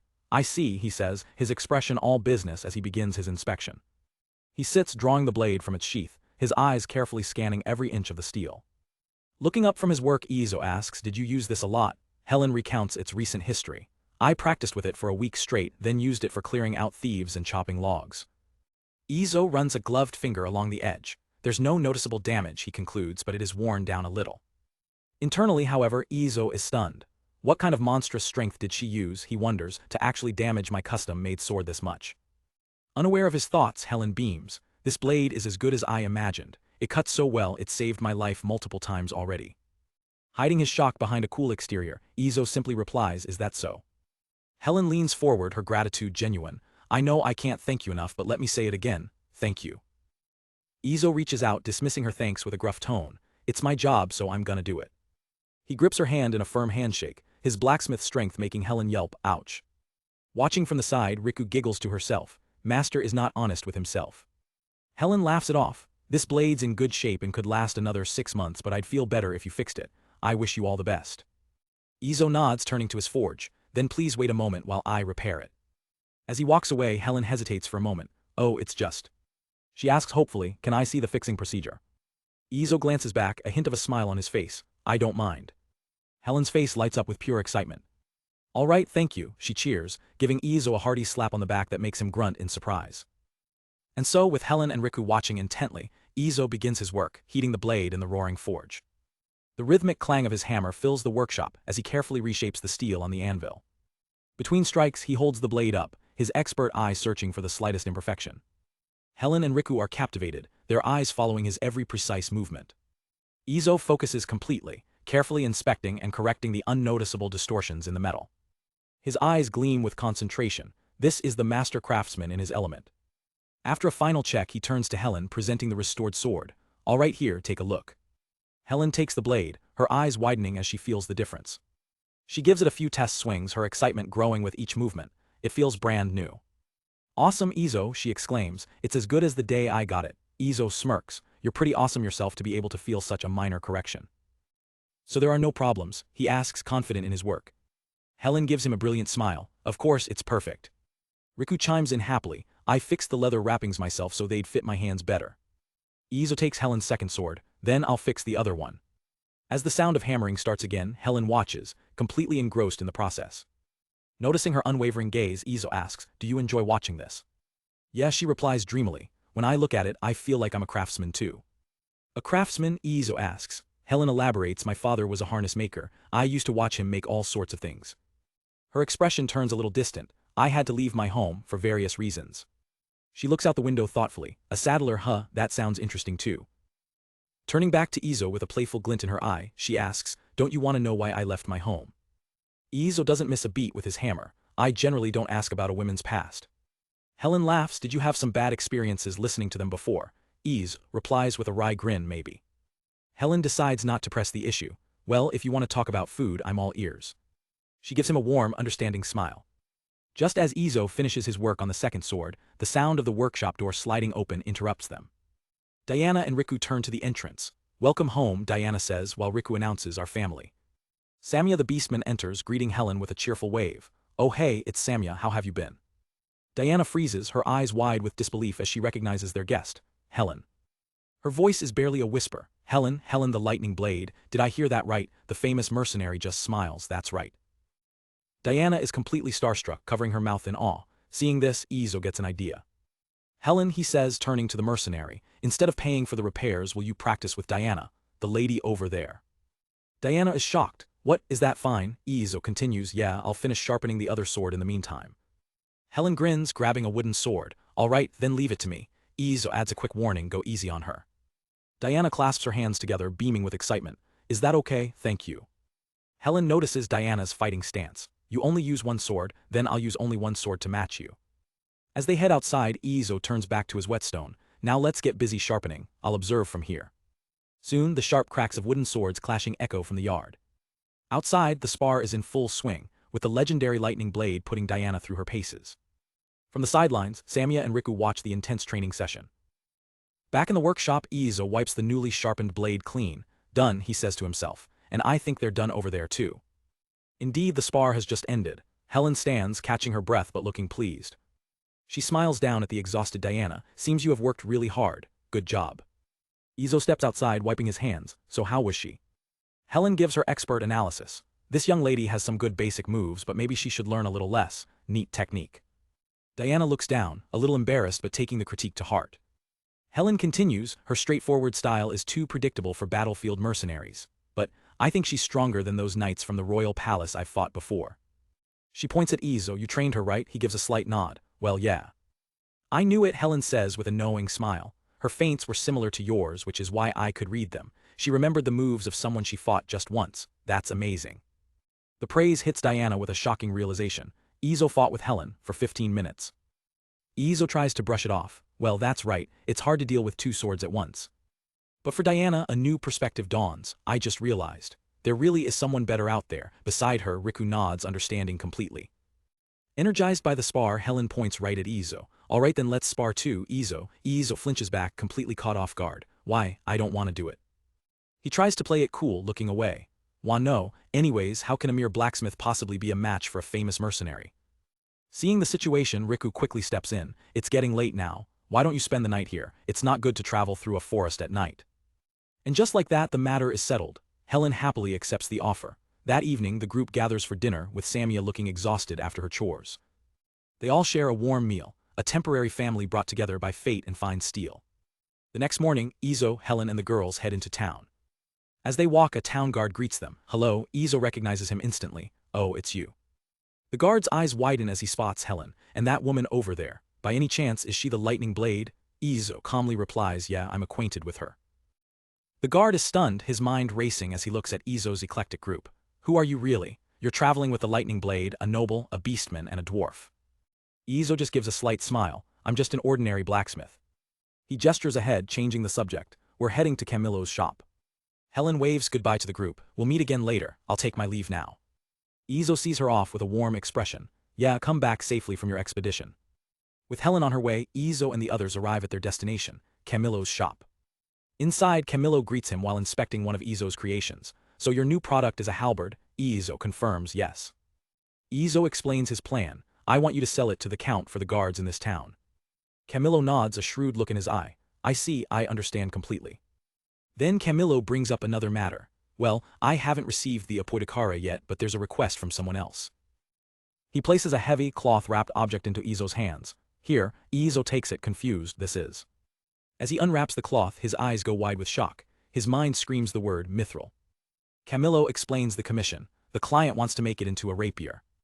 Camilo then asks a small favor. If it's not too much trouble, can I engrave my workshop's logo in a hidden place? Izo, still reeling from the material, quickly agrees. Oh, no problem. He secures the mithril ingot. All right, I've got this. Accepted.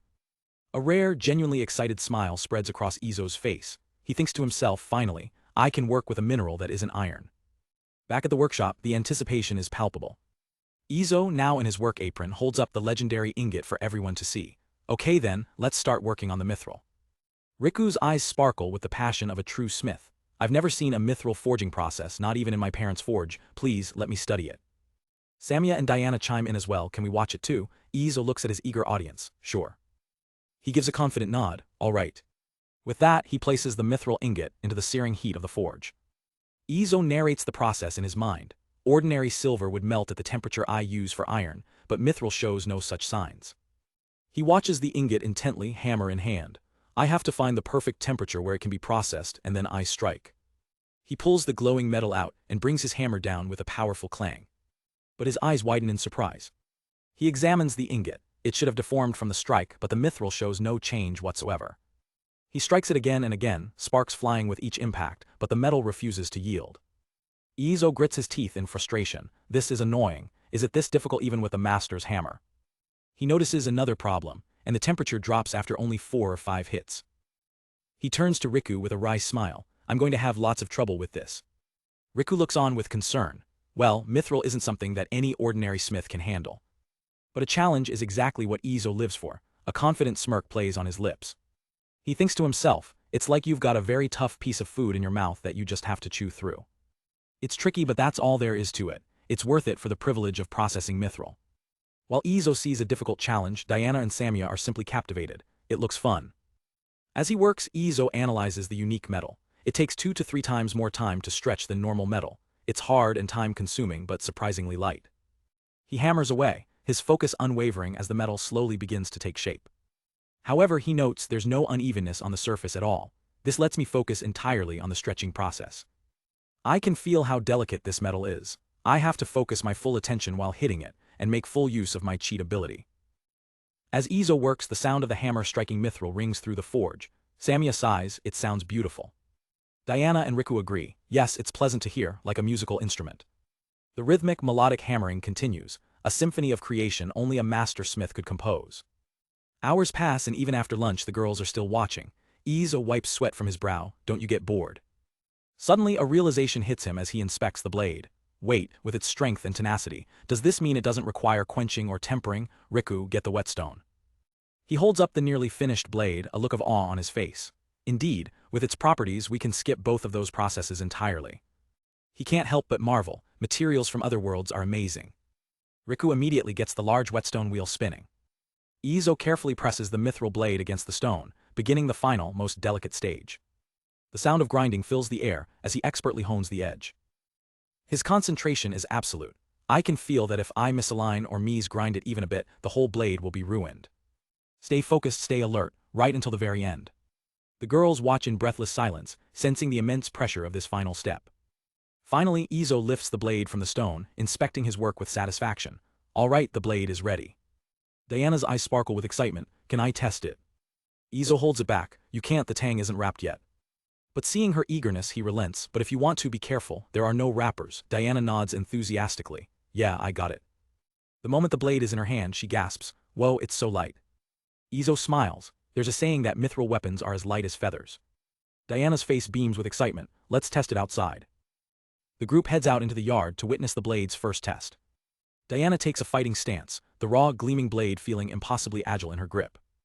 Izo, Riku, and Samia watch on, waiting to see the result of his masterpiece. With a focused breath, she unleashes a powerful slash. How will this legendary metal perform? Inside the smithy, Samia voices a serious concern to her friends. Hey, recently, Diana's eyes look really scary. Izo, the blacksmith, glances over with a skeptical look. Is that so? Samia tries to explain, looking genuinely unnerved. I don't know, I'll just be doing something and then suddenly I'll find her just watching me. I don't feel any hostility from her or anything, she continues, but you know, it's so sudden it just scares me. She turns to Riku for support. Reik, did you notice something? But Riku simply shakes her head. I haven't noticed anything off coming from her. Frustrated, Samia snaps, I wonder if you beast folk can feel special atmospheres. You guys just don't get it. As she's complaining, you think it's someone else's problem and, the subject of her worries, Diana, appears right behind her. What's going on? Having heard enough, Izo grabs a startled Samia and physically spins her around. Why don't you listen to it yourself? Now face to face, Diana just looks back at her with an innocent, questioning gaze. Samia is completely frozen, at a total loss for words. Then a spark of realization hits Diana. Right. In an instant, Diana bows deeply, shouting, I'm sorry. Samia is completely shocked by the sudden apology. Why? Samia stammers, totally confused. Why are you apologizing? Diana looks up, blushing as she struggles to find the words. Because that is. Finally, she blurts out the truth. Samia is so cute, I can't help it. Diana's inner monologue explodes with adoration. Her ears are so fluffy, her tail is so waggly, her hands and feet are so fluffy I can't help but look at them. Fua kawaii. She explains her intense staring. It's bad manners to touch someone without permission, that's why I was holding back. Finally understanding, Samia just deadpans, I see. With permission implicitly granted, Diana wastes no time joyfully petting a blushing Samia. Watching the scene unfold, Izo thinks to himself, absolute perseverance. Fluffy as justice, while Riku seems to be getting her own ideas. With the mithril rapier finally forged, it's time for a test run. Diana steps up, ready to showcase her skills as Samia and Riku watch on. Watching her, Izo can't help but think, they really do resemble each other, don't they? He reflects on the very nature of his work. Weapons are made to hurt people. They can take lives, but they can also save them. Whether it's a knife or a sword, the purpose is the same. Diana gives the rapier a test swing, her eyes widening. Maybe because the weapon is so light, my movements are faster, she says, amazed. She beams, right, the sword is so light it seems to consume less stamina. My body feels lighter too. Seeing her excitement, Samia calls out to her.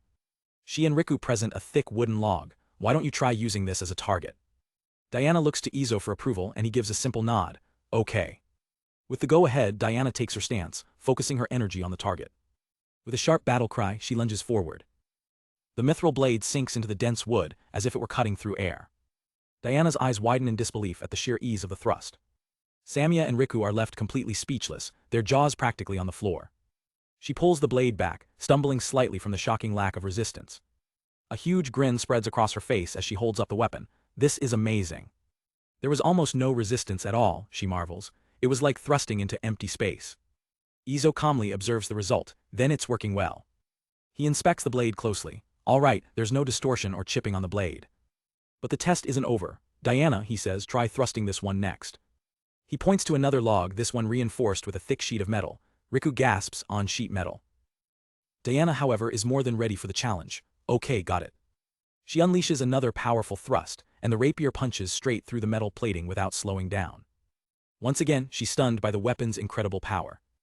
Riku watches in absolute awe, completely blown away by the feat. Diana pulls the rapier out and examines the pristine tip, not a single scratch on it. But as the girls celebrate the rapier's success, a heavy thought begins to weigh on Izo. He watches them, his expression turning grim as the reality of his creation sets in. A household knife or a hero's sword, he thinks. Depending on the user, it can be used to help people or for killing people. He looks down at the flawless blade in his hand. That's why this. I think I may have made something truly outrageous. The full gravity of what he's capable of creating suddenly hits him. He imagines the destructive power of his custom models, especially if made from mithril or even stronger materials. In the wrong hands, his creations could be devastating. He sees visions of the chaos such a weapon could unleash. The power he holds in his hands is terrifying. I have some hesitation, he admits to himself, in releasing a weapon with this much power into the world. I don't think a single sword can significantly change the world. However, the destructive power of the custom models I create. It could destroy things other than just people. Unbreakable, unbending, sharp, its cutting edge knows no bounds, even capable of shattering rocks. It allows the wielder to forge their own path, no matter what stands in their way. Someday, it may even influence the outcome of a war. I understand that I can create something like this. However, using the cheats I received as someone from another world, I could influence the future of this world. But is that permissible? His long, troubled silence doesn't go unnoticed. The girls look over, concerned. Samia is the first to speak up. Izo, are you all right? He snapped out of his trance, but the doubt lingers. I had the same doubt when I was forging Helen's sword. In fact, I've already intervened in the Amal family's heirloom and history. However, I can't do my job if I keep thinking about things like this. He turns to face them, his expression heavy. I have to settle this issue quickly, everyone. What? Samia asks while Riku echoes, what is it, master? What is it, Izo? Diana asks, her cheerful mood now replaced with concern. He takes a deep breath, finally voicing his fears. I was wondering if I should even bring this out into the world. The three of them listen intently, giving him their full attention. This could potentially become a disastrous weapon if misused. The destructive power is evident. What if it falls into the wrong hands? His voice drops to a near whisper, and what lies ahead, honestly I'm scared of it.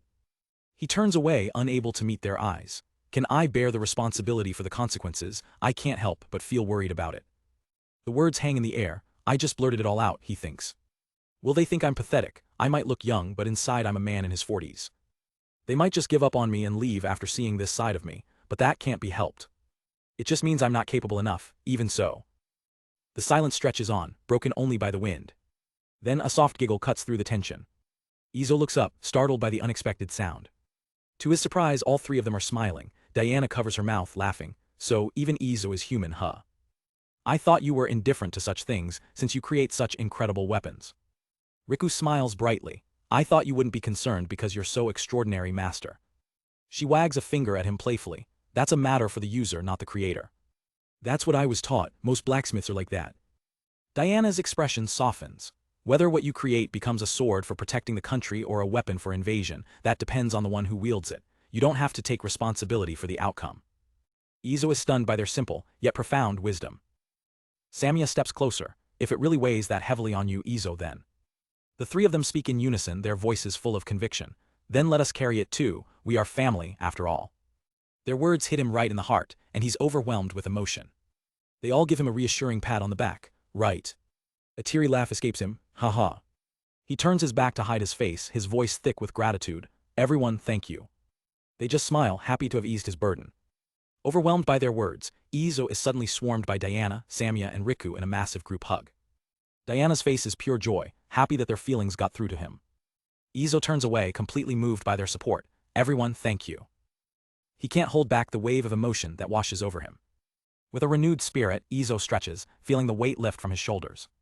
He turns back to them, a new resolve burning in his eyes. It's okay, I won't waver anymore. Seeing his confidence return, the girls beam with happiness. Izo clenches his fist, his purpose becoming crystal clear. My job in this world is to live as a creator. His mind is made up, to create what I want to create and bring it into the world, making it useful for someone. He knows he's not alone in this. The small creature beside him chirps, your face looks better now. Izo smirks, his old confidence back in full force. I was always cool, wasn't I? Samia just looks at him deadpan. Diana and Riku are equally unimpressed by his sudden swagger. The awkward moment breaks and the four of them erupt into laughter, their bond stronger than ever. With the support of his family, Izo knows he'll be fine, they can make it work. Okay, let's call it a day, Izo announces, the girls cheer in agreement. The next day, Izo gets to work on the final touches for the rapier. He focuses on crafting the intricate handguard and handle ornaments. Since working with Mithril for such detailed parts is too difficult, he opts for high-quality steel instead. And as a personal touch, he secretly carves his signature cat logo into a hidden part of the hilt, completely satisfied with his work. And just like that, the Mithril rapier is finally finished. Izo gives the masterpiece one final inspection. All right. Riku's eyes sparkle with amazement. It's complete. He proudly presents the finished weapon to her. With his heart clear and his doubts gone, Izo no longer hesitates to release his creation into the world. He takes the rapier to Camilo's shop for delivery. While there, he catches up on recent events and even lands a new commission from a count to forge a halberd. Camilo informs him that while there are no major wars, there are constant small-scale monster skirmishes on the borders and minor disputes in remote areas. On the way back home, the group travels together. Diana seems distracted, constantly scanning the forest around them. Riku notices her behavior and asks Izo, Diana was looking for something this morning too, wasn't she? Izo glances over at Diana. Oh, it's a baby wolf, Samia explains. We encountered one the other day, they're pretty common this time of year. She recalls how they came across a mother wolf and her pups during a hunt. And since then she's been like that, Samia says, watching Diana search the woods. Izo nods, understanding now. Samia adds thoughtfully, the wolves in this forest are clever, if we fed them we might even be able to keep them as pets. She suddenly gets flustered, realizing she might be giving Diana ideas. That's why SHH. Izo just gives an awkward smile, not sure how to respond. The girls chatter excitedly as they continue their journey home. Finally, they arrive back at their workshop. But as they approach, they're unaware of a visitor waiting for them. A mysterious figure in a cloak stands by their door, clutching a bundle. Exhausted from a long journey, the figure slumps against the doorframe. With the last of their strength, they manage a faint knock. Inside, Izo pauses his work. He gets up to answer, yes, coming. He swings the door open and is taken aback by what he sees. Standing there is a young elf woman, looking weary but determined, holding something wrapped in cloth. Izo takes in her appearance, noting her pointed ears. She's clearly an elf. Excuse me, she says, her voice tired. She looks up at him hopefully. Is this Izo-san's workshop? Yes, he confirms, this is my workshop, Izo's workshop. A wave of relief washes over her. I'm glad, I have a request and have come to ask for your help. Seeing her state, Izo ushers her in. This isn't the place to discuss, please come inside. She gratefully accepts his offer. Once inside, Riku quickly brings her a cup of water. Please have some water, Riku says kindly. The elf thanks her, taking a sip. After she's settled, Izo asks, so what is it that you want my help with? The elf woman holds out the bundle. It's this. Izo's expression turns serious as she begins to unwrap it. She places the contents on the table, revealing the hilt of a beautifully crafted but completely shattered sword. This is a mithril sword, she explains sadly. As you can see, it's broken. She looks at him with pleading eyes. I'd like you to repair it for me. Izo studies the pieces, his mind already analyzing the damage. I see. Though it's thin, this looks like it was a longsword, right? He asks, to what extent do you want it repaired? She replies, restoring it completely would be ideal, but if that's not possible, I'll be happy with whatever you can manage. So you want me to do my best, Izo confirms. He then looks at her pointedly. Also, did you come here alone? Yes, I came alone, she answers. I used a concealment spell on the way here, is that okay? Izo is slightly surprised she can use magic. He nods, if you came alone that's fine, no problem with the method. After a moment of consideration he gives his answer. With that said, I will accept this request. The elf woman's face lights up and she practically jumps with joy. Really? She immediately catches herself blushing furiously. Ah, I'm so sorry I was too loud. Izo just smiles. Don't mention it, by the way, is there a deadline? She thinks for a moment. Sooner would be appreciated, but if possible within about 2 weeks. She clasps her hands together filled with hope. Understood. Back at the workshop the door swings open. Izo turns to greet them but he's not alone. A beautiful elf woman stands beside him. Ah, have you returned? Diana and Samia step inside, their eyes immediately locking onto the visitor. I'm back. Diana says, do we have a guest? Samia stares completely starstruck. She's an elf, she whispers. Izo explains the situation. She came to request the repair of a sword. The elf gives a graceful nod. I'm Litty. Diana, ever the gracious host, introduces herself. I am staying at Izo's workshop. And I'm pleased to make your acquaintance, she finishes with a polite curtsy, while Samia looks on awkwardly. Samia, flustered, manages to stammer out her name. I am called Samia. Reik pops into the conversation cheerfully. I'm Reik, an apprentice here at Izo's workshop. Izo looks over the girls with a warm smile, thinking to himself, they're my family. Litty then makes a request. I also have a favor to ask. I would like to observe the work every day. She looks down, her expression serious, because the item is what it is, implying the sword is incredibly important to her. Izo understands the gravity of her request, so it's a very important sword then, I don't mind. Litty's face lights up with relief. Thank you, I see. But then she makes an odd suggestion. In that case, if you could lend me a corner of your garden, I can camp there. Izo is taken aback. Hold on, there are ferocious beasts around here, you know. Litty tilts her head, confused by his concern. With the concentration of magical power around this house, they probably won't come close, right? Izo is completely lost. Wah. Litty begins to explain something fundamental about their location. The Black Forest is dense with magical power, but it's particularly concentrated right here. That's why no trees grow and normal beasts won't approach. I thought you knew this and chose this place on purpose. I was impressed, she says. Izo has to come clean. Nope, didn't know at all. I didn't really have a choice in the matter. Litty continues. I saw the mithril rapier you made, and I was convinced you had the technique to weave magic cleanly. Izo starts sweating, trying to play it cool. He puffs out his chest, bluffing. It's the instinct of a craftsman. But internally, he knows the real reason. I can't just say it's because of my cheat powers. Litty seems to buy his explanation for now. Is that so? Suddenly it all clicks for Izo. I'm sorry, Litty. Magical power, I see, so that's what this energy was. He realizes why his skills felt nerfed back in the city. It all makes sense now. The reason my forging was different in the city was because the magical power was too weak to imbue into the metal. Deciding to unpack that later, Izo offers a room. Well, let's put that aside. We can't have you sleeping outside, so please stay in our guest room. The girls murmur in agreement, though they seem a little hesitant. Litty looks from them to Izo. Are you sure it's okay, your 3 wives? The entire room freezes. The misunderstanding hits them like a truck. Izo frantically waves his hands to clear the air. They are family but not wives, so please don't hesitate. Litty smiles, accepting his offer. I see, then I'll take you up on it. Izo lets out a quiet sigh. Not this again. Diana, however, is absolutely thrilled. We get to live with an elf, she squeals. Izo, meanwhile, is more pragmatic. It's more like surveillance.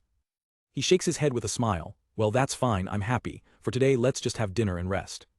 He turns to Samia. So what's the catch of the day? Her tiny familiar companion chirps, Leaf Bird. 5 birds, Samia confirms. Izo starts giving out orders. Nice. Diana and Reik, please prepare the guest room. Samia and I will pluck the birds. Then a crucial question pops into his head. Oh, that's right, do elves eat meat? He looks over at Litty, unsure of the etiquette. Litty offers a helpful smile. May I help as well? She reassures the stunned blacksmith. It's fine, I used to do this back in my village.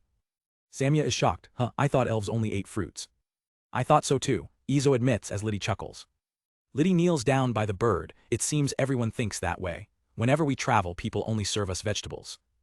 Izo realizes it's a common stereotype, so even elves eat meat. That's a new one. Yes, Litty confirms. We used to hunt birds and deer in our forest too. Izo nods, I see. She clarifies their diet. but we do rely more on vegetables like potatoes from our fields since the amount of meat we can hunt isn't stable. Izo reflects on their surroundings. It must be rare to have a forest like this with so much game. He smiles, grateful for the help. Well, we'd be glad to have you. Litty beams, eager to pitch in. Yes. The next day, the real work begins. The whole crew gathers around the shattered pieces of Litty's sword, laying them out like a complex puzzle. Izo begins to explain the challenge ahead. Normally, if this were steel, the tempering process would disorder its composition, making it nearly impossible to restore its original strength after joining the pieces. He gestures to the forge, the heat already rising. However, with Mithril, we don't need to worry about those things.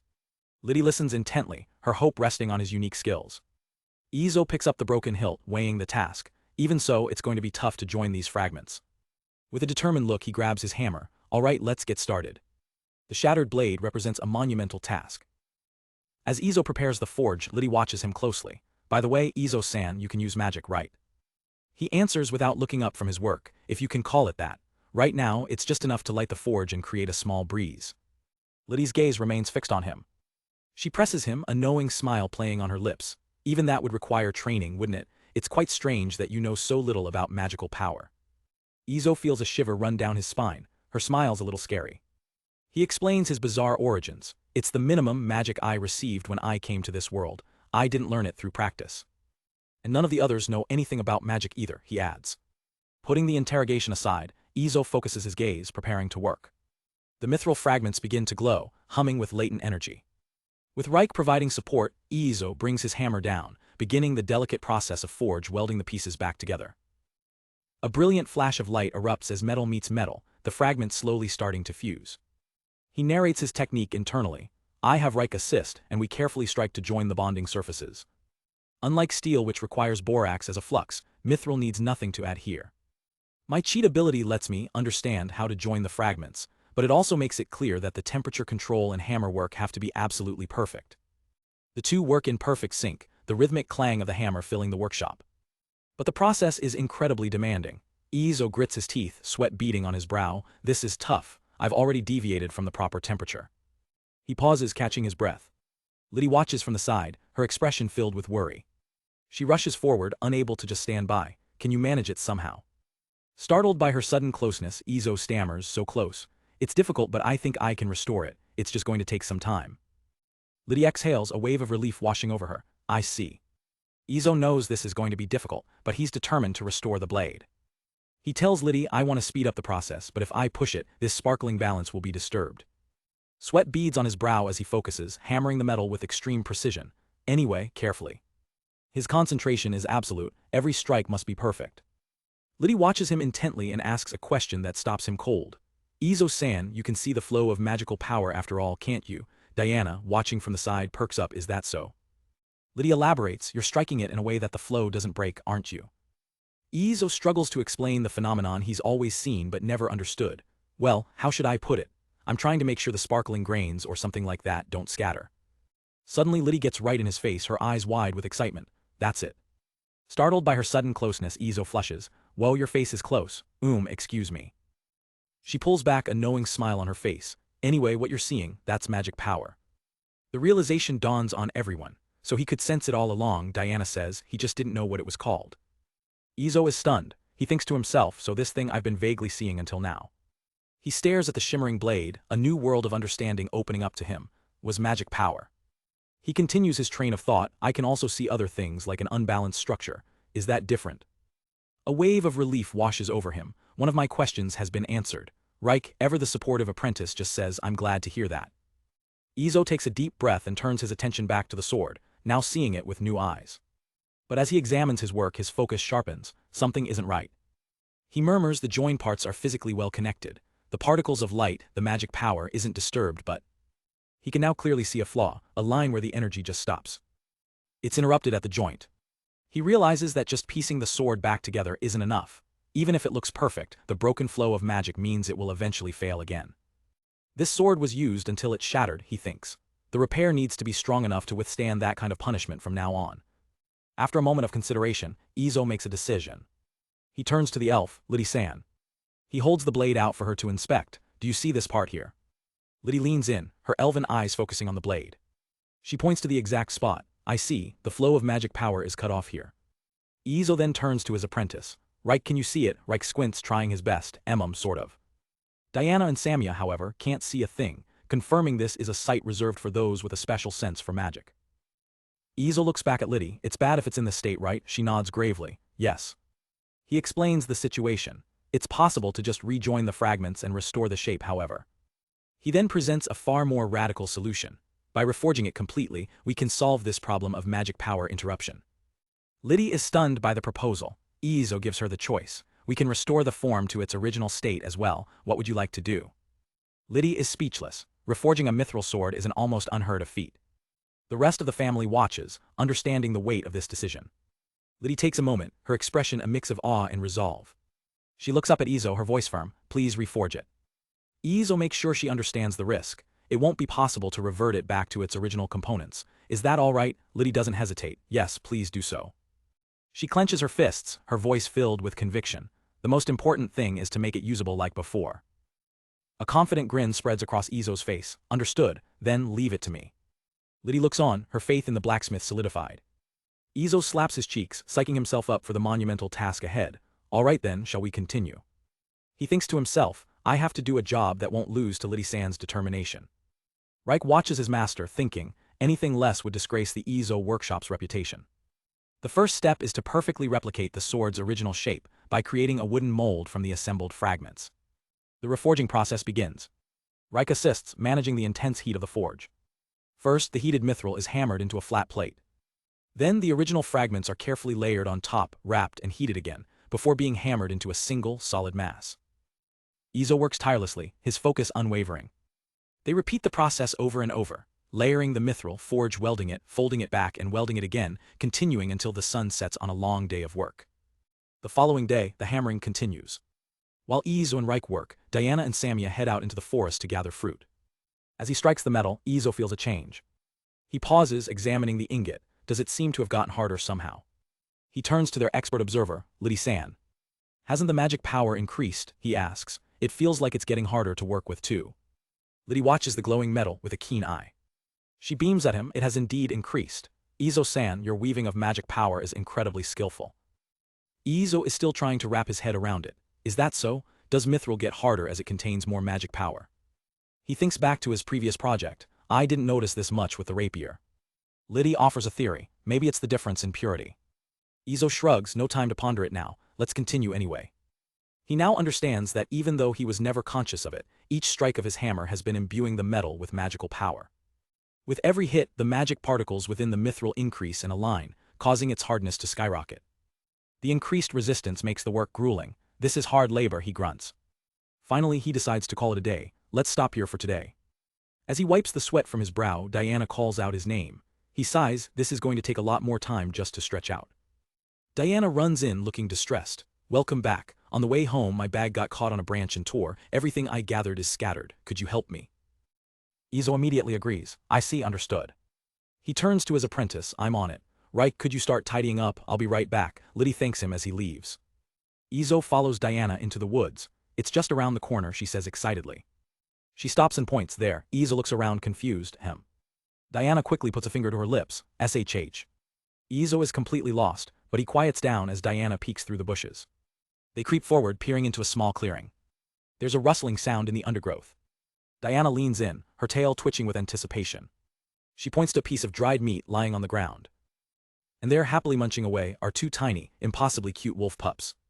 Diana completely melts, her hands flying to her face as she's overwhelmed by the sheer adorableness of the scene. Diana watches two small wolf pups playing in the grass, a happy blush on her face. This is indeed cute, she thinks to herself, right? A third pup plops down in the grass, panting happily with a little woof. Suddenly Izo, who is sitting with Diana, cries out in pain. Ouch, what? Just a moment before, Diana had been admiring him, completely flustered with hearts in her eyes. The source of the commotion reveals itself, one of the pups, whining playfully as it begins to pounce. In an instant, Izo is swarmed by the fluffy menaces. Ouch, hey, calm down, he pleads, taking a flurry of tiny hits. Diana isn't spared either, crying out, my shoulder, it's breaking. From a safe distance, Samia just lets out an amused little laugh. A little later, the door to the workshop rattles open. Izo and Diana return, with Izo carrying a bag over his shoulder. We're back, he announces, as the girls fawn over him. But he stops short, surprised by what he sees inside. Huh. Riku and the elf Litty are there to greet them. Welcome back. Oh, Izo says, taking in the scene. Riku explains, I was just learning about the flow of magical energy from Lady Litty. She looks down, a bit embarrassed. I'm not particularly good at understanding the flow of magical energy. Litty smiles kindly. I've heard that dwarves are more skilled in sensing the condition of ores themselves rather than magic. An idea sparks in Izo's mind, so while I'm here he suggests I was thinking of teaching Reich. Is that all right? Liddy's face lights up. That would be great. I rely on my own cheats to see magic, so I can't teach her properly, Litty admits. This is a good opportunity for her. Izo smiles. If this helps Riku create high-quality models, she can confidently return to her family's workshop. Nearby, Diana looks overwhelmed, muttering, study. Izo makes his decision. Right. That night under a starry sky, the workshop is quiet. Izo steps outside, letting out a yawn as he inspects some wood he's found. Are these materials good? Let's do it. He finds the perfect spot on the workshop wall, size and location, okay. He sits down and begins to meticulously carve the wood with a small knife. The sound of his blade shaving away the wood fills the quiet night. Soon he's assembling the pieces into a small structure. All right, now to place the salt and water. Stepping back, he looks at his handiwork with satisfaction. Done. He's built a small, simple wooden shrine, complete with offerings and 2 small potted plants. A simple Shinto shrine, he thinks to himself. It's a bit crude, but as a former Japanese, I felt uneasy without one in my workspace.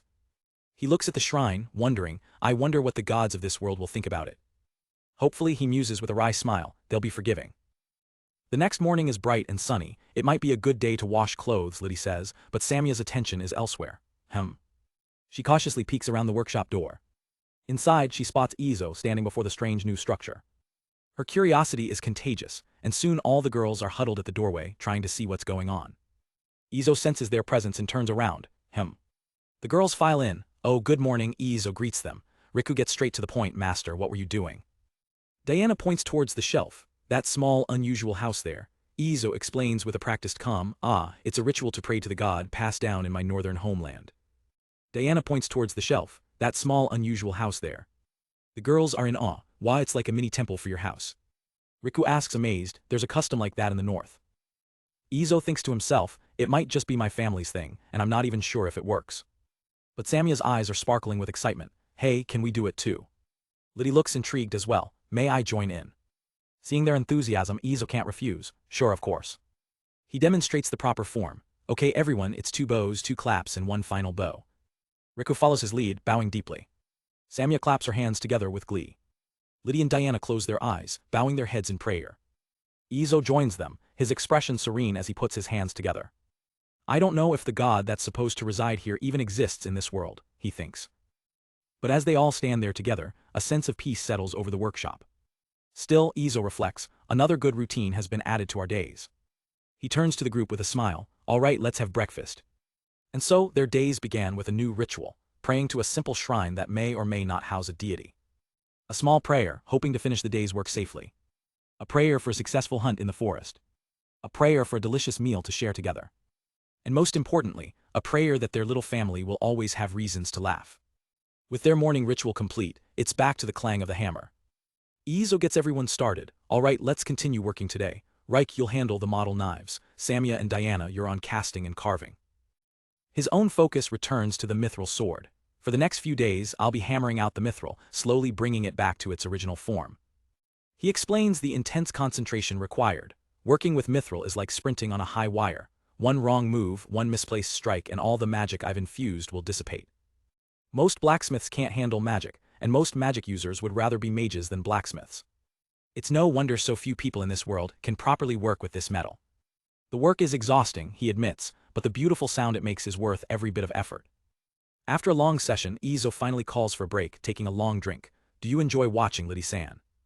Litty smiles. Normally I might get bored, but your work is anything but ordinary. Izo nods. Well, I see, thanks. Besides, she adds, elves have long lifespans. For us, the days feel much shorter than they do for everyone else. The other girls listen to the profound conversation, completely captivated. Izo considers her words. If that's true for elves, does that mean for someone young like Samia, the days feel even longer? Litty continues her praise, and the sound is incredible. There's no forge in the entire elven village that can produce such beautiful sounds. Izo is intrigued. Does the sound vary for each person? Riku jumps in to explain. Yes, the The better you infuse the metal with magic, the better the mithril sounds. Exactly, Litty agrees, beaming. The higher the purity, the easier it stores magic and the more beautiful the sound. It's truly impressive. Hearing their master praised so highly, the other girls puff out their chests with pride. While the praise is a great motivator, the work itself only gets harder. The more magic infused into the mithril, the tougher it becomes to shape. But Izo knows that burnout is the enemy of quality. To keep morale high, he makes sure everyone takes breaks and enjoys their holidays. As a former corporate slave from Japan, Izo is determined to run a white workshop, watching with a resigned fondness as the girls relax and play. Take care of yourselves, he thinks. The next morning, the sound of splashing water echoes through the woods. Izo is up early, carrying buckets of water on a yoke, feeling refreshed after a good night's sleep. The next morning, Izo is up early, carrying buckets of water on a yoke. I slept really well yesterday after a long time, he thinks to himself. Thanks to that, I feel refreshed. Suddenly, he stops in his tracks, noticing something unusual in the woods. His eyes fix on a figure by a tree. It's Litty the elf. She stands perfectly still with her eyes closed, a faint, magical aura shimmering around her as if she's drawing energy from the forest itself. Izo approaches cautiously. Good morning, it's dangerous out here, or at least that's usually the case, isn't it? Litty opens her eyes, a serene smile on her face.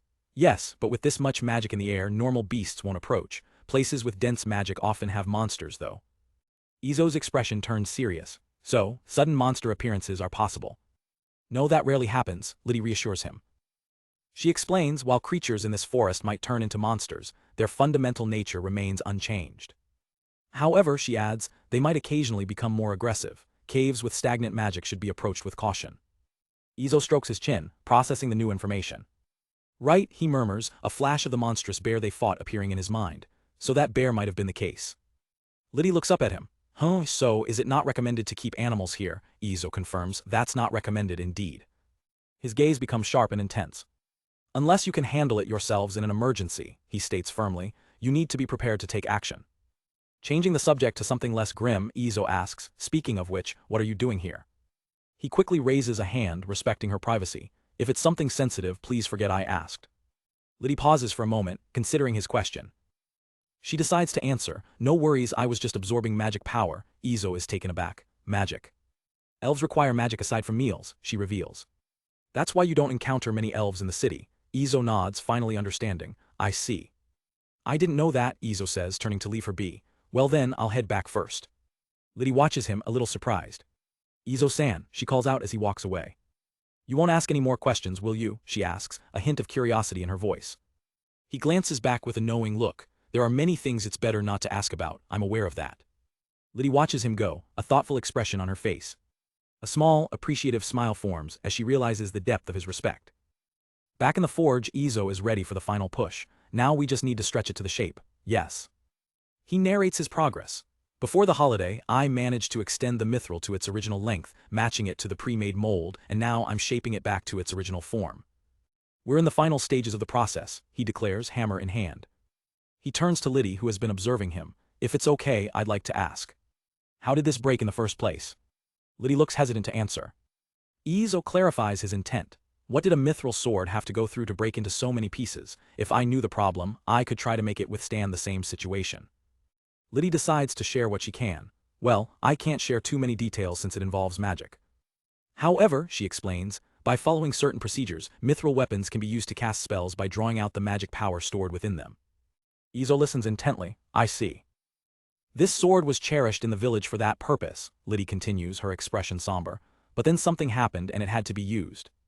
An image of the sword cracking under immense pressure flashes by. Exceeding its limit, and it broke, she finishes with a sad nod. Izo connects the dots. So a skilled blacksmith who can infuse magic back into it was needed. It's like a magic battery then. Litty looks up, grateful for his quick understanding. I understand, thank you. With this new knowledge, Izo's determination is solidified. As the 2-week deadline approaches, he hammers away with intense focus. The girls watch in anticipation. With precise and careful strikes, Izo puts the finishing touches on the blade.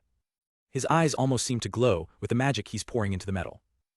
Finally, he holds up the restored mithril sword, its blade gleaming in the light. Behind him, the girls erupt in cheers. It's complete. He turns to his client with a proud smile. Litty-san, it's finished, please have a look.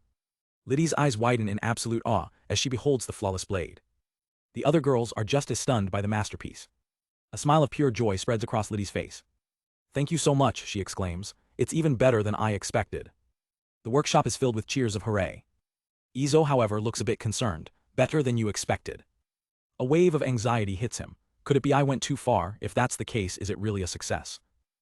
But Liddy's beaming smile quickly puts his fears to rest. "Of course," she clarifies. "Not only is the form perfect, but the amount of magic power infused is significantly greater than before. This will be very helpful for us." Izo breathes a sigh of relief. "That's great." With the job done, Liddy brings up the payment. "You mentioned a verbal agreement, but is this okay?" she asks, confirming their deal. She blushes slightly, clearly happy with the outcome. "In that case this," she says, presenting a pouch to Izo. He takes it and looks inside, finding 5 gold coins and a strange plate-like jewel. Liddy adds apologetically, "Normally, forging something with this much magic would likely cost more, but this is our limit for payment." Izo starts to panic, thinking the payment is far too generous. "Oh no, since you brought your own materials, this is way too much." He quickly comes up with a plan. He hands back 4 of the gold coins and the jewel, much to Liddy's confusion. "Huh. Could I receive the seeds of vegetables from your village for just this 1 gold coin?" he proposes. "As long as it doesn't burden your village, you can give them to a man named Camilo in the city." Riku quickly interjects, "But I stayed here too, and you taught me so many things. Please consider it a lesson fee." Liddy is moved by his generosity and fairness. She bows her head gracefully. "In that case, I'll take you up on that offer." Izo smiles, happy with the arrangement. As she prepares to depart, Liddy thanks everyone. "Thank you all so much for your help. I got to see many fascinating things." "And I had a great time," she says with a tearful, happy smile. The whole group shares a warm, heartfelt goodbye. Diana shouts, "Next time you come, teach me elven swordsmanship," while Riku promises, "I'll practice handling magic before I come back." Liddy waves, "See you next time." "I'd like to entrust not only repairs but other tasks to this workshop in the future," she declares, her faith in Izo completely solidified. Izo stands proudly, his reputation growing stronger by the day. "Please do so when the time comes." After forging the legendary elven sword, life for Izo and his crew settled back into its usual rhythm. Their first stop is their regular business partner, Camilo's shop. Camilo greets Izo, pleased with his latest delivery. "Nice working with you as always, the quality is top-notch as usual." But Izo has something else on his mind. "By the way, I noticed a ton of city guards patrolling on my way in. Is this about those rumored bandits?" Camilo explains the situation is bizarre. They attack but don't harm anyone or steal anything, and the weirdest part, the victims can never remember their faces. Izo finds the whole thing suspicious. He turns to Diana, voicing his theory. "I bet it's Carol, he must have sent them to attack you." But Diana immediately shuts him down. "I don't think so." She explains if Carol could afford to hire mercenaries that skilled, he would have done it from the very beginning. Izo has to admit she has a point. That sounds about right. Camilo adds that while they haven't been hit, they're staying on high alert. Suddenly an idea strikes Camilo. "Come to think of it," he says, turning to Izo, "don't you need a horse soon?" Izo looks confused. "A horse?" Izo admits, "Yeah, it's getting tough to haul everything by hand." Camilo grins. "All right, come with me for a moment, I've got something to show you." He leads Izo and the girls through the back of his shop. And what they see leaves them completely speechless. In the stable isn't a horse, but a massive, bipedal lizard-like creature. It lets out a soft, curious rumble. "A Soryu?" Izo asks, stunned. Camilo confirms it's not a horse, it's a Soryu. Izo examines the creature with a blacksmith's eye. "I see, so it's less of a dragon and more of a giant lizard." But Diana is already head over heels. "It's adorable, isn't it?" The Soryu tilts its head, as if responding to her. It moves closer, nuzzling right up to a blushing and flustered Diana. Watching her reaction, Izo can't help but smile. Heh, it seems she likes it. Seeing Diana so happy, he gets down to business. "So, what does this little one eat?" Camilo crosses his arms. "I've heard they'll eat just about anything. It's eaten both meat and fodder since it got here." Izo thinks it over. "I see, we can probably provide both." "How much does it eat in one meal?" he asks. Camilo shrugs, supposedly not much. "But this one's been eating a ton since it arrived." Izo gestures to the other stalls. "So you don't normally keep these around?" Camilo explains, "For our business, one isn't enough, and frankly, they draw way too much attention." "I see," Izo says, understanding the logic. He glances over at Diana, who already looks inseparable from the Soryu. "That seals the deal. Then I'll have it," Izo declares. Camilo smirks. "It won't be cheap, you know." Izo is unfazed. "I'll need to get the money together. Can I pay you with my next delivery?" Camilo agrees to the terms. "Okay then, give me a moment, I'll get it ready to attach to your cart." As Camilo gets to work, Izo waits patiently. Diana can't hold back her excitement any longer. "Hey, can I touch it?" Izo gives her a warm smile. Of course, it's part of our family now. With his blessing, Diana gently reaches out her hand. She places it softly on the Soryu's neck. Her eyes widen in surprise. Wow, it's warm. The Soryu responds instantly, pressing its head into her hands in a show of affection. It lets out a happy, rumbling purr. Diana is absolutely beaming. Seeing her joy, Samia and Riku rush over, wanting to pet it too. The girls all gather around their new friend, showering it with affection as Izo watches over them. They've just gained a cute and reliable new member of the family. While the others are busy, Camilo reflects on the strange bandits, glad that his business remains unaffected for now. With their new Soryu, Izo and the crew decide to take their custom-built cart for a test run. Izo turns to Reik asking how is it. Reik is impressed. It's a bit different from the carriages back home, she admits, but it's a good child, it understands our intentions. The Soryu happily pulls them along at a steady pace. When we get back, Izo says, let's practice handling the reins. Suddenly the cart hits a bump and Samia gets thrown around, letting out a surprised whoa. Izo grins, it's fast and convenient, but it shakes quite a bit. Diana can't help but compare it to their last trip. Compared to when we hid behind Camilo's carriage, this is much better, right? Izo just awkwardly agrees. Samia agrees, adding, true, even with 4 of us there's still some room. His mind, however, is already on improvements. I wonder how much it can carry. As they venture deeper into the woods. We've already entered the forest, Diana notes. Izo continues, we need to know the load capacity. The creature lets out a cheerful kururu. For now, it doesn't seem scared of the forest's presence, Izo observes. We can't let our guard down, but with Samia's senses we should be safe. But just then, the Soryu's foot catches on a thick tree root, sending a massive jolt through the cart. The sudden stop throws everyone into a heap in the back. Reik, holding the reins, quickly apologizes. Sorry, a tree root got in the way, but Izo just brushes it off, it's okay. Izo sighs, already planning his next project. I definitely need to add some suspension. My back and butt are going to be in trouble otherwise. The Soryu looks back, tongue out, completely unfazed and enjoying the ride. After a successful and only slightly bumpy test run, they arrive back home. We returned pretty early, Izo says while unloading. It's still bright out. Reik smiles, with this, we'll have plenty of time for other things. Izo brings a bucket of fresh water for their new companion. He gives the Soryu a grateful pat. Thanks for your hard work today. He gives it a gentle scratch. I'll bring the meat we hunted, he promises. The creature affectionately licks his face, making him laugh. You can eat the grass here if it's edible for you, Izo tells it, and don't wander off. Just as Diana arrives with a tray of meat, Izo gets an idea. Hey, what should we name this little one? Reik immediately asks the most important question. Is it a boy or a girl?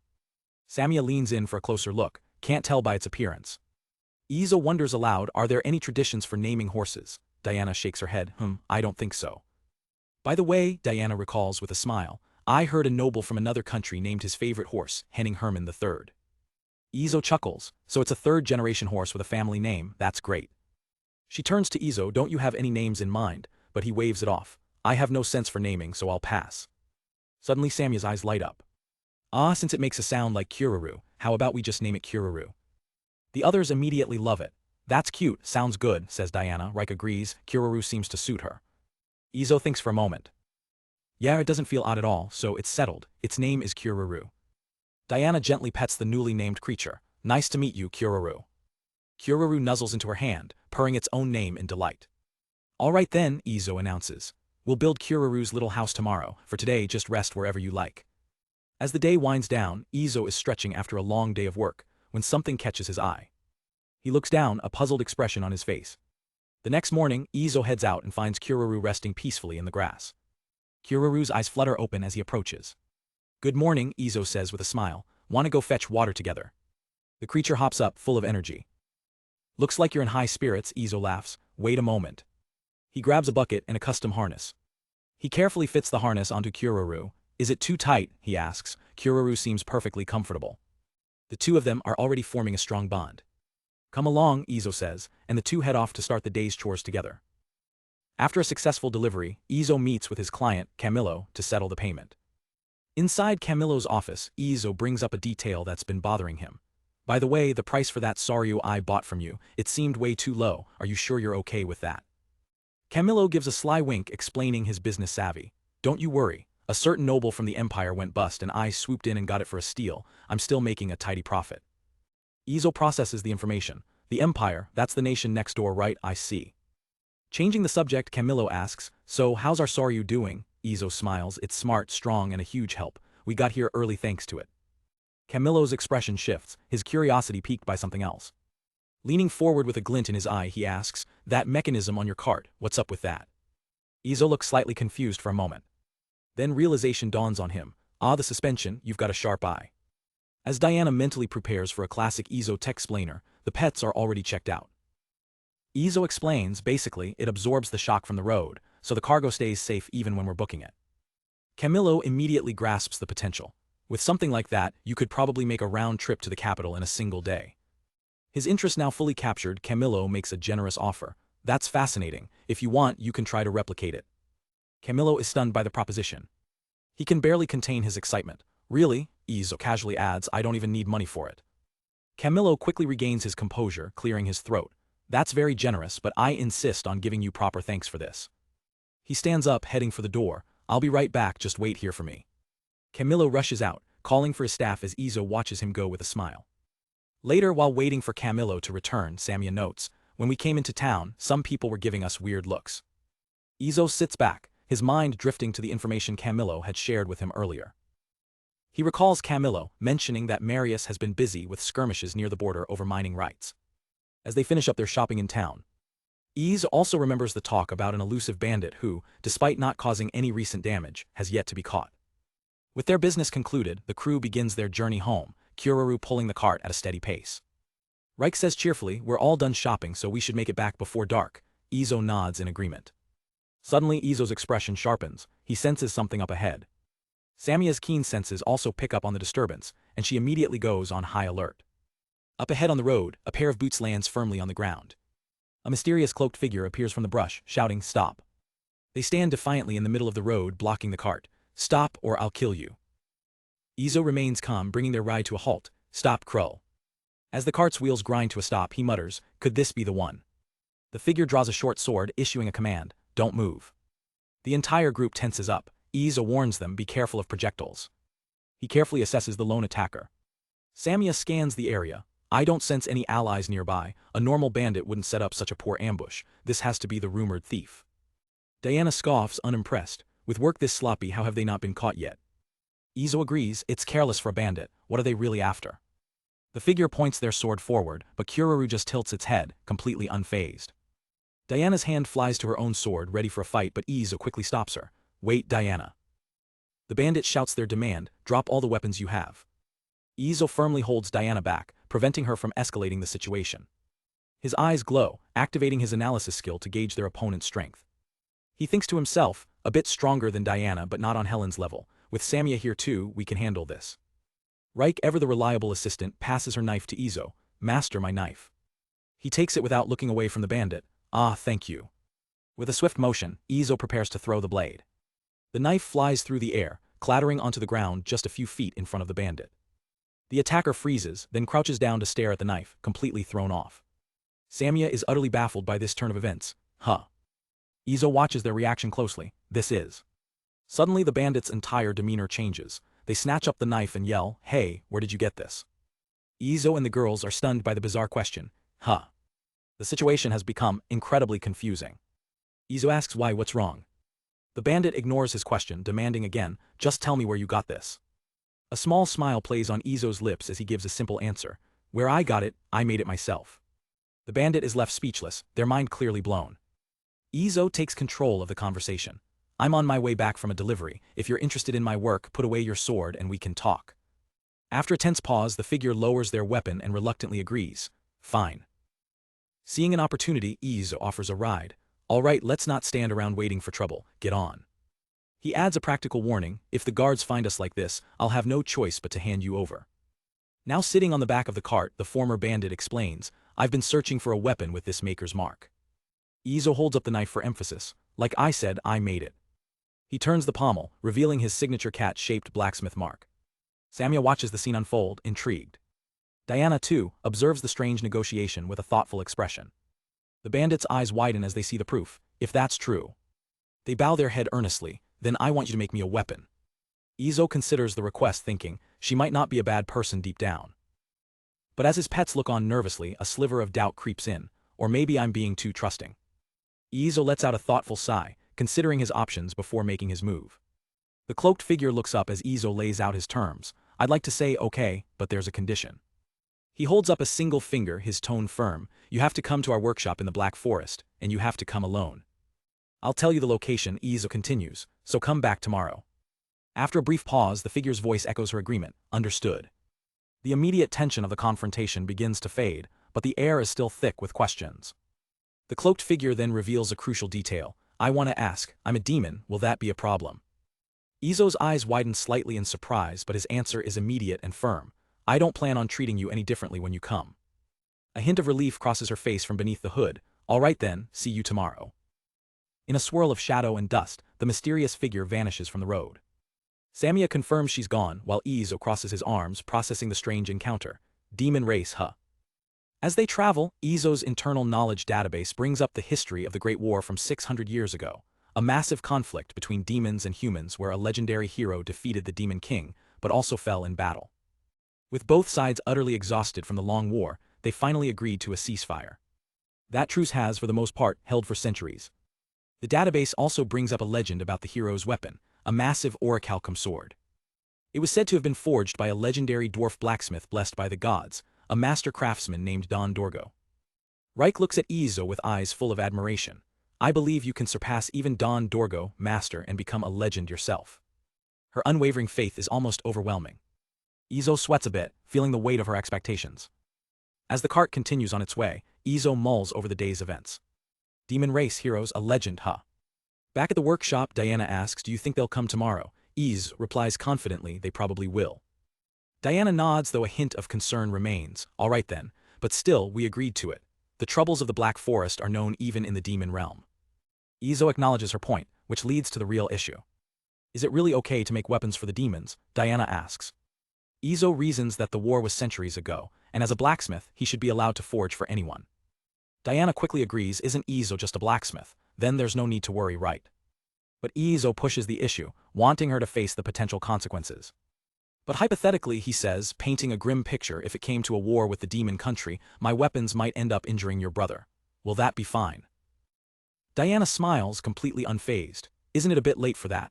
With a mercenary Helen carrying your weapon, that possibility already exists on any battlefield. Caught off guard by her logic, Izo can only agree, that's true too. With a gentle but firm expression, Diana reaffirms her loyalty. Diana has already made up her mind and is here. Izo looks out at the forest, considering his other companions. He realizes that neither Samia nor Reich seem to have any aversion to the demons. But there's still the matter of her being a bandit. Samia points out they haven't done any real damage, right? Izo concedes, well, that's true. Reich adds, but manpower is still allocated for security in the town. Diana agrees, yay, even if that bandit stops showing up now, the city will still be on alert for some time.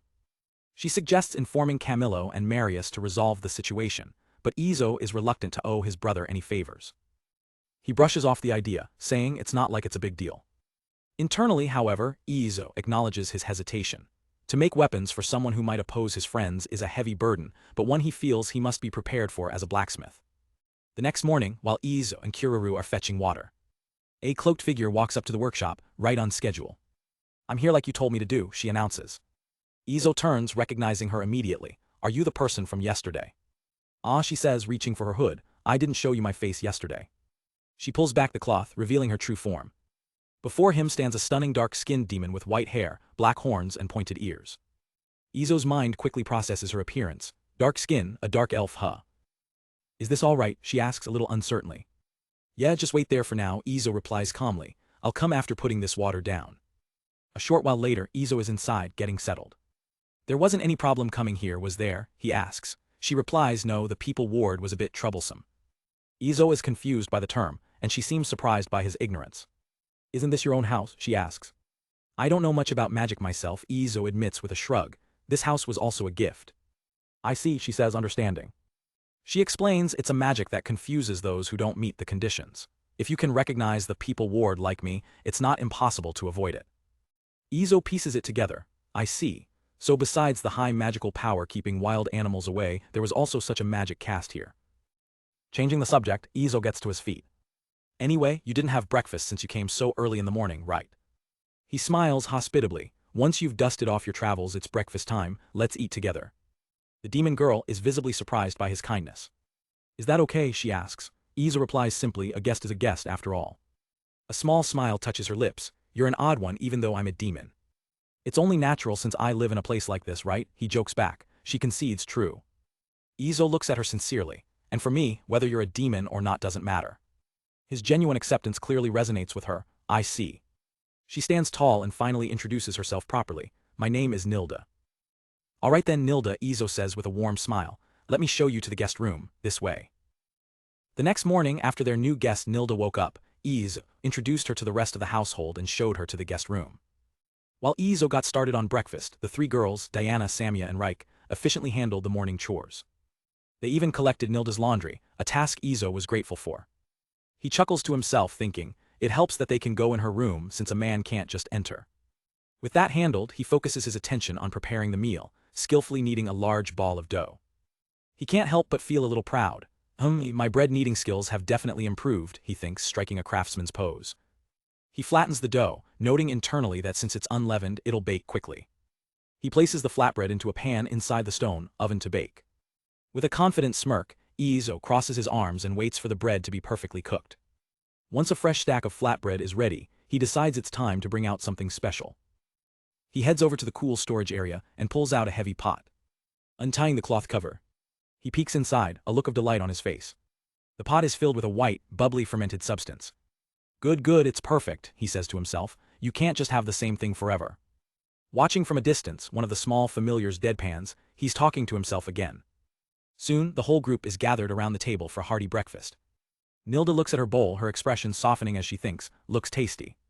As they eat, Izo cuts straight to the chase. So, how did you hear about our products? Nilda takes a big bite before answering. She begins her story. While I was traveling through the boundary between the demon realm and the human realm, I ran into a human reconnaissance team. The mention of the demon realm catches Izo's attention. Nilda clarifies, it's not like they're different worlds or dimensions, they're just the territories where demons and humans live. I heard about you from a red-haired woman there named Helen. The name Helen makes Izo's eyes widen in surprise.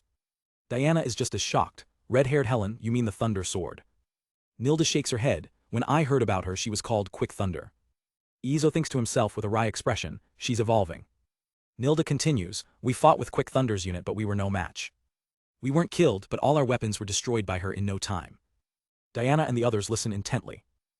She adds, I tried to hold my ground, but it didn't take long before. At that time she said something to me. The memory flashes back. Helen stood over a defeated Nilda, but her expression wasn't malicious. Instead, she was grinning. You're pretty good, Helen exclaimed, looking down at the demon warrior kneeling amidst her shattered blades. Nilda could only stare back, stunned by the compliment from her conqueror. If your weapon was the same as mine, you might have done better, Helen declared. Nilda let out a breath, still processing the fight. Helen boasted, this is a masterpiece specially made for me. It's not easy to get one. Looking up at the superior warrior, Nilda stated with determination, if that's the case, I want to get one myself. Helen seemed to consider her words for a moment. Suddenly a voice called out from the distance, Lady Nilda, there they are. Nilda's reinforcements had arrived. She panicked, damn it, if they come here they'll be taken out by Quick Thunder. But instead of attacking, Helen did something unexpected. She tossed a knife towards Nilda. If you really want it, she said. Find the craftsman who made this engraved weapon. The knife landed at Nilda's feet, the pommel clearly showing Izo's signature mark. With a wave and a casual see ya, Helen turned and left. Nilda watched her go, completely bewildered. Her comrades rushed to her side, finding her unharmed among her broken weapons. Back in the present, Nilda finishes her tale. Quick Thunder must have taken care of those who came later too, but for some reason she retreated after saying that. Izo listens, processing the new information about his most famous client. So I took some time off to find the craftsman who made this engraved weapon. I only had information that they were around this area, so I was searching like that. Izo puts two and two together. I see, so you're the mysterious bandit who attacked people but didn't steal or harm anyone. He then asks, did you do something to make the victims unable to remember your face or appearance? Nilda nods, I hid most of my face and body. The magic of forgetfulness must have worked well.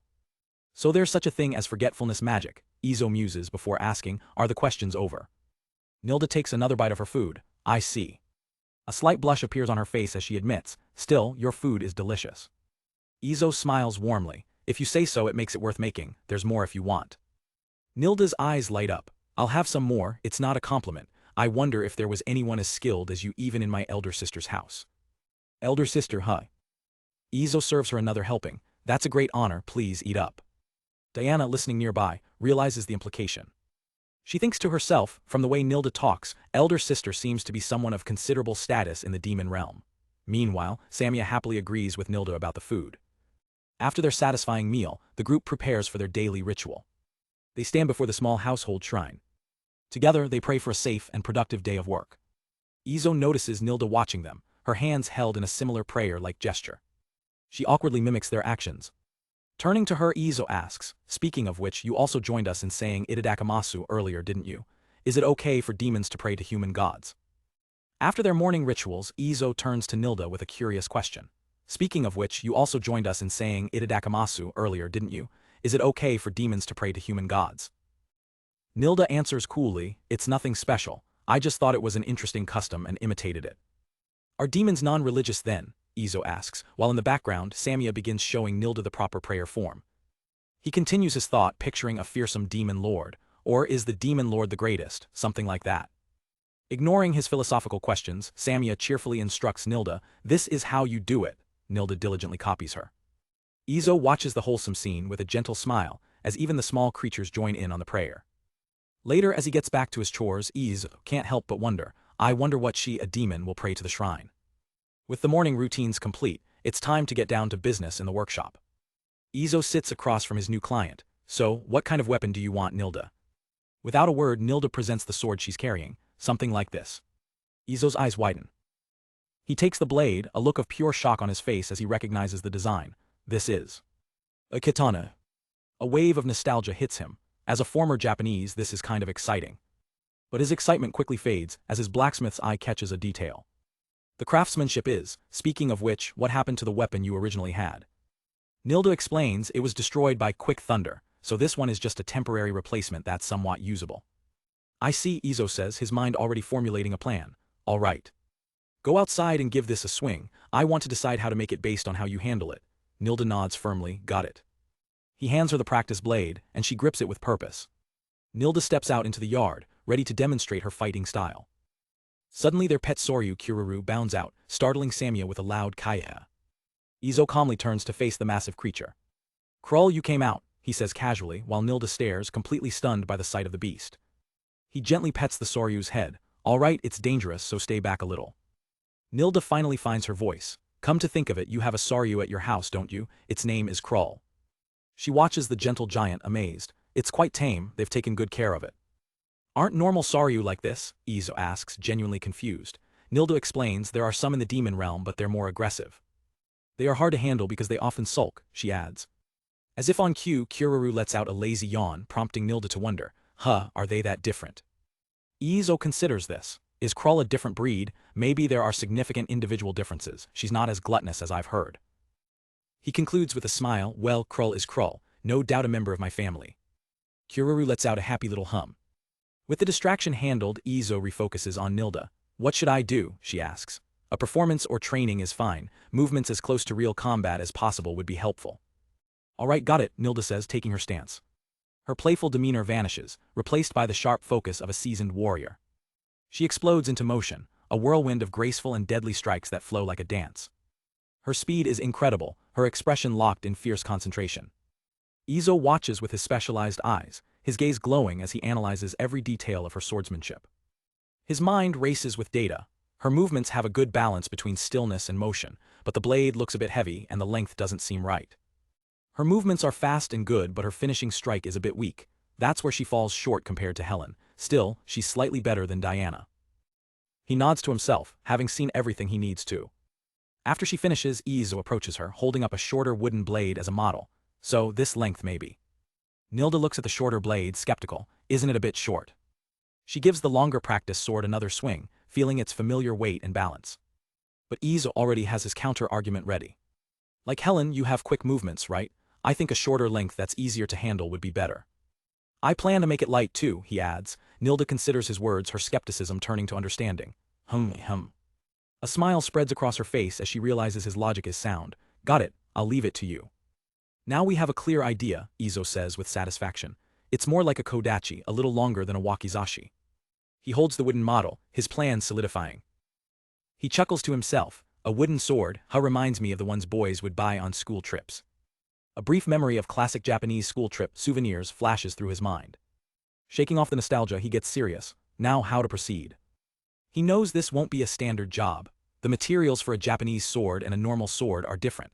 I don't have the proper materials to make a traditional one. He recalls the ancient technique of folding hard and soft steel. My custom model steel doesn't break or bend easily, so that method doesn't make much sense.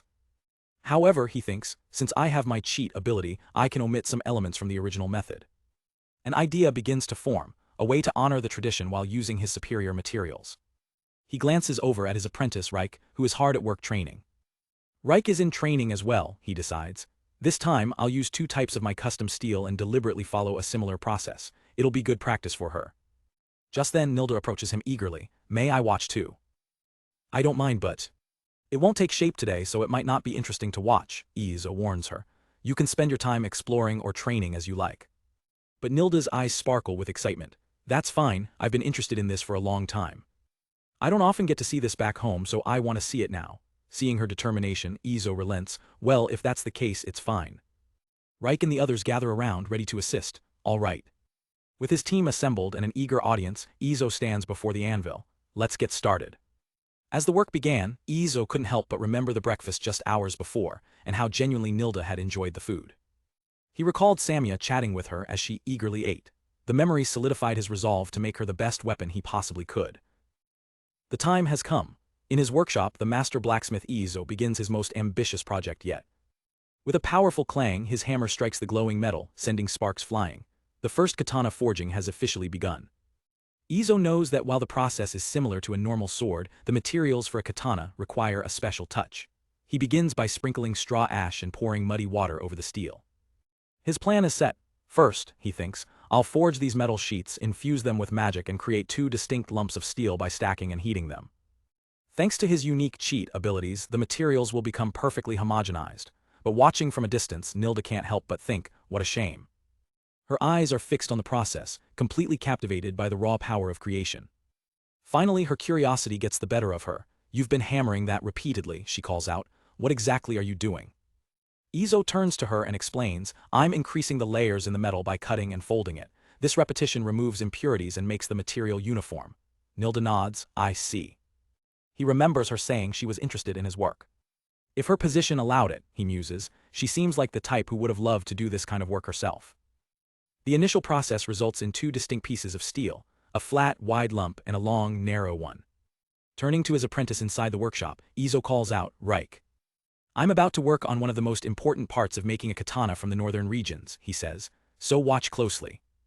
Riku's eyes widen with excitement. Understood. She eagerly follows him. Thank you, boss, let's begin. Back at the forge, Izo prepares for the next crucial step.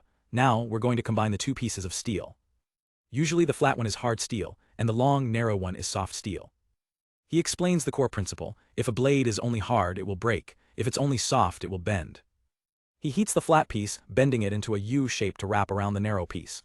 This traditional technique is known as kabuse.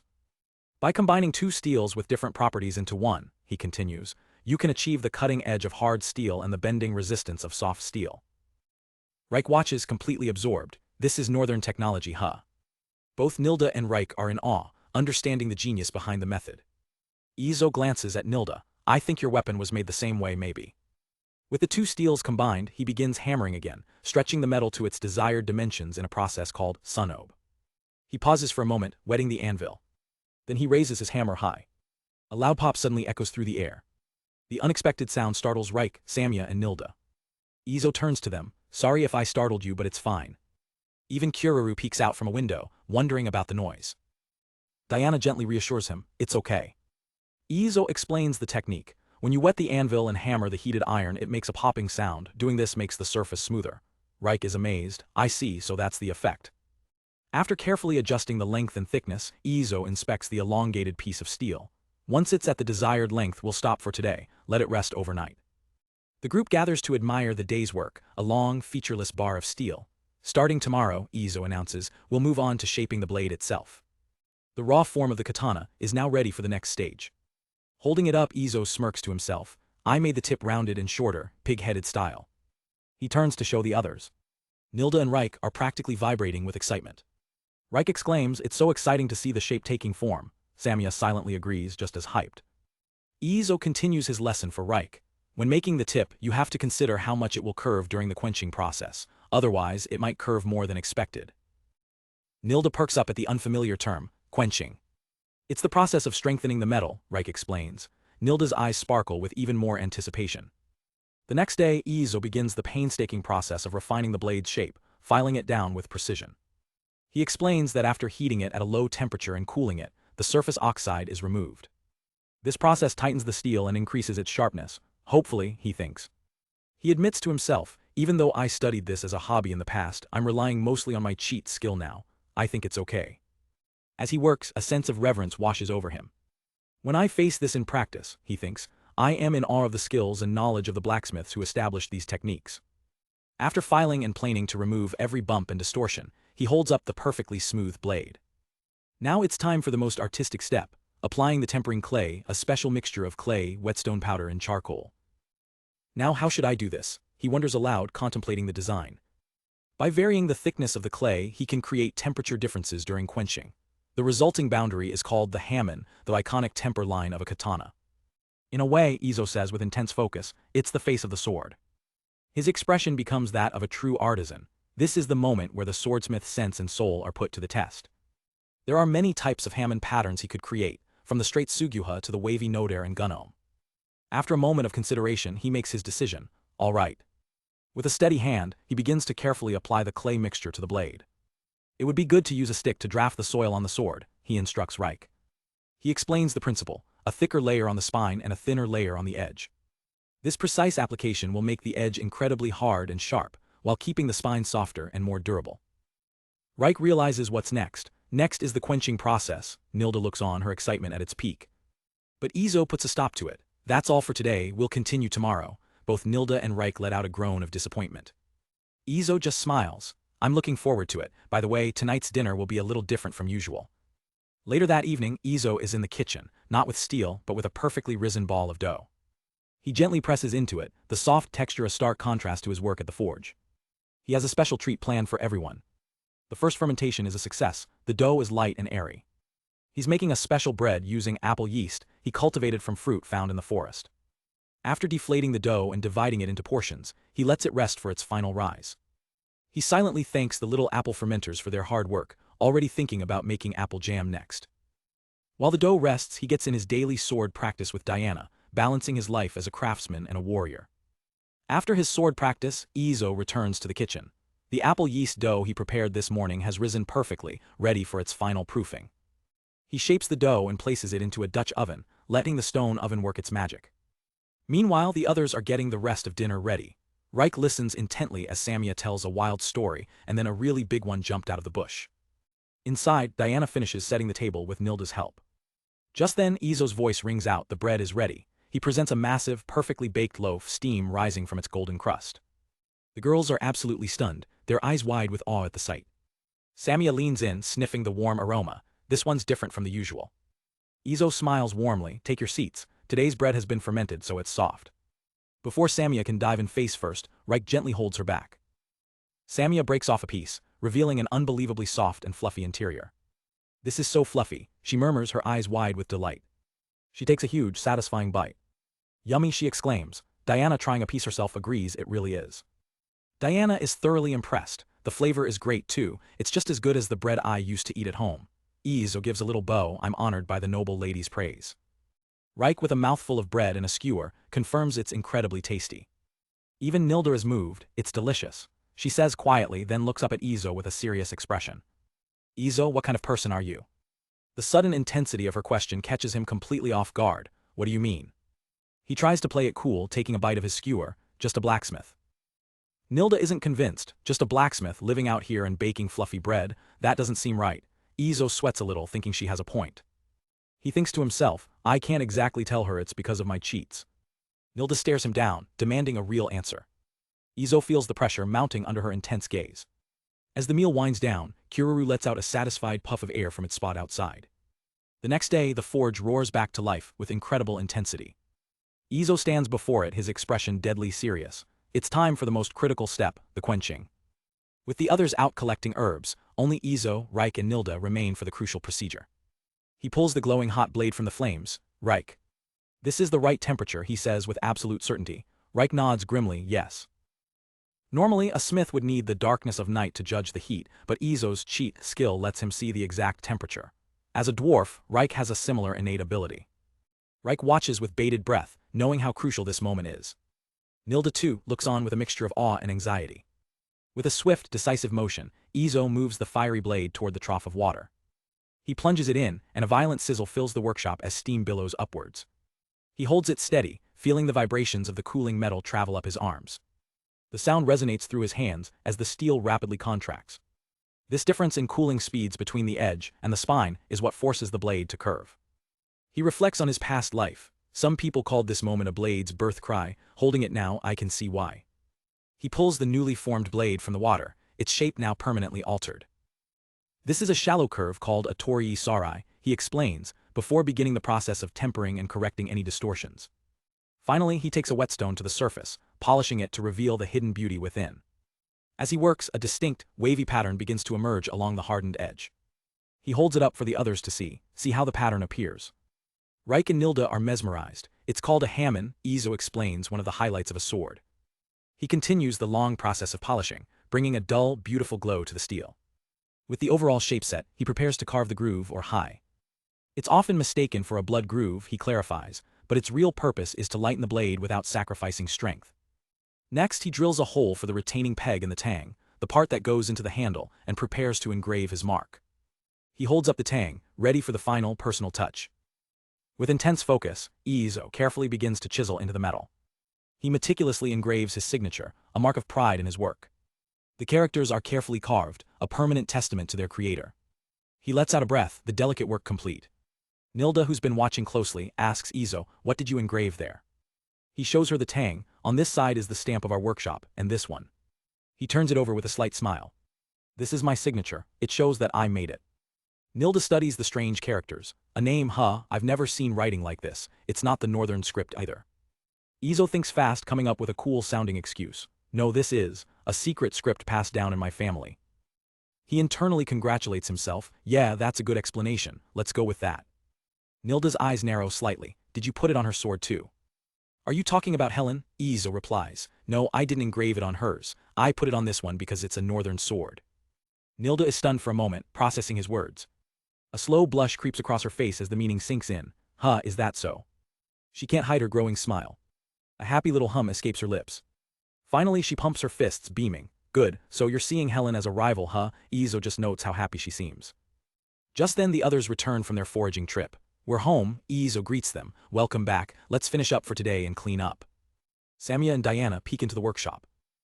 Samia immediately notices Nilda's cheerful demeanor. Nilda, you look happy. Nilda just giggles to herself, unable to contain her joy.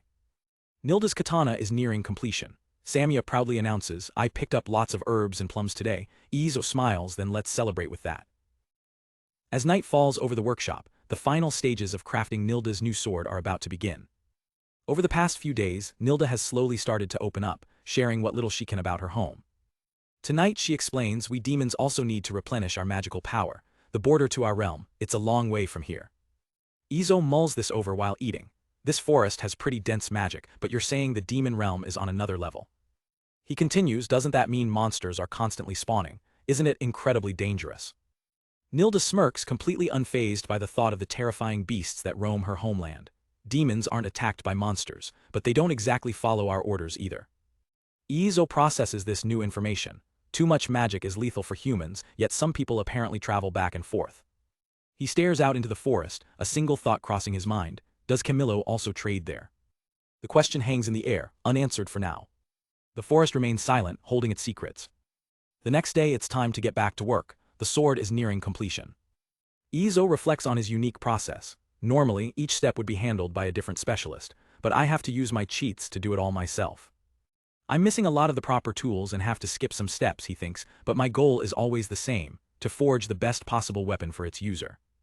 And the result of his labor is a perfectly forged blade, gleaming with deadly potential. He holds it with a sense of pride. Nilda rushes over, her eyes sparkling with excitement. Is it done? Izo smiles, the blade is yes. But he quickly tempers her expectations. The guard and the scabbard will be for tomorrow and beyond. Nilda deflates slightly, I see. She can barely contain her anticipation. I'm just so eager to try it soon. Now for the intricate parts, the guard and the pommel. These small pieces are crucial to the sword's balance and function. Izo focuses intently on the delicate task. Even with my cheats, he thinks, this kind of detail work requires absolute concentration. As he meticulously files the metal, he wonders, how do the master craftsmen up north do this? I might need to take a trip and see for myself someday. Nilda watches him, fascinated by his skill. She finally speaks up, such detailed work, is this also something you have to do? Izo looks up with a confident grin. It's not something one person usually does, so it's surprising, right? But hey, I'm a blacksmith who can do a lot of things. Nilda is visibly flustered by his cool demeanor. She tries to hide her blush with a cough, while Riku looks on with stars in her eyes, thinking he's the coolest person ever. Izo returns to his work, carefully assembling the hilt.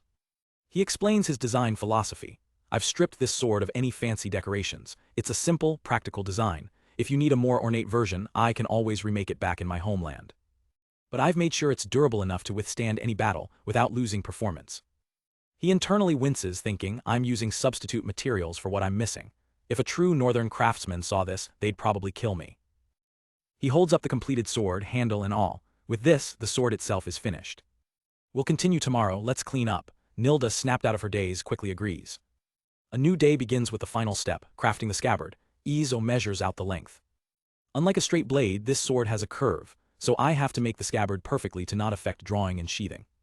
He carves it from a simple piece of plain white wood, keeping it functional and clean. He adds only the minimal, necessary fittings for wearing it at her side. With a final touch, Izo holds up the fully completed weapon, and it's complete. He explains, skipping some steps and substituting materials helped speed it up a lot. Nilda is shocked, it's done, that was so fast. Izo offers it to her. Yeah, give it a try. Nilda eagerly takes it, got it. She heads outside, ready to test her new weapon. She unsheathes the blade, feeling its perfect balance in her hand. And then carelessly tosses the scabbard onto the grass. Izo's voice rings out with dramatic flair. Nilda defeated. She looks at him, completely confused by his statement. Riku is just as lost. Izo, why are you saying such a thing? He just laughs it off, sorry. It's just an old tale from my hometown, he explains. A swordsman who threw away his scabbard during a duel was told this by his opponent. If you truly intended to win, you wouldn't have thrown away the scabbard. You need it to sheath your sword afterward, or so the story goes. Nilda picks up the scabbard, a look of understanding on her face. I see, that makes sense, I'll be careful. Just try it without worrying too much, he says, taking the scabbard from her. Nilda nods, understood. Her demeanor instantly shifts. Gripping the katana with both hands, her expression turns deadly serious. She unleashes a powerful, lightning-fast swing. Her focus absolute. The blade cuts through the air with a sharp whistle. A testament to both her skill and Izo's craftsmanship. Izo watches her form, his expression critical and deeply impressed. He thinks back to the carriage attack, how he'd assumed she was just unfamiliar with weapons. Looking at her now, I'm not sure I could even win against her. The thought sends a shiver down his spine. Did Helen really defeat her that easily? A bead of sweat rolls down his neck. Nilda finishes her practice swing, breathing heavily from the exertion. After a moment of heavy breathing, Nilda finishes her test swings. Izo steps forward, anxious for the verdict. How is it? Nilda remains silent, her expression unreadable as she processes the feel of the new blade. Mistaking her silence for dissatisfaction, Izo quickly offers a solution. If you feel any discomfort, I'll adjust it first thing tomorrow. She stands perfectly still, the sword held firmly in her grasp. Suddenly her face lights up and she shouts with pure, unadulterated joy, it's amazing. Her explosive reaction startles Izo, and even Kururu and the others poke their heads out of the house, wondering what all the commotion is about. A slight blush creeps onto Nilda's face as she tries to articulate her feelings. Well. She's a bit flustered by her own outburst. Composing herself, she holds the katana up, her eyes sparkling with admiration. This is truly incredible. Izo lets out a sigh of relief, a proud smile spreading across his face. Oh, is that so? Good. He can't help but feel a little smug, his work having received such high praise. Nilda is completely enamored with her new weapon, humming a happy tune. Later that evening, the mood turns to business. Thanks for your help, Nilda begins. By the way, we didn't discuss the price. She pulls out a small pouch, making a very generous offer. Is it about 30 gold coins? Izo is floored by the number. Wait, what? Actually. He explains his unique business model. I usually let the client name the price for custom orders. Pay whatever amount you like. Nilda is taken aback. Really? That's bold. Izo, meanwhile, is still reeling, wondering if he heard her correctly. Nilda looks at him, concerned. But shouldn't you consider making a bit more profit? Put on the spot, Izo awkwardly tries to formulate a response. He explains his long-term strategy, recalling how Helen's satisfaction brought him more business. Ah, Helen showed you her weapon, reputation spread by word of mouth, and the number of clients increased. And it will happen in the future too, he continues. Custom orders are a learning experience for me too. Nilda nods, understanding his perspective. I see. With a thoughtful expression, she decides on her payment. Then, what I consider a fair reward would be. She places a stack of gold coins and a single, gleaming red gemstone on the table. Please accept it. Izo picks up the items surprised, 10 gold coins and a gemstone. Reik examines the stone, her eyes wide. This red gem is beautiful, she exclaims. It's a magic stone. Izo looks at her, intrigued. Magic stone. Nilda elaborates, it's a solidified form of stagnated magic power. Usually that kind of power transforms into monsters, she explains, but rarely it solidifies into a gem like this instead. She holds it up to the light, revealing a flickering energy sealed within. Izo instinctively clenches his fist, wary of its power. Is it safe? Nilda reassures him. Once it reaches this state, it doesn't leak out. It's a pity you can't extract the power, though. His curiosity piqued, Izo asks, is that so? I want to see it. Samia and Reik gaze at the gem in awe. Wow, it's beautiful. Nilda confirms its value. Indeed, it's a rare item, even in the demon realm. Izo, holding the gem, does a quick mental calculation. It would easily be worth 40 gold coins. The realization of the total payment hits him like a ton of bricks. What, 40? Reik chimes in, it's precious here, so the value might go even higher. Nilda looks at Izo, making sure he's okay with the generous payment. Is it all right? She reminds him of his own words with a smile. Izo, you told me to set the price, didn't you? Holding her new sword, she states confidently, I believe this price is fair. Izo, slightly flustered but grateful, accepts her decision. Then I'll take it without hesitation. Nilda smiles, pleased, please do. The next morning, Nilda, now cloaked and ready for her journey, prepares to depart. Well then. Izo offers one last piece of advice. I'd appreciate it if you didn't use that until you return to the demon world. Nilda scoffs with confidence. Do you think I'll be captured? I won't fall behind humans. Good, Izo replies, but try not to take any detours. She rolls her eyes playfully. Got it, got it. She pulls up her hood, adding honestly, you sound like my elder sister. Izo watches her, a small smile playing on his lips. As she disappears into the dense forest, he reflects on her words. Elder sister, huh. With her departure, a major problem has been solved. With this, the mystery of the bandits on the highway is resolved. He stretches, thinking about the next step. Now, how can I get Camilo to pass this on to Marius? An idea forms in his mind. The girls watch him, happy that their demonic guest is on her way home safely. I'll need to write a letter to Marius, he decides. Meanwhile, far from the quiet forest workshop, we arrive at a grand estate in the city. This is the Amal residence, the home of Lord Marius. Marius himself has just returned, greeted by his loyal butler. Welcome home, milord. Ah, thank you. He carries news from the capital. The king has assigned me a mission to subjugate monsters. Walking down the hall, he lays out the plan. We'll need weapons to assemble a subjugation squad. After the sacrifices of my father and brother, our forces are thin. I'll contact the blacksmiths in this town for supplies, but just as he says it, he pauses. No, wait. A confident smile spreads across his face as he remembers a certain skilled blacksmith. I have a good idea for a place to order from. In the grand halls of the demon realm, Nilda sheathes her new katana with a satisfying click, clearly pleased with her new weapon. Suddenly, a powerful voice echoes through the chamber, calling her name, Nilda. She immediately drops to one knee before her ruler, the demon lord. Mausama, she says, quickly composing herself. Ah, it's fine, it's fine. The demon lord looks down at her. You seem to be in a good mood. Is it because of that thing on your waist? Nilda glances at her prized possession. Indeed, this is something crafted by a human blacksmith. She proudly explains, it's durable, elegant, and has excellent sharpness, making it quite useful.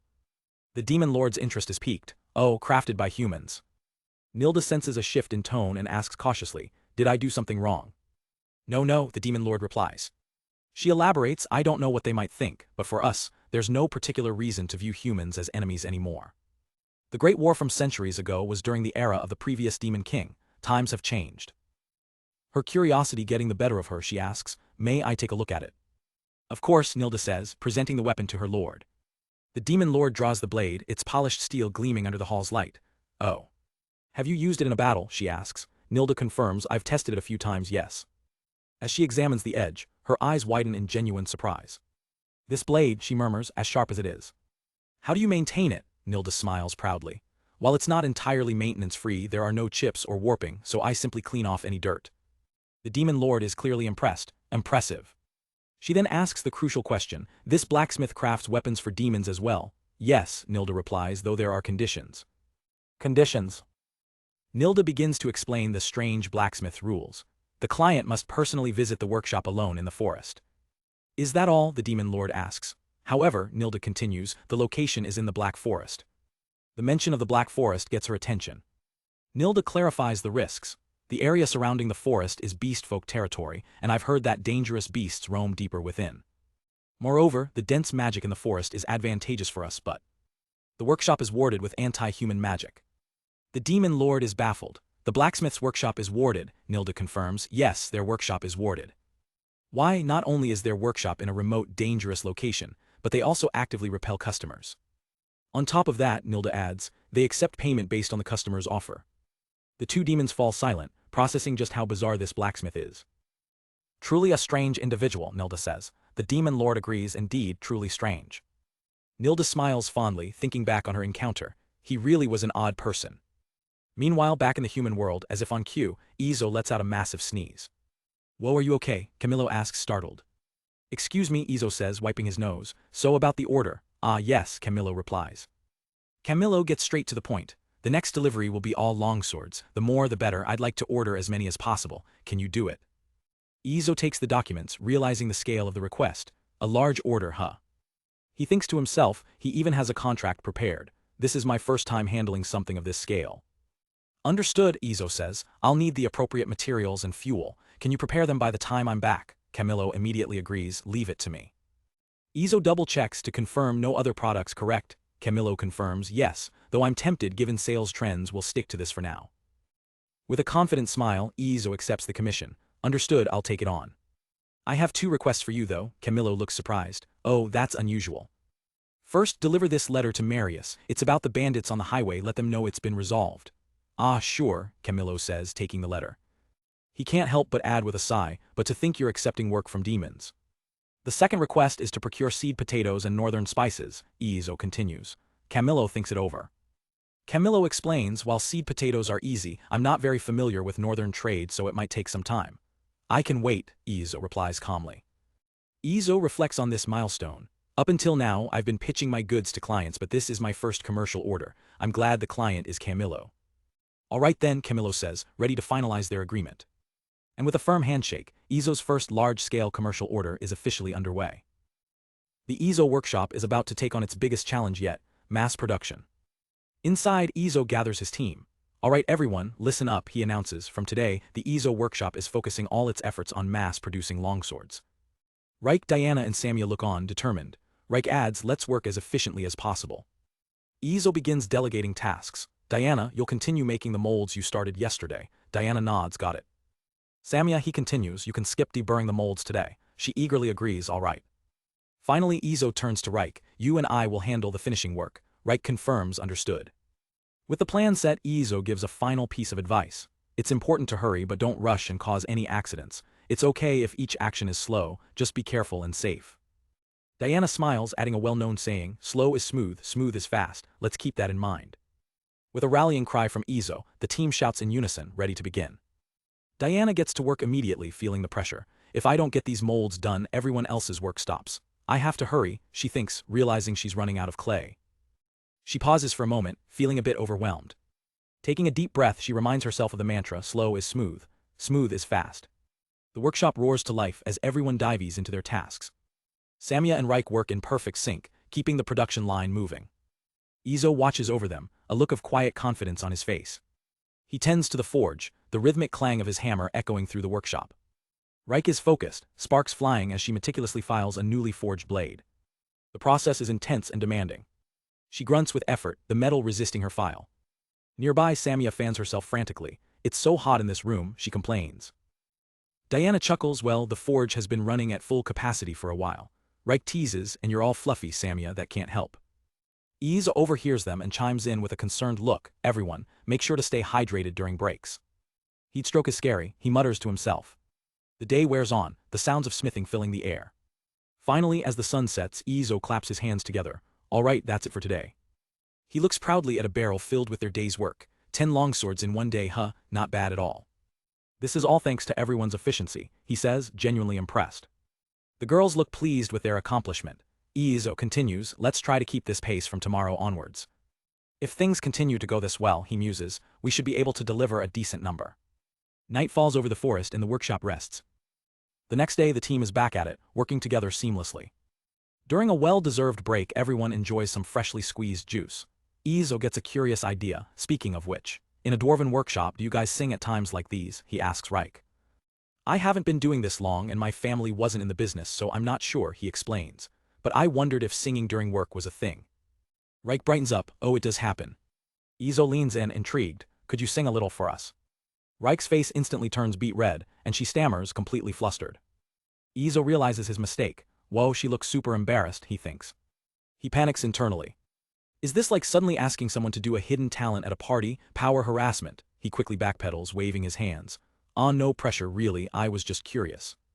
But Reik after a moment composes herself. No, it's fine, she says, setting down her cup. She stands up straight, taking a deep breath. Then her powerful voice fills the room. Yo-hoo, yo-hoo, we're the fairies of the mountain, swinging our hammers and smithing away. Diana and Samia watch, completely captivated. They look at her with pure adoration as she sings. Izo can't help but smile and hum along to the catchy tune. The song is a classic dwarven work chant, all about the rhythm of the hammer and the pride of the craft. Reik closes her eyes, getting into the spirit of it, and belts out the final line with gusto, yo-ho-hoo. The night awaits with some good booze. She finishes, exhaling as a blush creeps back onto her face. The workshop erupts in applause. Samia and Diana are thrilled. Wow, Reik, you're good at this, Izo exclaims. Reik just giggles shyly. It's not about being good or bad, she explains, still blushing. It's just that it feels so dwarfish, and that's kind of embarrassing for me. Before I left home, I never really thought about it. The little creatures look on, finally understanding. So that's it, she's a classic dwarf. Izo looks at her kindly, but isn't it fine to be dwarfish? There's nothing to be embarrassed about. I mean, look at us. Diana and I are human-looking and Samia is beast-folk. There are elves and other races too. He leans in, his voice firm and supportive. If anyone ever says anything to you about being dwarfish, the folks at the Izo workshop won't stand for it. Samia and Diana nod in silent, solid agreement. Reik is visibly moved by his words. She looks up at him, her eyes shining with gratitude. Thank you, master. A new fire is lit within her. Flexing her arm, she declares, then I'll have to become a blacksmith worthy of the dwarf name.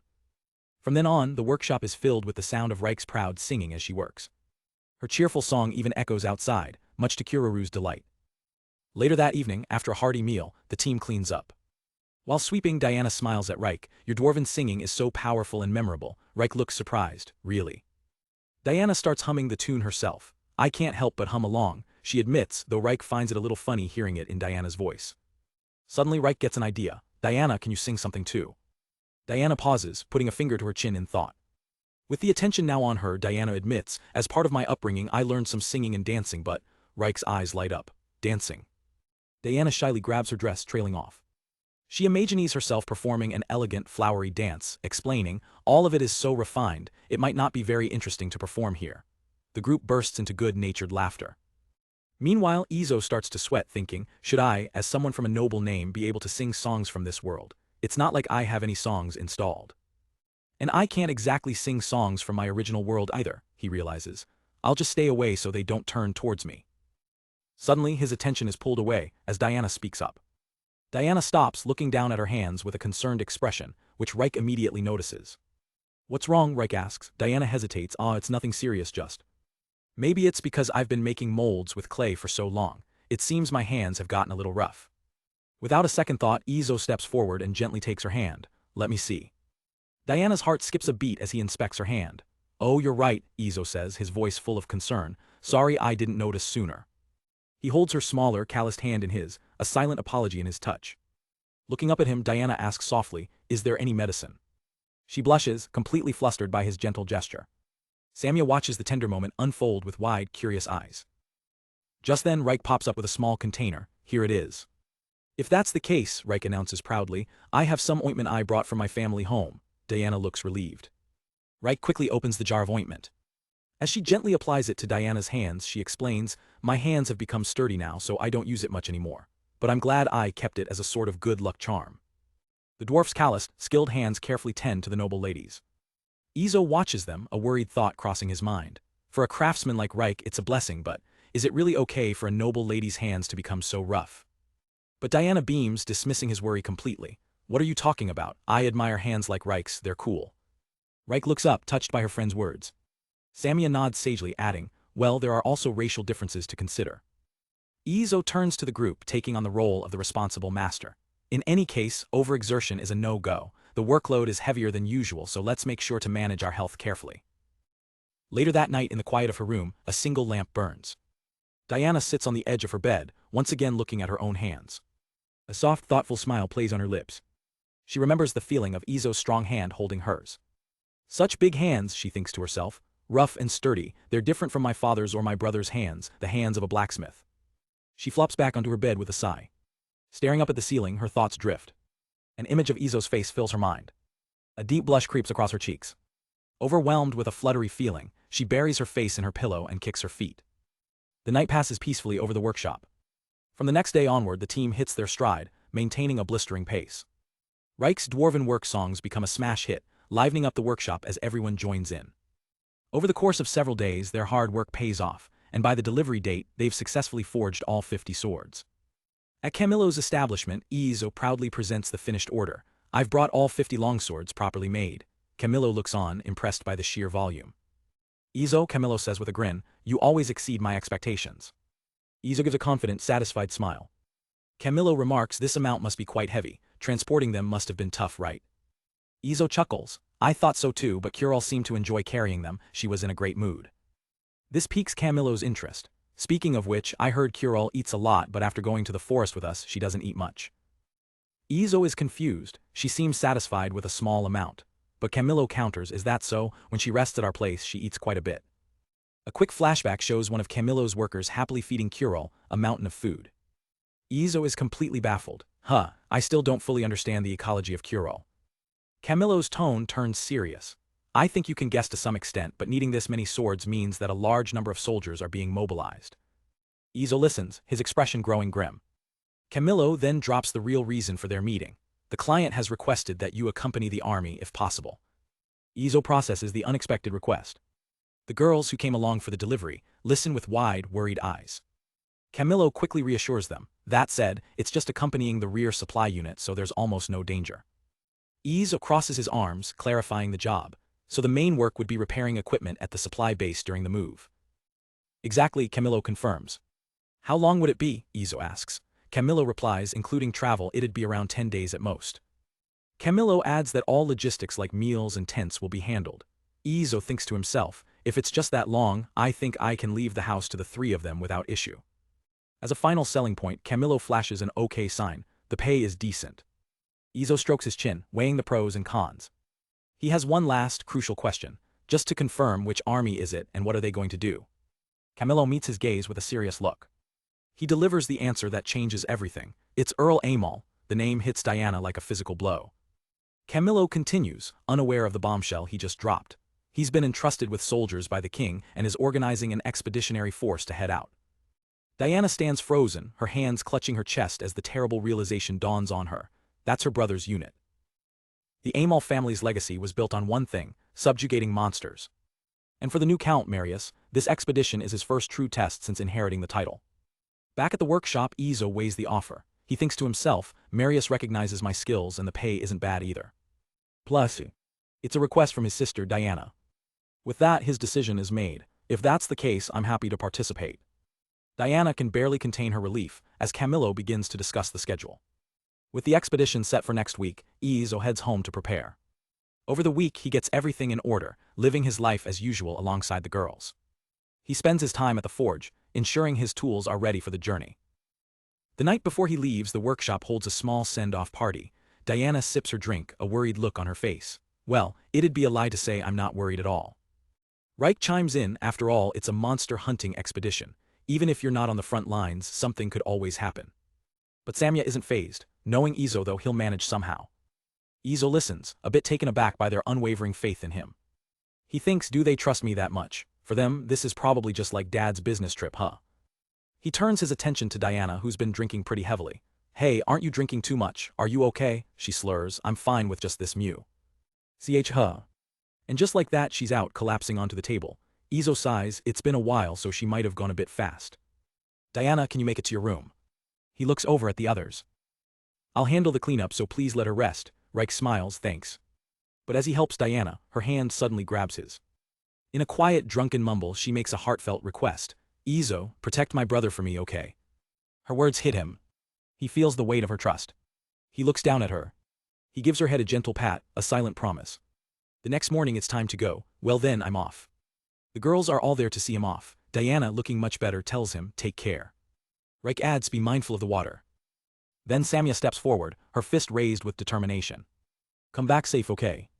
Izo smiles back, touched by their concern. He bumps her fist, I know. Camilo's carriage arrives to take him to the capital. As they travel, Izo is impressed. Did they implement suspension, the ride's smoother than before. After arriving, he thanks Camilo for the ride. He steps into the bustling capital plaza garrison, a temporary city of tents and soldiers. A soldier leads him to the command tent. Captain, I've brought him. From inside, Marius's voice calls out, let him in. Inside, he's greeted by the sight of Marius in his full armor. Marius welcomes him warmly. Thanks for coming, Izo. Izo notices the man standing beside Marius. He realizes he's seen him before. This person is. You're the guard I've met a few times in town. My name's Izo. The man smiles. Oh, you're the blacksmith. I'm Leary. I'm currently Marius's adjutant. Nice to meet you formally. Izo grins, then I'll be casual about it. Lear agrees, and don't worry about being too formal with me. Our positions aren't that different. Marius seems pleased. It's nice and relaxing when it's just the three of us. Izo gets straight to the point. So this time it's just repairs, right? What's the payment? Marius lays out the terms. Meals are covered. Base allowance is the same as soldiers on expedition. Weapon repairs are paid based on the number fixed. How do you count the repairs? Izo asks. Marius explains, a clerk attached to the supply unit will handle it. She's in charge of all supply comings and goings. She should be here before we depart tomorrow. Got it. Marius concludes the briefing. Everyone completed their training by yesterday and were set to leave tomorrow. Rest up while you can. Lyra then shows Izo to his quarters for the night. The supply unit's tent. It's pretty big, he notes, looking around the spacious interior.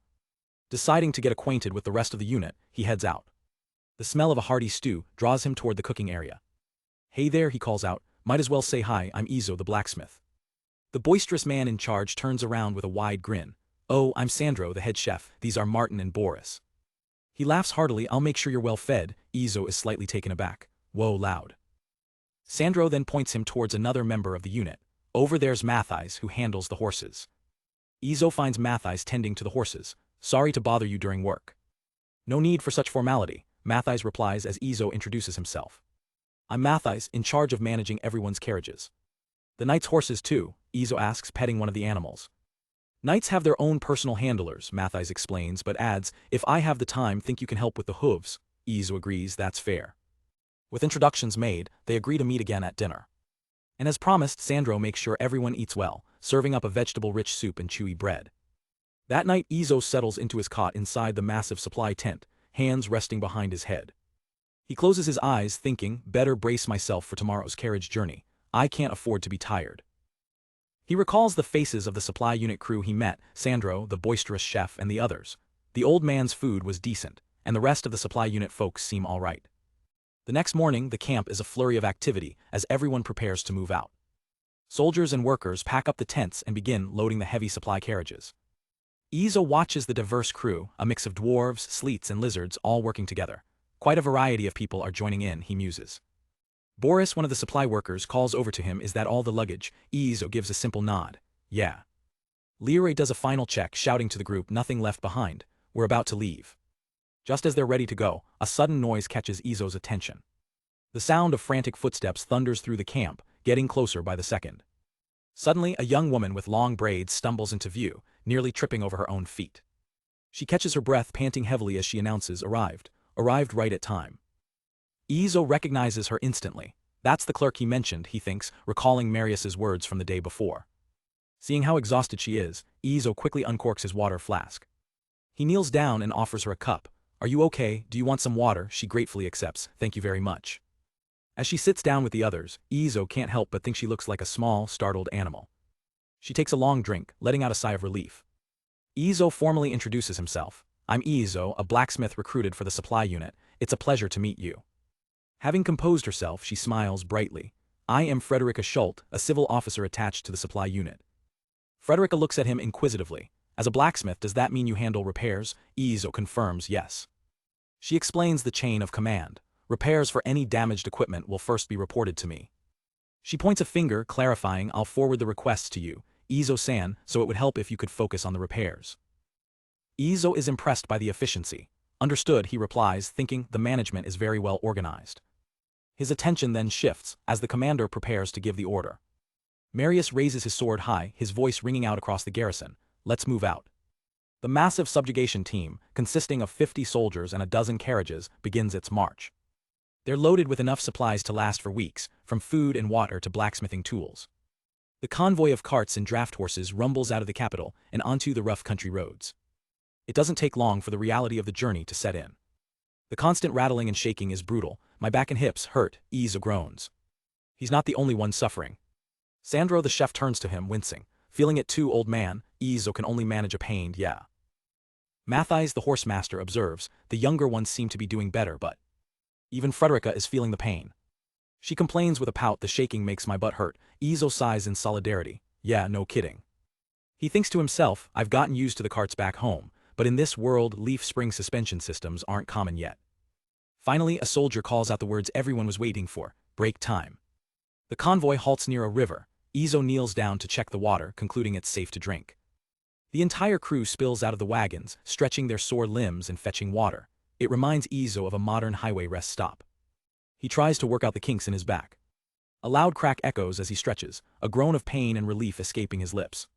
He glances over at the noble's carriage, speaking of which the carriage that Marius is riding has suspension, a cantilever type. He sees Marius and Leroy casually enjoying tea, completely unfazed by the rough terrain. Looks rough, Izo thinks with a hint of sarcasm. He sends a silent prayer into the universe. Camilo, hurry up and spread the use of leaf spring systems. With the expedition now rationing to 2 meals a day, it's time to eat what they brought from home. Izo pulls out a piece of his homemade dried meat and starts to eat. As he eats, he notices Frederica sitting by herself, looking a bit down. He walks over to her. Frederica-san, aren't you eating anything? He adds with a friendly smile, if you're hungry, you'll get motion sickness in the carriage. She looks up embarrassed, I forgot to bring anything. Is this your first time doing this kind of work? Izo asks gently. She nods, yes. She explains, I usually do things like calculate tax collection amounts. So desk work, huh? That explains a lot. Izo holds out his snack. This is dried meat made at my place, if you'd like, have some. Frederica's eyes go wide with surprise. She waves her hands frantically. No, I couldn't possibly, it'll mess up your planned supplies. Izo insists, young people need to eat properly or they won't last until dinner. Besides, I brought extra, so please don't hesitate. He gently places the jerky in her hands, leaving no room for argument. Blushing, she finally relents. Then I'll take you up on your kind offer. She takes a small, hesitant bite. Her expression immediately lights up. It's dried meat, but it's delicious. Watching her happily munching away, Izo can't help but smile. It's a special product of my Izo workshop. A specialty made from black forest tree deer, with a secret blend of spices that makes it irresistible. He knows the journey ahead is still long. And seeing how much Frederica struggled with the ride gives him an idea. As he stretches his own aching back, he makes a decision. Maybe I'll make a simple cushion for her. It feels good to be liked by the younger crew, giving him the strength to push through the pain and see the mission to its end. As the expedition travels, the initial silence in the supply carriages gives way to friendly chatter. The members of the supply unit start to open up, sharing stories about their lives and jobs. We get to know the crew. There's Frederica, the meticulous logistics manager handling taxes. Matthijs, a stable hand for the Amal family who even looks after Lord Marius's personal horses. And Sandro, the cheerful head cook whose family runs a big diner back in the capital. Frederica explains the chain of command. The subjugation party is under the Earl's direct command, but all materials are supplied and managed by the state. Meanwhile, Izo keeps to himself, quietly whittling a piece of wood. He thinks, I'll keep quiet about being invited directly by Marius. My cover story is just a blacksmith from the middle of nowhere. Sandro notices him. Hey, you've been macking something for a while now, haven't ya? Izo plays it cool, just a little something. He glances down at his handiwork, a small smile playing on his lips. With practiced hands, he continues to shape the wood. He thinks to himself, when we get to today's campsite, I'll make that other thing too. He activates his preferential production skill, finding the process rather enjoyable. The next morning, on day 2 of the journey, the camp stirs to life. Izo spots Frederica by the carriages. Frederica-san.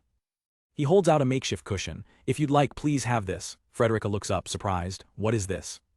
Good morning, Izo-san, she replies politely. Izo explains, you seem to have a hard time with the carriages shaking yesterday. If you sit on this, it should be much better. Frederica's eyes light up. I see. I made it from a spare cloth and blanket, he adds, so if you pull out the thread it'll go back to how it was, it won't affect our inventory. He also made sure to craft one for Sandro. Frederica is genuinely touched by his thoughtfulness. With a brilliant smile she clutches the cushion and says, "Thank you very much." Later inside the carriage the difference is night and day. Frederica, Sandro and the others sit comfortably on their new cushions, enjoying the warm and cozy ride. Izo feels a sense of satisfaction. Looks like the old man is happy too, which is good. It was worth staying up all night to make them. As a man who was originally 40, he feels a natural urge to be considerate to his elders. On the afternoon of the third day, the expedition finally arrives at its destination. This isn't just a temporary camp, it's their new front-line base. With the base being set up, Izo knows it's his time to shine. All right, time for me to set up my forge. He begins by laying out the bricks for his temporary workshop. Using mud as mortar, he meticulously constructs the field forge. With a little help, the structure quickly takes shape. Wiping a bead of sweat from his brow, he steps back. All right, this should do it. And just like that, the Izo workshop field office is complete, fully equipped with an anvil, bellows, and a charcoal trough. And also, he finds a quiet spot just behind his new workshop. It's a small, veiled goddess statue he carved during his downtime. He carefully places the little effigy. It's just something I made when I had nothing else to do, he thinks, but I'll have her watch over the safety of the expedition and the success of my work. Just then Frederica walks over, clipboard in hand. Wow, it's amazing, it looks just like a real blacksmith shop. It looks like you could even sell knives and scissors here, she teases. Izo just chuckles. Frederica giggles, Izo-san, you're quite the money grubber. Izo plays along with a grin, I'm charging battlefield prices so it's a little expensive. Yep, I'm a stingy blacksmith. She laughs, then gets back to business. If you're about to run out of charcoal or water, please tell me at the command post. And please be aware, she adds, anything other than the official repair requests I bring you is not included in your compensation. Izo nods, understood. Well then, I'll be going, she says, turning to leave. Please do your best. As she walks away, Izo smirks. That means it's fine as long as I'm not doing it for compensation, right? Let's hang out for a bit. With some free time on his hands, he heads over to the kitchen area. Hey, old man. Sandro, the head cook, looks up from his work. Oh, Izo, what's up? Well, I finished setting up my workshop, but it looks like I won't have any work for a while. Izo muses that despite calling him old man, Sandro is probably about the same age he was in his previous life. Need any help sharpening knives? He offers. Sandro grins. If that's the case, I'll have you do the ones for the guys who are out fetching water. Mine are already done. Will these 3 be all right? Sandro asks, laying them out. Yeah, Izo replies confidently. Alrighty, I'll have him back in under an hour. Izo takes the knives and heads back to his workshop, leaving the kitchen crew to their work. He settles down at his workstation, ready to begin. He inspects the blades carefully. As expected, they're well maintained, so they're not in bad shape. But he sees room for improvement. He gets to work, skillfully running the blade across the whetstone. The rhythmic sound of steel on stone fills the air. True to his word, he's back in no time. Hey old man, your knives are done. Sandro is surprised. Oh thanks, that was fast. Izo glances at the mountain of ingredients Sandro has already prepped. He prepared this much in such a short time. Impressive. Sandro picks up a knife to test it and his eyes go wide with shock.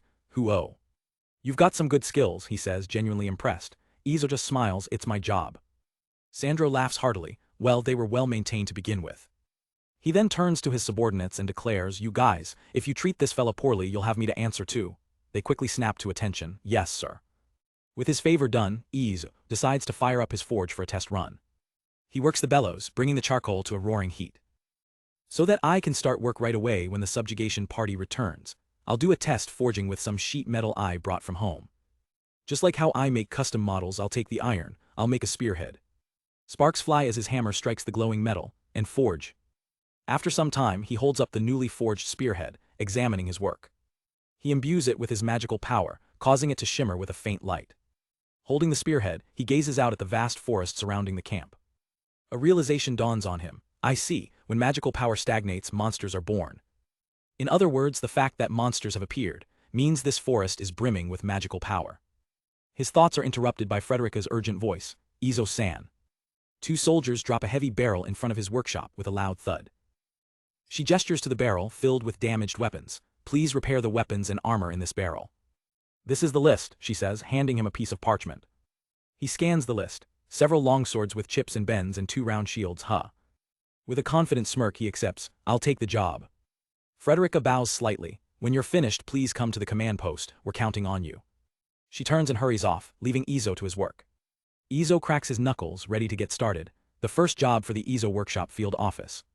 He examines the equipment, noting the severe damage. The weapons are warped due to considerable force. It might have been done by lizardmen or dwarves, not humans.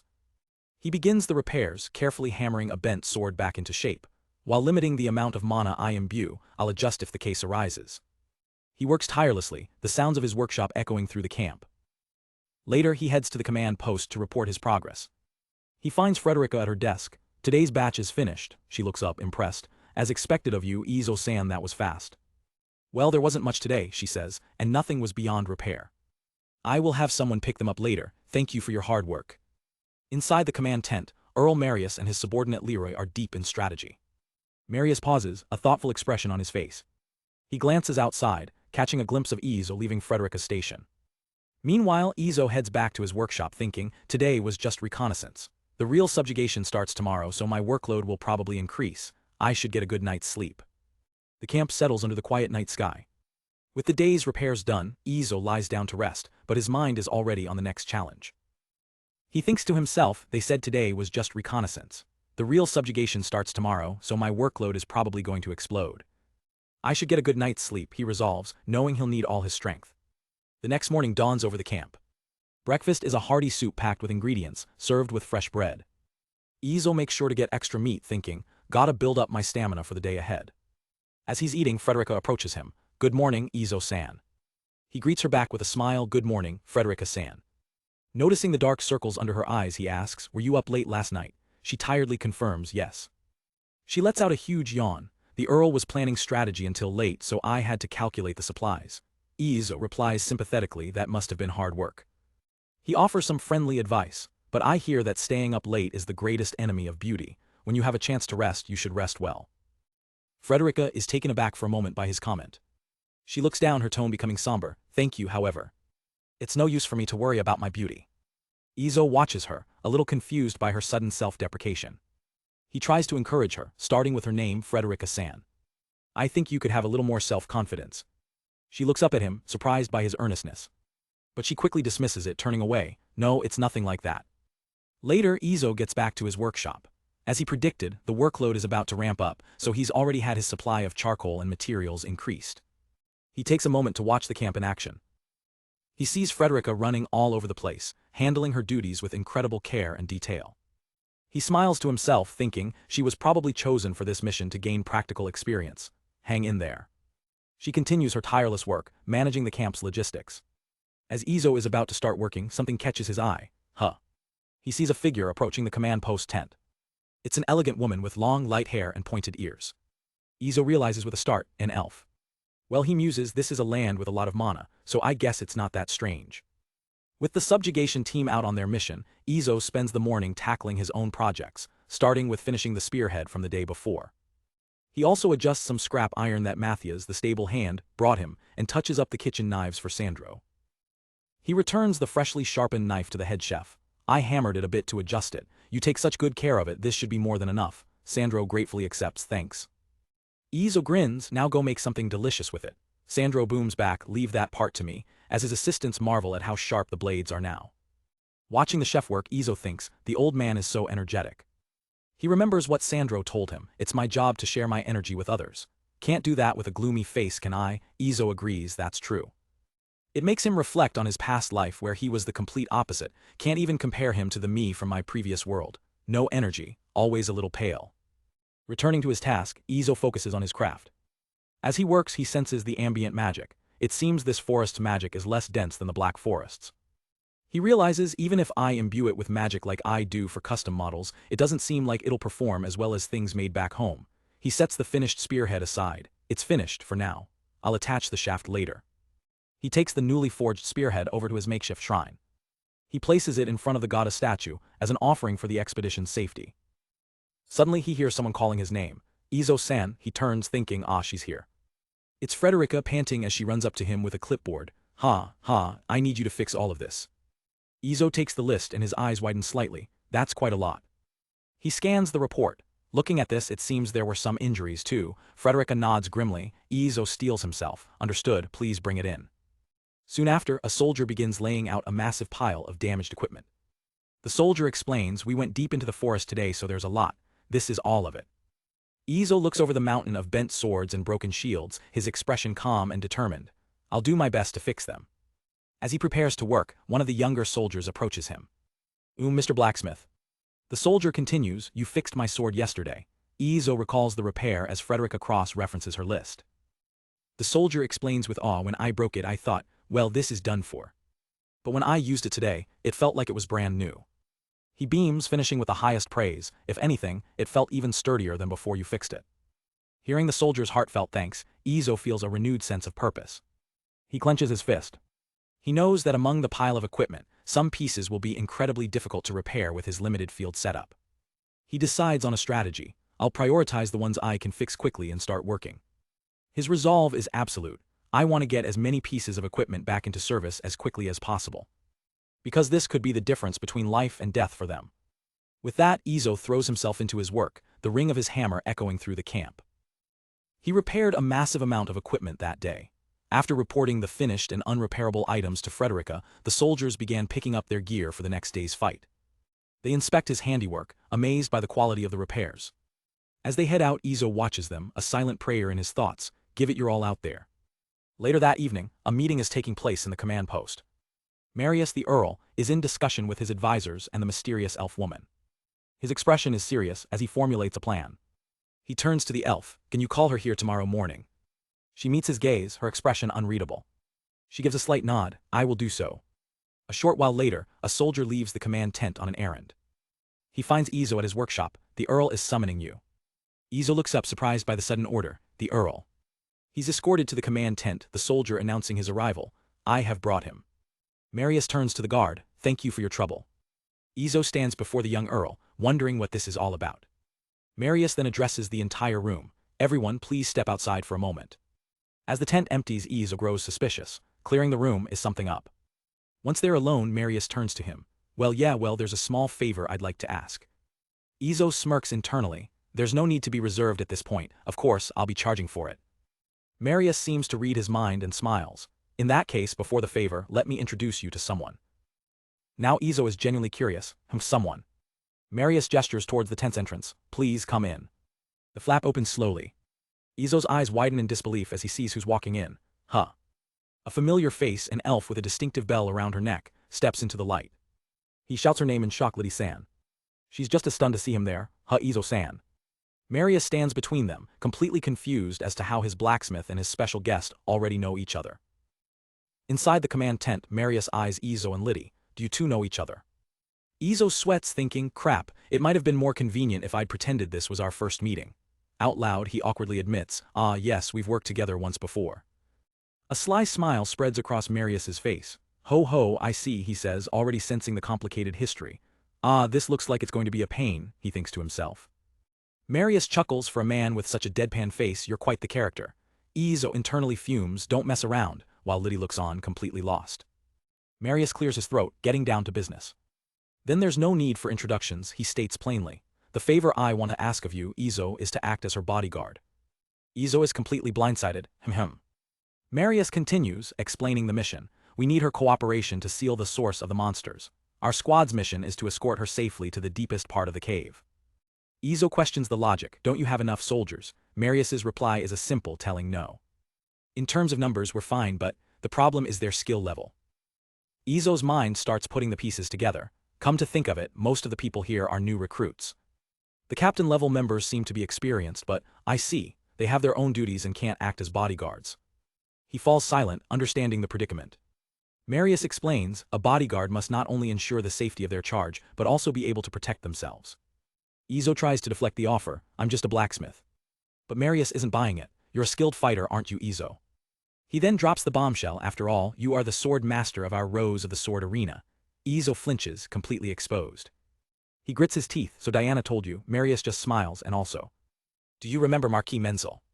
Izo recalls the imposing figure. Yes, I believe he was the witness during their duel. Marius elaborates, His Excellency is a man renowned for his military prowess. At that time he was considerably intimidating you, a man of unknown origin, but you deflected it with ease, didn't you? Izo is confused, deflected it. His mind flashes back. I just thought he was an incredibly intense person, Was he provoking me? He realizes. No wonder I was scared. His immunity to power harassment, a side effect of his old corporate job, had completely blinded him to the threat. Marius continues, an ordinary person wouldn't even be able to speak in his presence. It seems His Excellency took a liking to you because of that. Izo can only stare blankly. Huh. Come to think of it, he came to speak to you at my knighthood reception, didn't he? Marius leans in, his point made. Do you think a marquis would strike up a conversation with a blacksmith for no reason? Izo has no response, he's been completely cornered. That's why Marius says, extending a hand, although I haven't actually seen your skills, I am confident that you'll be fine, Izo. He adds with a hint of apology, even I feel a bit, well, bad for getting you involved in this. Just then Litty speaks up timidly, She looks at Izo with hopeful eyes. If you would be my bodyguard, Izo-san, I would feel very reassured. Marius watches, his expression serious, waiting for the final answer. Litty waits as well, her plea hanging in the air.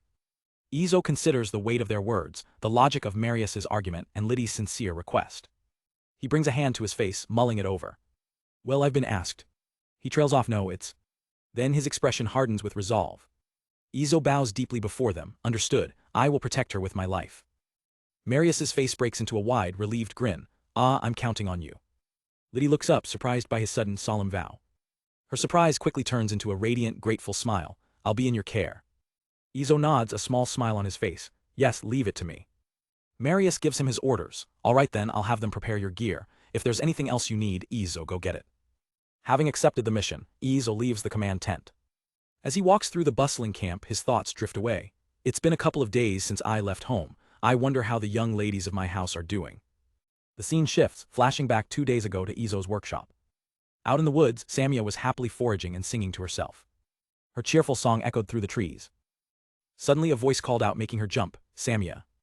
It was Diana returning from her sword practice. Diana, are you done with practice for today? Samia asked. Yeah, Diana replied. Were you tending to the field? Samia gave a small nod, kinda. Samia explained, there's nothing here yet, but Izo said that eventually he'd plant something here to grow, right? He'd be disappointed if he couldn't use it then, wouldn't he? Diana listened intently. She realized why Samia was out here working. With a huge grin, Samia shared her simple hope. When Izo gets back, I thought he might be happy if things were just as usual with nothing changed. Diana smiled warmly, touched by the sentiment. Yeah, you're right. Seeing Diana was on board, Samia gestured for her to join. I'll help too, Diana offered. Diana thought about how everyone was doing their part, Riku too. Riku was also keeping things just as usual, diligently crafting knives in the workshop. And when she wasn't crafting, she was tidying up, making sure Izo's workspace was spotless for his return. Samia and Diana smiled, sharing in their quiet effort to maintain the home Izo loved. Later the two sat together outside. Samia, with her keen senses, turned to Diana. The scent of anxiety still lingers on you, Diana. Diana was taken aback. Huh. Samia got straight to the point. Marius, was it? Are you worried about your brother? Diana looked away, her silence a clear answer. Samia's expression softened. Then she suddenly jumped up, startling Diana. It's okay. You made a promise with Izo, right? Diana's eyes widened as she remembered. Yeah.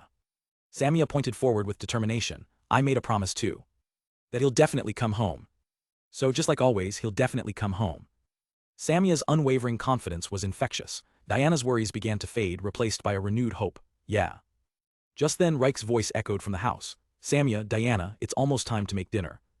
Samia turned towards the call. Oh, so Riku's done cleaning up. Yup, Diana chirped, her spirits fully lifted as they headed back. She looked at her hands, feeling more at peace.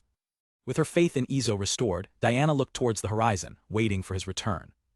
Back in the present, the flashback ends. A maid instructs Izo, please raise your arms. Please, Izo, he complies, ah yes. She fits him with light armor. Here we go, she says, stepping back to admire her work. It suits you very well. Izo is surprised, then a flicker of recognition crosses his face. From the Amal estate.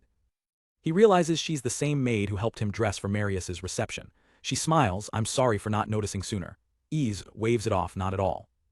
He glances around the camp. Come to think of it, I see a few faces I recognize from the mansion. Now fully geared up, Izo takes a moment to inspect his equipment. For now, I decided to bring the short sword from my house and the short spear I finished making yesterday. He grips the spear shaft. Glad I made it. He pats his chest. Also, I secretly brought the goddess statue as a good luck charm. A voice calls out to him, snapping him out of his thoughts. It's Frederica. Good morning, Frederica-san. Izo-san, do you have any military experience? Izo stands tall in his new gear. No, none at all. Frederica beams at him. It suits you. She gives him a cheerful spin. Please do your best. Izo watches her go, a sudden thought striking him. Marius, could it be? Is Frederica-san at the command post for morale support? His speculation is cut short by a booming voice. Everyone assemble.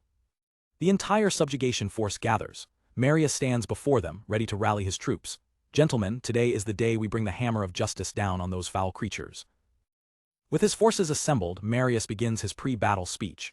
Gentlemen, today is the day we bring the hammer of justice down on those foul creatures. It is the day we achieve complete victory. Unfortunately, he says with a wry smile, for an achievement of this level, I can't say I'll give you all the rewards you desire. The treasury of my Amal household would become an empty room. He adds with a glint in his eye, in that case, I'd be giving that empty space for rent, and it will go to the highest bidder. Getting serious again, Marius continues, today is the first step toward one day obtaining the reward you truly desire. I want you to fight hard, thinking of it as the step you are all taking. He raises his fist, his voice booming, I expect this to be recorded in your histories as your first victory. The soldiers erupt in a powerful cheer. Watching from the side, Izo is impressed. Their morale is rising, he thinks, not bad, Marius. Nearby, the hooded Litty stands silently, clutching her cloak. With the troops fired up, Marius gives the final command, move out. The subjugation force begins its march, a long column of soldiers heading towards the distant mountains. As they walk, Izo sizes up their destination. So the cave in question is at the foot of that mountain, huh? He scans the quiet surroundings. Maybe it's because there are so many of us that I don't see any beasts around.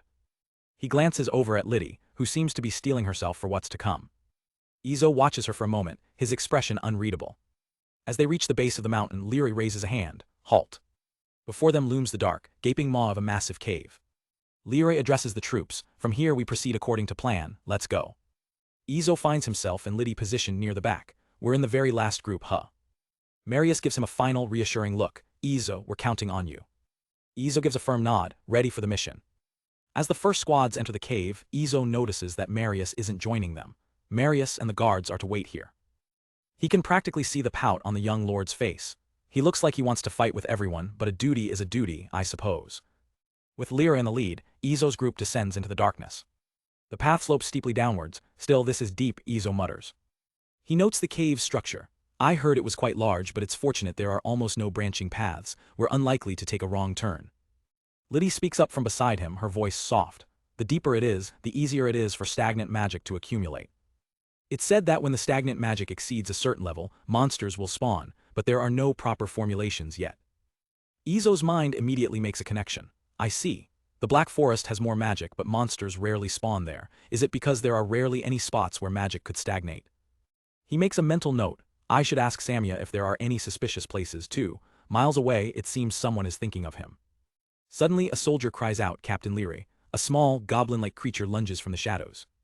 Litty reacts in a flash, sidestepping the attack. With a single clean strike, he cuts the monster down. But instead of falling, the creature's body dissolves into a puff of black smoke. Izo stares in shock. It turned into black smoke. Litty doesn't miss a beat. We're moving forward, he commands, his men acknowledging. As they walk, Litty explains the situation. From what I hear, a squad made it to the deepest part yesterday, but they encountered a strong entity, a leader, and were forced to retreat. They press on, stepping over the remains of previous battles. Litty's purpose becomes clear. She's the key to defeating this leader, a task the soldiers can't accomplish on their own. Izo is confused, so you can't stop the monsters from spawning unless you defeat that leader. But why? Litty simply replies, who knows? She elaborates, monsters are born from stagnant magic. From magic, Izo asks, so they aren't living creatures? Litty confirms, correct. Monsters born from magic are not alive in the same way we are, she explains.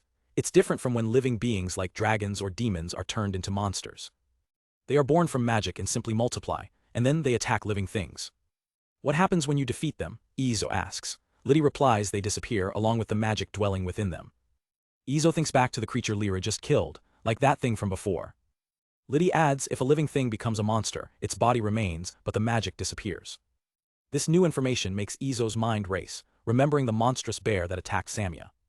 He tries to grasp the full picture. So if there's a leader, it means monsters will continue to be born from its magic, and even more monsters will spawn based on that magic. Then won't they increase without limit? He asks, realizing the danger. That's right, Litty confirms gravely.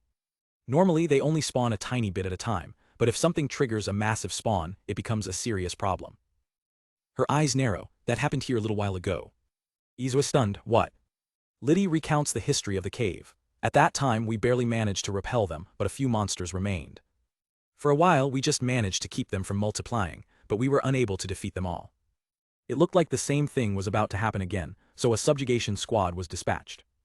Izo finally understands. I see. The elves can defeat the leader but can't forge a path to get there. The subjugation army can make a path but can't defeat the leader. He concludes, so it's a let's cover each other and annihilate them kind of deal. Just as the pieces click into place, a shout echoes through the tunnel. Enemy attack. The squad immediately breaks into a run. A soldier up ahead yells, it opens up ahead. They burst into a massive cavern, only to find it swarming with dozens of monsters. It's wide, Lyra observes, as monsters immediately close in. Izo sees Lyra, already beset by multiple creatures.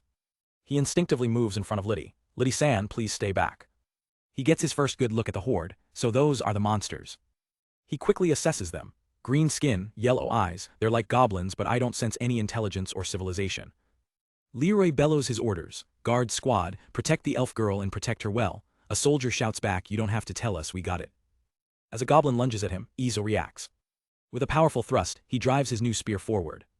The spearhead finds its mark, piercing the creature cleanly. Like the first one, it dissolves into a cloud of black particles. Izo shudders at the bizarre sensation. What a nasty feeling, yikes. All around him, the other soldiers are fighting with brutal efficiency. They cut down monster after monster, without hesitation. They said there were a lot of new recruits, but Izo thinks watching them fight. This is a highly trained squad, they're not in disarray at all. He realizes the credit belongs to their commander waiting outside. This must mean Marius's training is good, even if he's not here. Lyra's voice cuts through the din, calling to Izo and Litty's group. The enemies in this area are mostly cleared, come, it's further in. Izo and Litty move to follow him. Lyra issues new orders, you two guard this position, the rest of you with me. Open a path for the guard squad. Lyra leads the main force deeper into the cave system. Past here, there's one more open space. Izo follows, spear at the ready. Litty walks close behind, her expression calm and focused. They press forward through the newly cleared path. The air grows heavy, with a palpable sense of dread. Izo remains vigilant, sensing they are getting close. They enter an even larger chamber littered with more goblins, but Izo's eyes are drawn past them. Beyond the goblins, what's that? A low guttural growl echoes through the cavern. In the center of the room sits a hulking beast, far larger and more muscular than the others, a hobgoblin. Izo and Litty stare at the monstrous leader. Leroy points his sword, much bigger than a human, that must be a hobgoblin, will take care of the small fry around blacksmith. Izo turns to his charge, Litty-san, can you go?